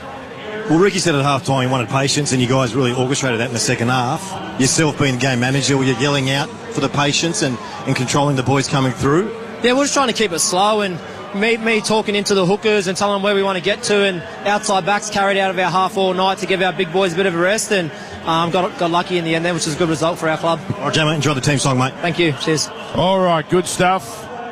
Wow, 24-20. And Jimmy just had a good look at Wade Graham. Said, that's what you look like when the Bulldogs lose. Yeah, one. I tell you. That's exactly what I thought. I was like, I'm not going to say anything. No, because it'll happen to you. I know it'll happen to you soon. You know, it's interesting trying to dissect that game. And obviously the fast start in the first half, so many tries were being scored at will. And then the second half, it felt like both teams just were a bit on edge. I can't really recall too many try-scoring opportunities down, but Risky is delivering. Our man Josh Papali'i. I bet he's never had a finish like this in over 300 games. Risky. Yeah, joined here by Big Pups. Papa, mate, you've played more than 300 games for the Canberra Raiders down here at GIO Stadium. Does it get any better than that? 90 seconds to go against quality opposition, where Ricky said to you, there's no excuses this week. We've got to win at home after 2 in a row. How does that match up against all those subplots, mate? It's a surreal feeling. I love winning. I love wearing this jersey, and that's what it's all about. The brothers just not giving up till the final hooter, and I thought we'd done that tonight. We turned up, after 2 bad losses, and finally got the 2 points. You mentioned about the brothers. One of your brothers there, Hudson Young, now an international. Ricky puts that senior leadership tag on him now. Got to the bin, but gave him a direct message saying, go out and win the game for your team. And did need what? You know, a few of those Roy touches. He made those tries, didn't he? Yeah, we practiced for this. You know, we knew the rules were going to change, and there were going to be a few sin bins, and you know, we just adapted pretty well. You know, Hudson there with every touch, you know, it's just quality. So, you know, he's a New South Wales Aussie player, so you know, we expect him to turn up every game like that. What's the message when someone goes to the bin? When you're going to defend with 12, especially this early in the season, what's the mentality like then, especially yourself and Red calling the shots? What goes on? Oh, we have to. We just got to turn up. You know, just that no victim mentality, and just get on with our job and just stick solid. You know, I thought we'd done that. I'm pretty sure they didn't score in that 10-minute period, and yeah, the boys just turned up. We had, you know, Utter and Tufts with their ankles, and you know, the boys just turned up for each other. Good effort tonight, Pubs. Cheers, Nicky. Risky, good job, but I want to hear more jubilation from these blokes. They kept a lid on it. Come on, Raiders. Be excited. I mean, they're happy, Jimmy, but that's an incredible finish. If you've just tuned in, you've missed one of the most astonishing escapes we've ever seen here. A try in the last minute, a play that started inside their own territory, the Raiders. Again, we've got to, every time Nine replays this, we've got to count how many sets of hands it goes through, and then the grubber from Savage. About probably 8 or 9 sets of hands. Any time this play could have died, but it's a lesson, Wade, isn't it? You can't play to save the game. You've got to play to win the game at all times. Last one from Risky. Xavier Savage is with you, mate. Got the Savage cabbage, mate. Look, disappointing couple of weeks, especially last week, but tonight, I mean, it took you guys 79 minutes, but a win's a win, right? Yeah, that's right. We started off pretty good. You know, it was a battle there, tug of war, and it was all game, as you saw. We lost a man started the second half, and we just had to hold on for that 10 minutes, wait for Harder to get back on, and we defended pretty well. I'm very proud of the boys tonight, especially through the middle. They had to work extra hard, and yeah, we just stuck in there, and then we got the treats here. At the end, you've got to show some more jubilation, mate. Is it just all quite chill? That was one of the tries of the season, the commentary box over at Triple M are saying. Oh yeah, it's pretty much just, you know, all or nothing play. I saw the winger was up flat though. The whole edge was up flat, and you know, Mokes on the wing, he gave me the nod, and I just sent it, and I'm glad it pulled off in the end. Keep that for the highlights reel, mate. Yeah, bloody oath. Enjoy the team song, X. Well done, Risky. I'll say this, we'll dismiss, unless you can get Ricky Stewart, we'll dismiss you. Job well done from you. Ricky jumping around. I'll tell you what, it's a great sight. Ricky Stewart jumping around, and he wasn't kicking chairs, he was hugging them. He was hugging anyone within arm's length. And this, not a huge crowd. They'll never forget this game. You just I'll come to what I asked you, Wade, about Cronulla not playing to win necessarily and trying to hold on. You just felt something kooky. It was one of those weird games. A lot of tries early.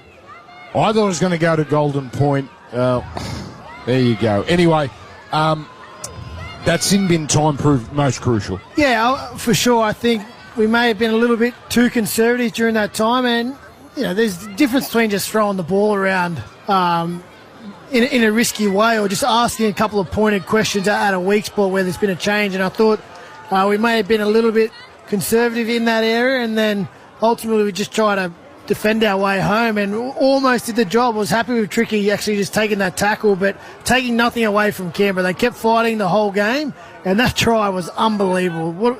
I reckon maybe 7, 8 sets of hands, wingers all over the shop, players just playing up the field wherever they could, and they got the bounce of the ball and they earned it. They went about it and they got the job done. Wade, that last play, Trindle dodged with it.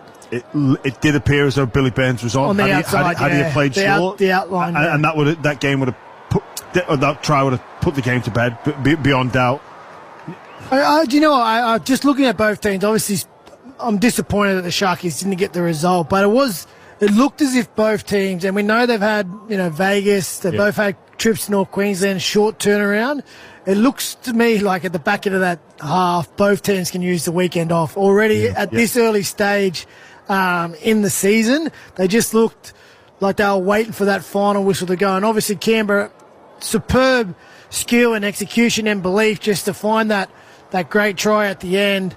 But both teams, it looks to me like they could use a little bit of a spell. And it's really early in the season to be saying that. I tell you what hasn't helped them, and they both got screwed over by the NRL, is that they didn't get to play each other in the 1 or 2 weeks after Vegas, like last year's teams, and also both got sent to Townsville in summer.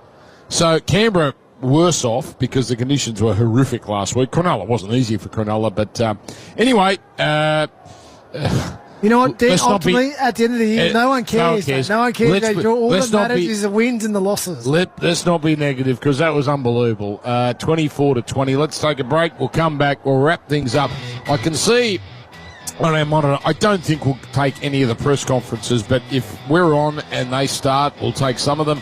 And we might replay the last couple of minutes again because it's all a blur, I've got to be honest. Triple M, rocking. Thursday night footy, Ream Hot Water, and for McDonald's. That whole finish, by the way, was not Macca's. I'm loving it moment. I'll tell you what, I haven't had Macca's for 3 months. I reckon tonight might be the night. Just let's, I tell you what, if you can't have a soft serve after this, Jimmy, I tell you what. McFlurry, I want to get 2. So that's the problem. If I get 1 McFlurry, I know what I'm going to do. I'm going to go through the drive-thru. I'm going to pick up the McFlurry. I'm going to take a spoonful, and I'm going to go straight back in the drive-thru. 6 again. And pick up a big 6 again. 6 again yourself. Ding. No.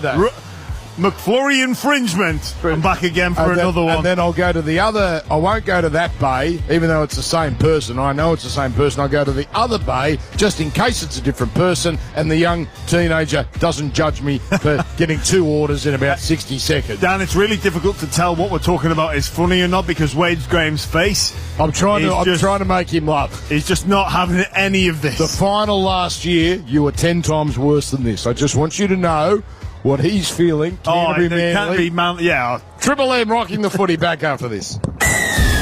Specsavers Audiology. Rediscover the joy in everyday sounds with the Specsavers hearing expert today.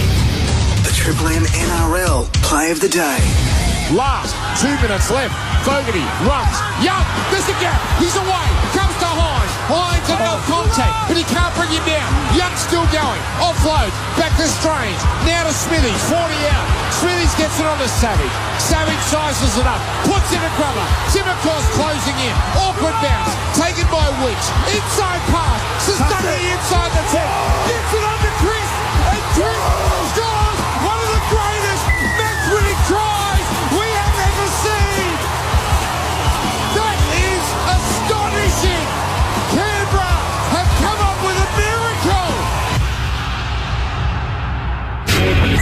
The verdict, thanks to Tui's. How do you feel? I feel like a Tui's or 2.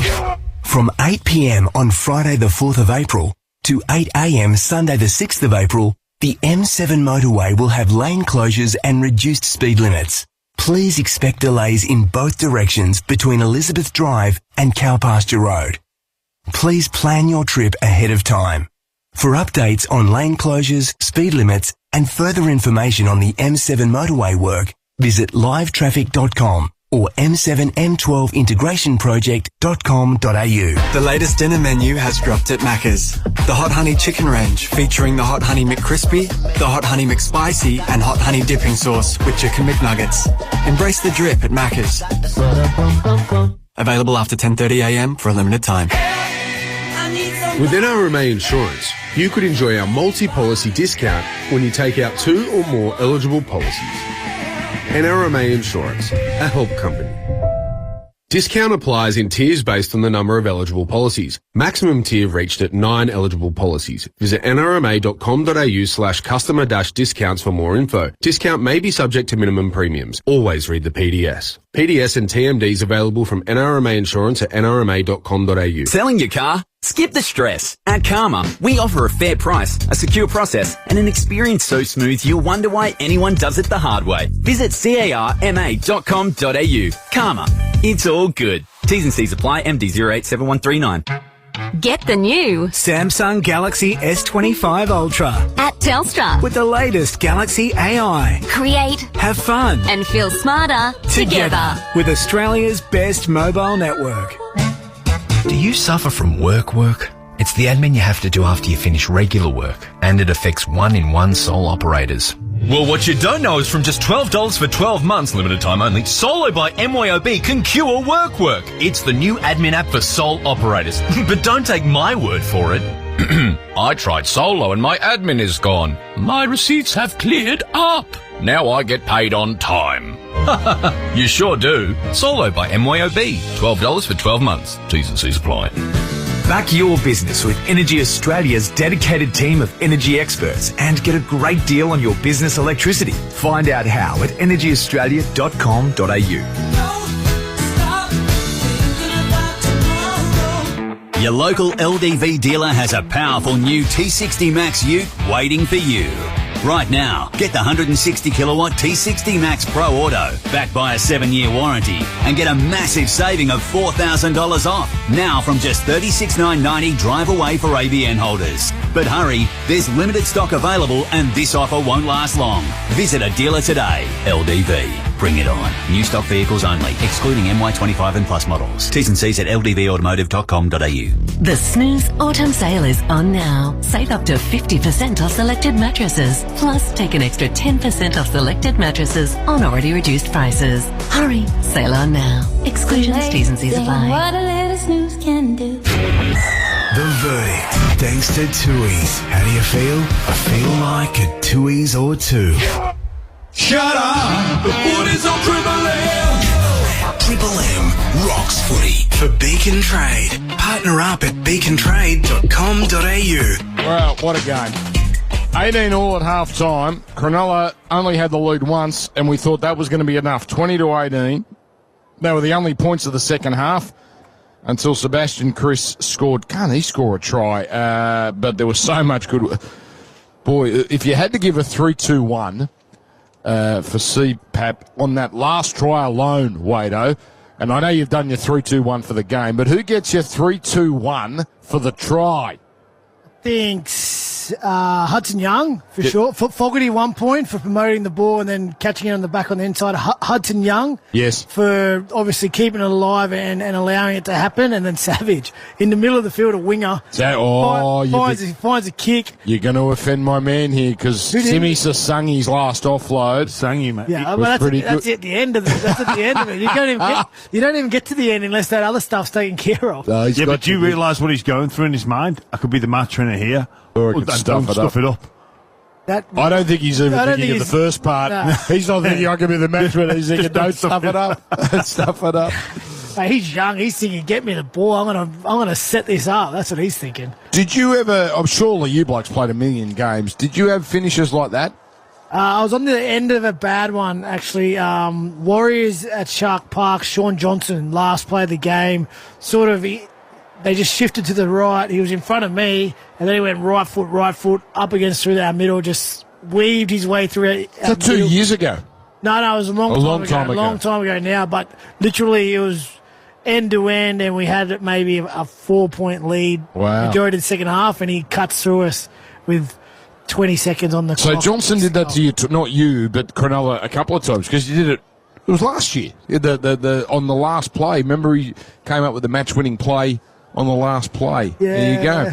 So Sean Johnson. Yeah, he's got a skill. Don't worry, I don't think we're the only ones he's got throughout his career, Sean. What about Jimmy?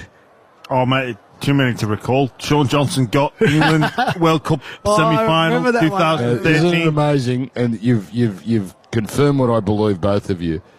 It's like a punter never remembers their freakish wins. They only remember the really hard beats. And the first thing both of you, your instinct was when did we lose like that? Because I'm sure you would have had a win like that. Oh, yeah. I mean, let's not forget the finger, Jimmy, and 18-17 Good Friday. But I shouldn't have triggered you. That's nasty. You know what? You triggered me at the start of the show because I've only just begun to, almost got over Vegas finally. Yeah. And then you just talked about our 17 days of power through Easter, Anzac weekend, and and Magic round, and it's got me up on my toes again. Come on, I don't think about that all the way on the drive home. You just to are fire me up after this loss. Beauty. All right, let's just take a couple of minutes of this, and we'll go. Craig Fitzgibbon and Cam McInnes. We won't take long, but take much of this. But can we turn this up? Yes. Craig, straight after a pretty heartbreaking loss, how do you assess how that all unfolded late in the game? There's always plenty to assess. Obviously, the initial disappointment, you've got to get over it pretty quick, but there'll be plenty of lessons out of the game, and it was a terrific game, and both teams were coming off a lot of travel and 5-day turnaround, so I think we were both out of gas at the end there, and we just couldn't find a way, and they just found it for that last play there. Just had one more play to defend and get away with it, but they were strong tonight and kept coming, and I thought it was a pretty even match in the end, but we just execution's a little bit off at the moment. Can you pinpoint why? Lack of training time, changes, illness. We've had a number of players busted and haven't been training with the team that we've been setting up with, so it affects your cohesion a little bit on how you play. So we'll get a longer turnaround and get some work done next week, and hopefully have some more healthy players that can actually train. Guys are playing busted at the moment, but no excuse either. Everyone goes through it from time to time. Just got to deal with it. That 10-minute sin bin period, what are you thinking up there in the box? How do you think they were managing or not managing that when you have that advantage and you'd hope to score some points? Yeah, we thought we decided to, because we weren't looking great with the ball there, to take the 2 and then have a reset, get back to some the way we wanted to play there. We just didn't ask enough questions in that period. Obviously sometimes they got a resolve out of that. I thought that period. So, if you have your time over again, of course you'll like to get it all right, but that's what happened. All right, we'll leave that there. That's exactly the thoughts of Jimmy Graham and Wade Graham. Didn't do enough for the sin bin, and that's been agreed upon by the coach of Cronulla, Craig Fitzgibbon, and that ended up being the determining period of the game. CPAP Direct bring us the Triple MVP. Get expert advice and unbeatable prices at CPAP Direct. You can visit them in-store or at cpap.com.au. Wade Graham used to rub salt into the wound. Has to come up with 3-2. Awesome. 1 point, Sevilio Tamale. I thought he was fantastic, this young man.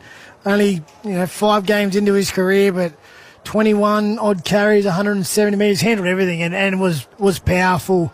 2 points despite spending a little hiatus off the field. Hudson Young, a couple of tries. He was instrumental in that last try, and just always looking for the fight and competing. Man of the match, 3 points, Tarpany. I just thought he was fantastic.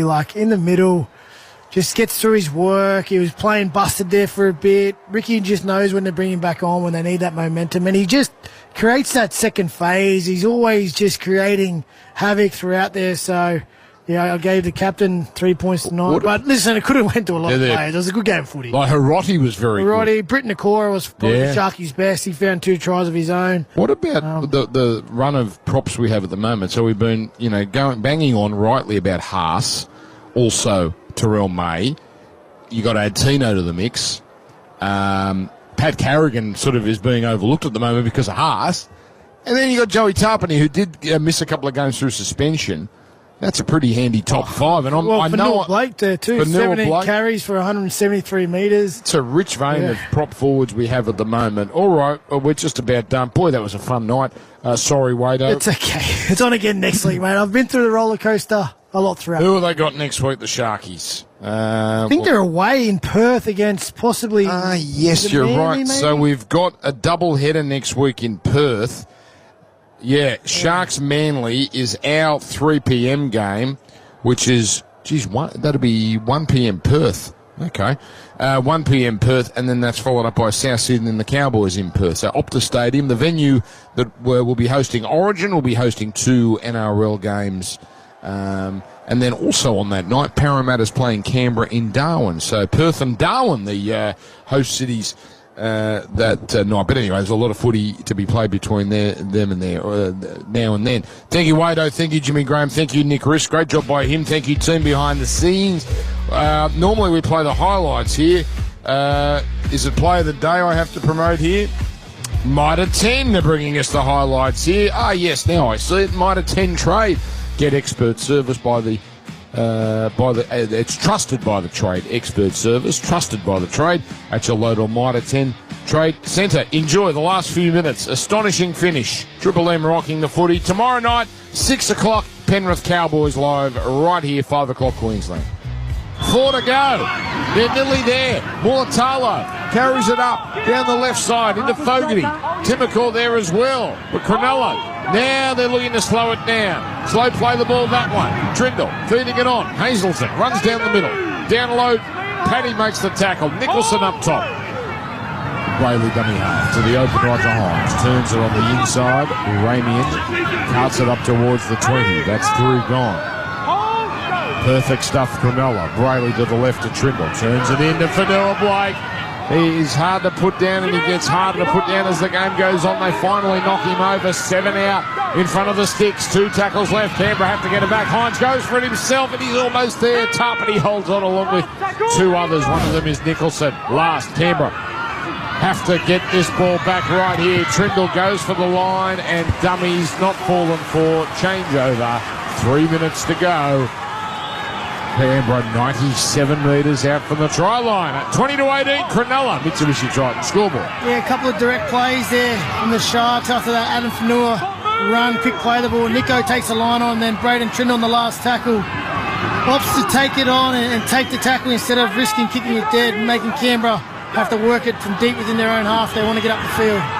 So now Young throws an extravagant dummy that's not fallen for. Someone's going to have to come up with a big play here. Hines makes the tackle there along with Ramian. Now swung from left to right. Fogarty onto Weeks. Weeks takes a couple of steps and provides for Timacor, but Hiroti is all over him. Tackle made still well short of halfway. Tarpany gets an offload before he hits the line, finds Papali'i, then gets it on to perhaps the danger man Paddy, but Brayley is all over him. Excellent defence, Cronulla. Last 2 minutes left. Fogarty runs. Young, there's the gap. He's away. Comes to Hines. Hines enough contact, but he can't bring him down. Young still going. Offloads. Back to Strange. Now to Smithies. 40 out.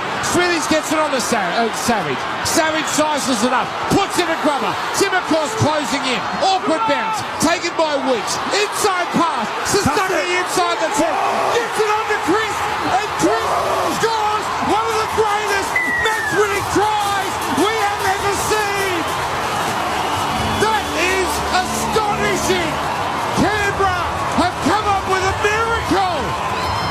They have won this Thursday night game with a pass, with a string of passes, then a kick, then a recovery. It is as good a finish as you'll ever see. It started just short of halfway. Young, he had such a big part to play in that try, but this was a total team effort. Magnificent stuff. Canberra wouldn't let the ball die. Heartbreak for the Sharks. This is a sweet victory for the Canberra Raiders. There's still time on the clock, but the Sharks have been devastated, 22-20. Oh my goodness me, Dan. Wow, what a finish to this game. Ricky Stewart gave the instruction to Hudson Young. Now go out there and win this game for me, son. And he had such an important role in this drive. The Raiders under the cosh, a man down. They rode that wave. They stayed in the contest. It's not over yet. But we talk about try of the season contenders. We've seen some amazing football tries in 4 rounds, but it doesn't come much better than that in the final minute, Wade Graham. Oh, Jimmy, you took the words right out of my mouth. In terms of team tries with the game on the line, to come up with that in the last 2 minutes to get into the lead and snatch the victory, that's the best we've seen so far this year, and I don't know if we'll see another one quite like that in terms of match winning potentially. Xavier Coates last year, that was unbeatable. I reckon this one's unbeatable this year. Now, this is not unimportant because Cronulla should have time for a kickoff. Fogarty, 68% per set kick predictor. He's about 15 in from touch. This will take 2-point field goal out of play. Here he comes, Jamal Fogarty. Everyone's standing here and he's got it. He's got it. Now Cronulla can get this kickoff time off, but they need to do it on one play, and it has to be a try. Canberra Stadium has never seen anything like this. Unbelievable. We'll have to count how many passes, but the work of Xavier Savage, a pinpoint grubber, it got a shocking bounce. That looked like killing the play, but somehow the Raiders were there. And Chris is the man that gets the try, but it had so many authors, that try. Now this is the final play of the game, it would seem. 24-20. I can't believe it. Dan, Sasagi did such a good job there. Oh, I just kicked it too deep. It's a shock drop out, and it's put down by Savage, but it doesn't matter. He recovers, and that's that. That is an unforgettable win. That is one of the greatest moments for Canberra Raiders really in the last 30 years. You talk about grand finals and you talk about some of their great wins, but to have a moment like that, an astonishing finish, I can't believe it. 24-20, the Canberra Raiders in their 2-game losing streak. The verdict, thanks to Tui's. How do you feel? I feel like a Tui's or two.